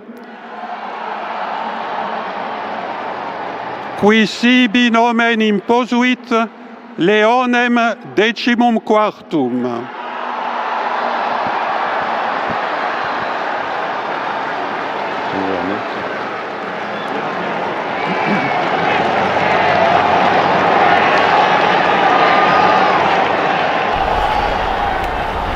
So the Pope is Cardinal Robert Francis Prevost, who's taken the name of Leo XIV, Pope Leo XIV. Cardinal Prevost is an American, and he spent most of his ministry in Latin America, in Peru, and also in Paraguay. And he's an Augustinian father. He was the provincial in Latin America, and then became the Bishop of Chiclayo in Peru. And he then is also he became the Superior General of the Augustinian Fathers as well. He's now he's been the prefect of the dicastery for bishops. We see the cardinal electors. They're appearing on the balcony there as well, with this joy and their smiles on their face. A great joy indeed, and well, it wasn't one of those papabulas, so to say. What a great joy! It's a wonderful joy, and he's from Chicago, yes, Illinois. Chicago. Okay, An American. An American. Yes. And an American. I think that's a historic moment for sure. Truly, truly historic. And you can see all the cardinals on the different balconies there. For our radio listeners, you may not be able to see this, of course, but they're appearing on all the balconies to the left and right of the central balcony there. All of them clearly standing out with their red vestments and smiles, and waiting to again for all of us to greet this new Pope as well. Greet the new Pope. Which now we know his name. Cardinal Robert Francis Prevost, Augustinian. Amazing. And has served as prefect of the dicastery for bishops. A native of Chicago, Illinois, in the United States.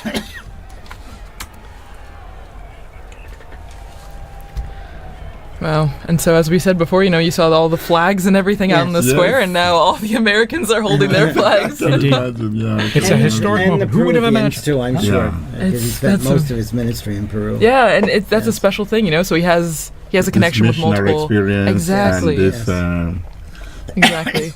continuation of evangelization mission of the church. The priority, yeah.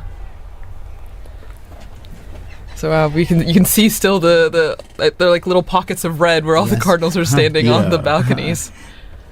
And from our Vati drone footage, and seeing it from above there, it's a unique view perched above in front of the facade and looking down at them as they're on the balconies there, awaiting now as the new Pope, as we mentioned there, Cardinal Robert Francis Prevost, and Pope Leo XIV. The 14th. Pope Leo the Pope Leo the 14th. The 14th. Yes. And of course, his Leo the 13th was the great social reforming pope for us. He was the great social reformer. Yeah, and he died in 1903, so still fairly recent in the grand scheme of things. Was Pope Leo the one with Rerum Novarum? Yes, exactly. There you go, good memory. From my seminary days. And then his successors wrote other encyclicals every 40 years afterwards. So he started like a on the trend. Yes, and it's really one of the constitutions of Catholic social ministry and Catholic probably social I would doctrine. say a pope needed for our times with all the social challenges the world has today. Yes. And he's, relatively young, 69 years old, born on the 14th of September, 1955, as we mentioned, in Chicago, Illinois, and so 69.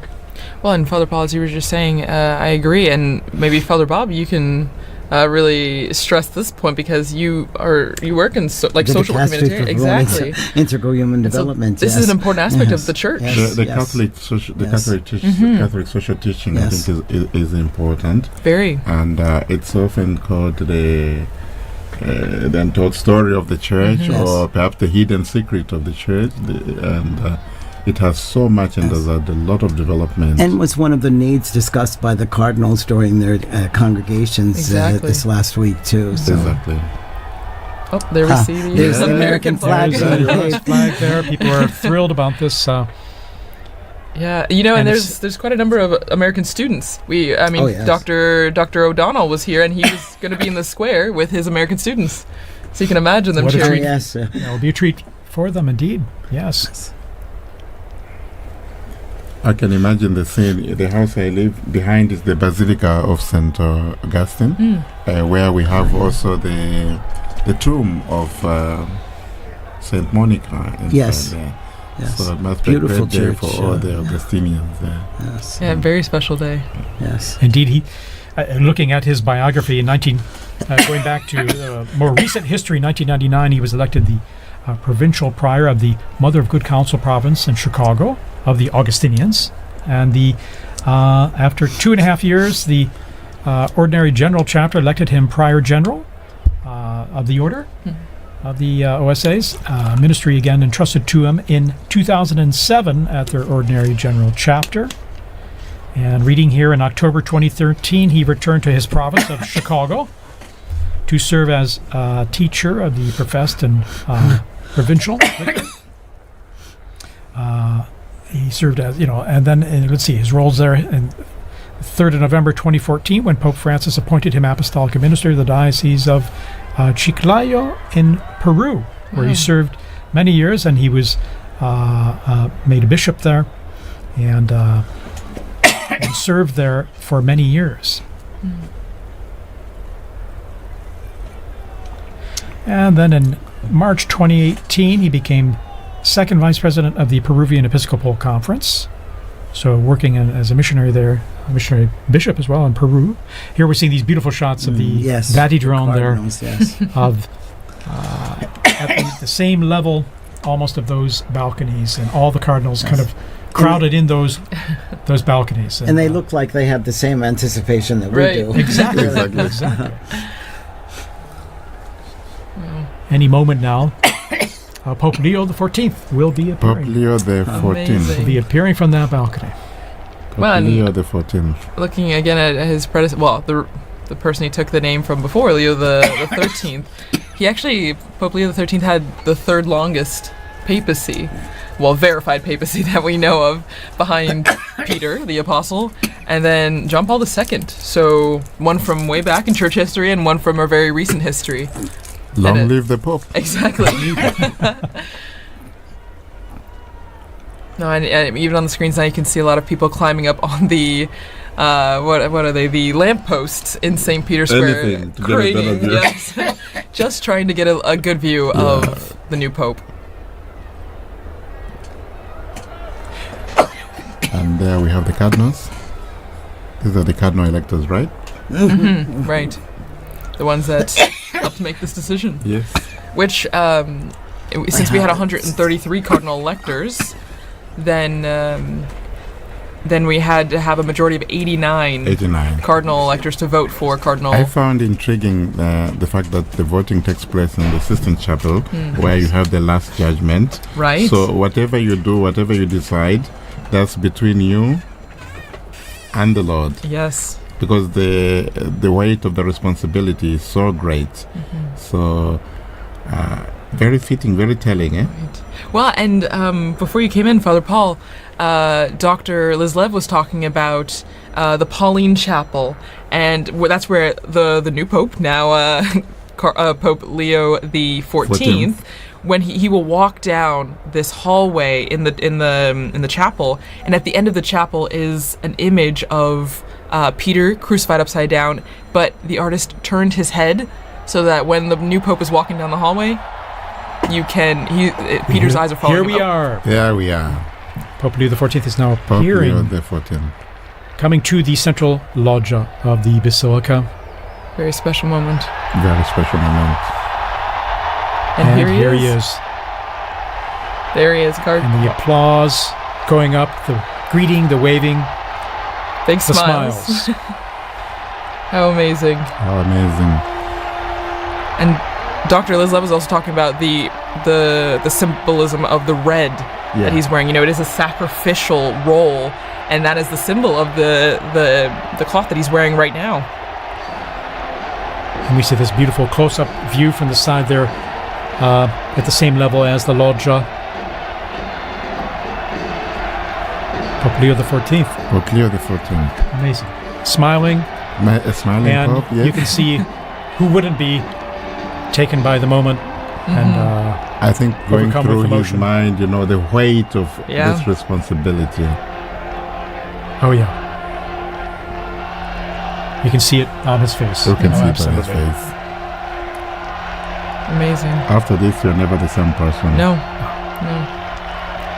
And we're hearing the bands below, the mutual salute of the anthems, the hymns, Vatican hymn and the Italian national anthem, as we do traditionally at the Easter and Christmas, as we've mentioned. And after this, now Pope Leo the 14th, he will give a greeting and impart his first apostolic blessing, the Urbi et Orbi, to the city and to the whole world. So that blessing extends to everyone who is watching, everyone who is listening, your family, wherever you are. It's a great moment to prepare ourselves for this first blessing. This most solemn blessing, you can just feel and see the emotion on his face. Yeah.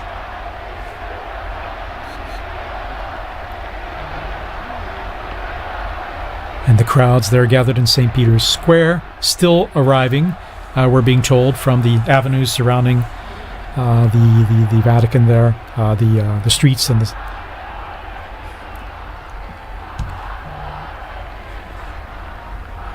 So just getting messages here, congratulations, God bless the Pope. And you can hear the chanting from the square. Long live the Pope. Viva il Papa. Viva il Papa. Viva il Papa.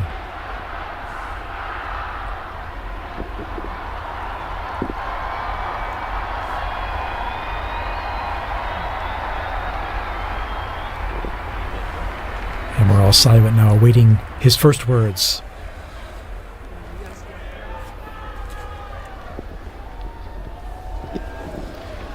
La pace sia con tutti voi.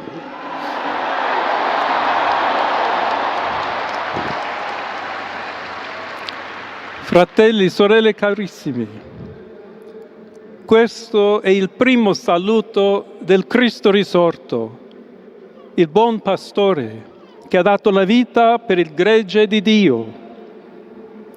Anch'io vorrei che questo saluto di pace entrasse nel vostro cuore, raggiungesse le vostre famiglie, a tutte le persone, ovunque siano, a tutti i popoli, a tutta la terra. La pace sia con voi.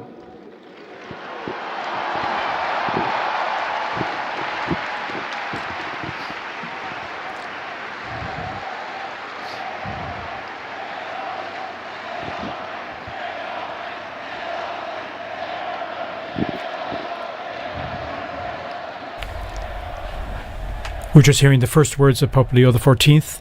As he continues, we'll provide a summary here in just a moment as we listen to his words.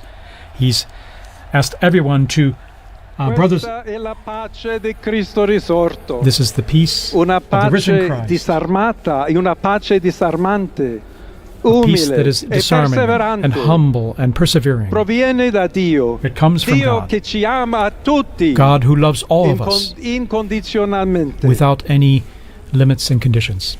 Ancora conserviamo nei nostri orecchi And quella voce debole ma sempre we still have coraggiosa the di sound in Papa our ears Francesco, of that, the weak che voice of Pope benediva Francis, Roma. who is blessing Rome here. We have that fresh in our minds, in our hearts, in our ears, hearing his Il voice, Papa che benediva Roma, the Pope who was blessing dava la sua Rome, benedizione al mondo, al giving mondo his blessing intero, to the world quella mattina del giorno di on Pasqua. that morning, on that day of Easter Sunday. Consentitemi di dar seguito a quella stessa benedizione. Allow me to continue Dio that ci vuole same bene. blessing. Dio vi ama tutti. God loves E il everyone. male non prevarrà. Evil will not Siamo prevail. tutti nelle mani di We Dio. are all in the hands of God. Pertanto, senza paura, So without fear, uniti, united, mano nella mano con Dio hand in e tra hand, di noi, with God and among andiamo ourselves, avanti. we go forward. Siamo discepoli di Cristo. We are disciples of Christ. Cristo ci precede. Christ goes before us. Il mondo ha bisogno della sua luce. The world needs his light. L'umanità necessita di Lui come Humanity il ponte needs per him. essere raggiunta da Dio e dal suo amore. But as the bridge between God and his love, Aiutateci anche voi, poi gli uni gli altri, a costruire i ponti may we all con il build dialogo, con bridges l'incontro, with dialogue and unendoci encounter, tutti per essere un solo popolo, so that we can all be sempre in pace. one people, all in peace. Grazie a Papa Francesco. Thank you, Pope Francis, for all you've done. We're hearing the first words here of Pope Leo XIV, just elected Pope. Voglio ringraziare anche tutti i confratelli cardinali I'd like to also che thank my hanno brother cardinals scelto me who chose per essere me to successore di be Pietro the successor e of Peter camminare insieme a voi and to come Chiesa walk unita, along with you, cercando sempre la pace, la giustizia, searching all together cercando for peace sempre and justice, lavorare come uomini and e working donne together, fedeli a Gesù Cristo, men and women faithful senza to Christ, paura, without per fear, proclamare to il Vangelo, to proclaim the per gospel, essere missionari. to be missionaries.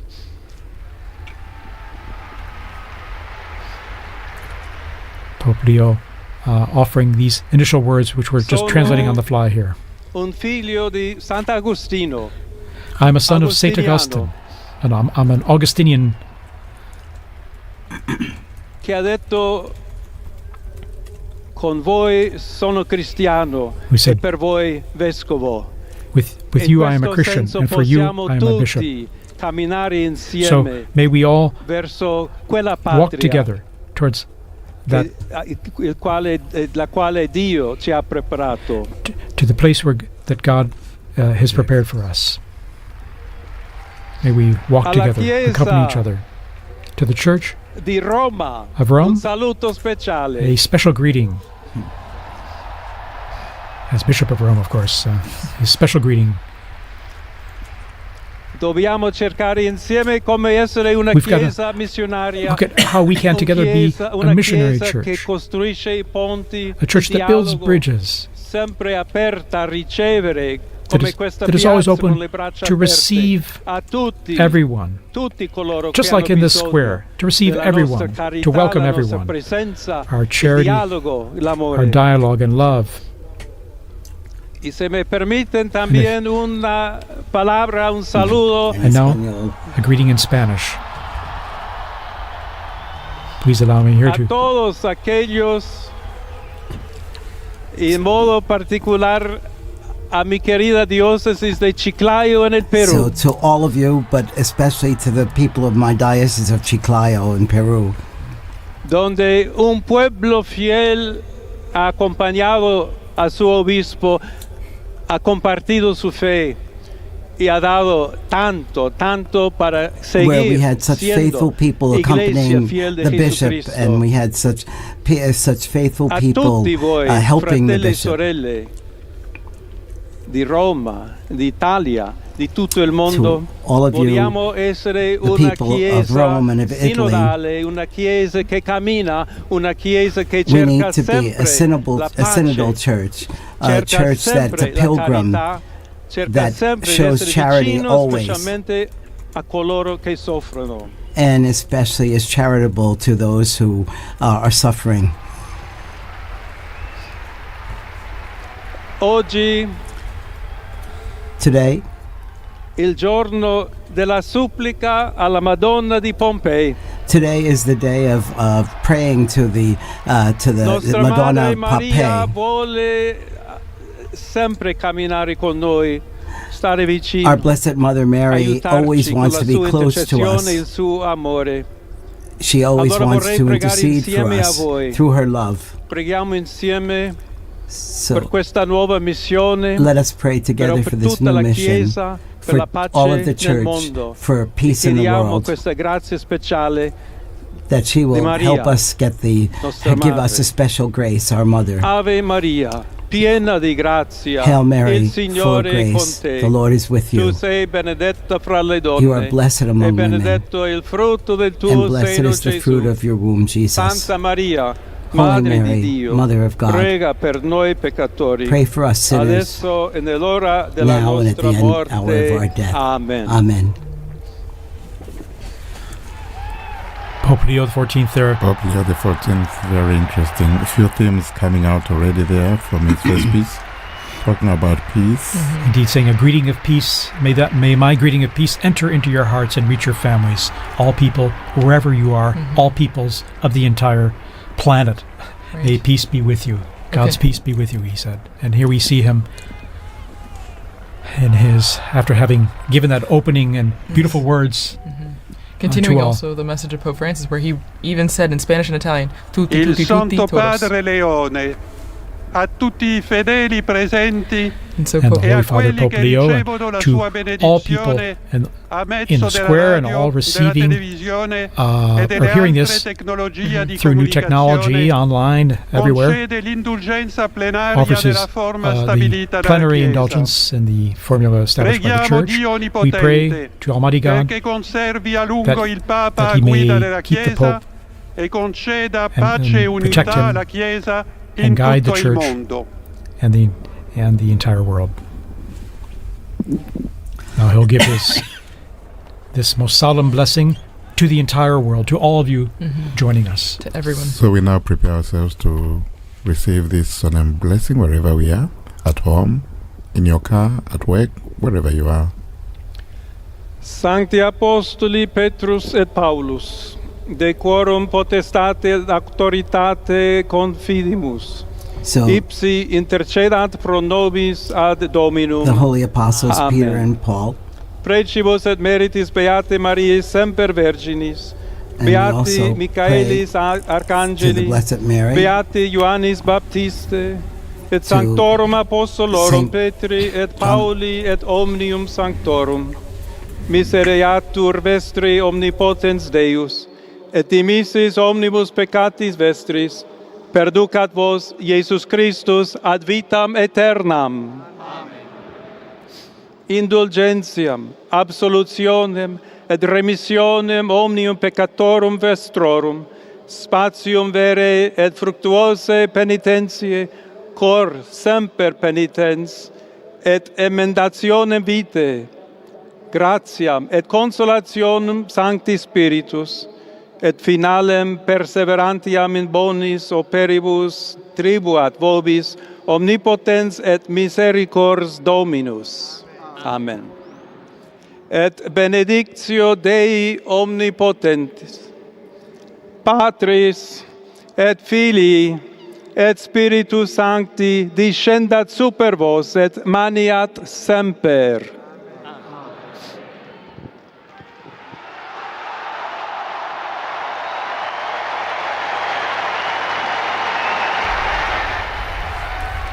And we just heard the blessing there, received the blessing there of Pope Leo XIV, and to the world, to the city, this most solemn blessing to all of us and all of you listening and watching out there.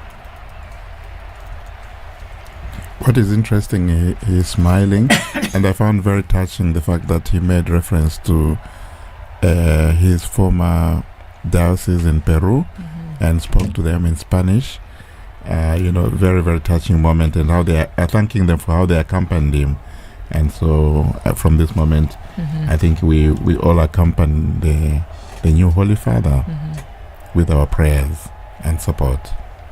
And once again, he asked, just like Pope Francis did before, he asked for continued prayers. This is a heavy task, as we all noted before, and he continues to ask all of us for prayers and also for the intercession of Our Lady on this special feast day.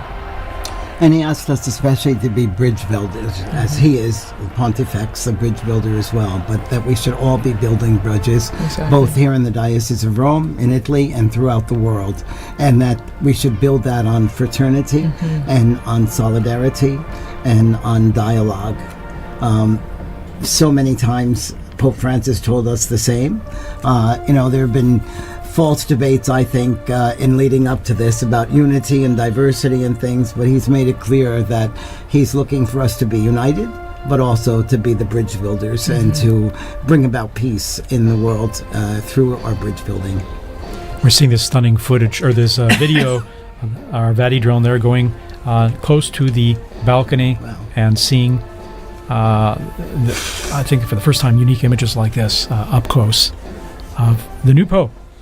And there's about 100,000 people we're getting in this square right now who are seeing Pope Leo XIV for the first time.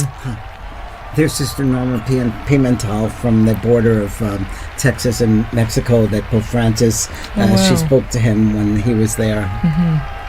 That's amazing, all the people who are appearing in the square now, and the connections they had present and past. Again, quite a novelty, an American Pope. Right. And here he is waving, and again, once again, you can see the emotion and sense of responsibility, the weight of the office. Well, and this is a beautiful view, seeing from inside the loggia, looking out what he would see as he waves to the crowds. It's a very interesting place there, TJ. I don't know if you remember, we used to do the commentaries from that place. Indeed, commentary positions behind, off to the side of that big hall of blessings, and after those blessings, we would greet the Pope as well, briefly afterward, on Easter or at Christmas. And well, that's our historic moment. The warning is over. We have a new Pope. The warning is over. And Monsignor Vitello, you were telling us here about, you were translating the prayer. Yes. This is the prayer that is read, or the blessing, I'm sorry. The Urbi et Orbi. The Urbi et Orbi. Do you want to read why not? Now? Sure. So, may the holy apostles Peter and Paul, in whose power and authority we trust, intercede before the Lord, through the prayers and merits of Blessed Mary ever Virgin, Saint Michael the Archangel, Saint John the Baptist, the holy apostles Peter and Paul, all the saints. May Almighty God have mercy on you and forgive you all your sins, and may Jesus Christ bring you to everlasting life.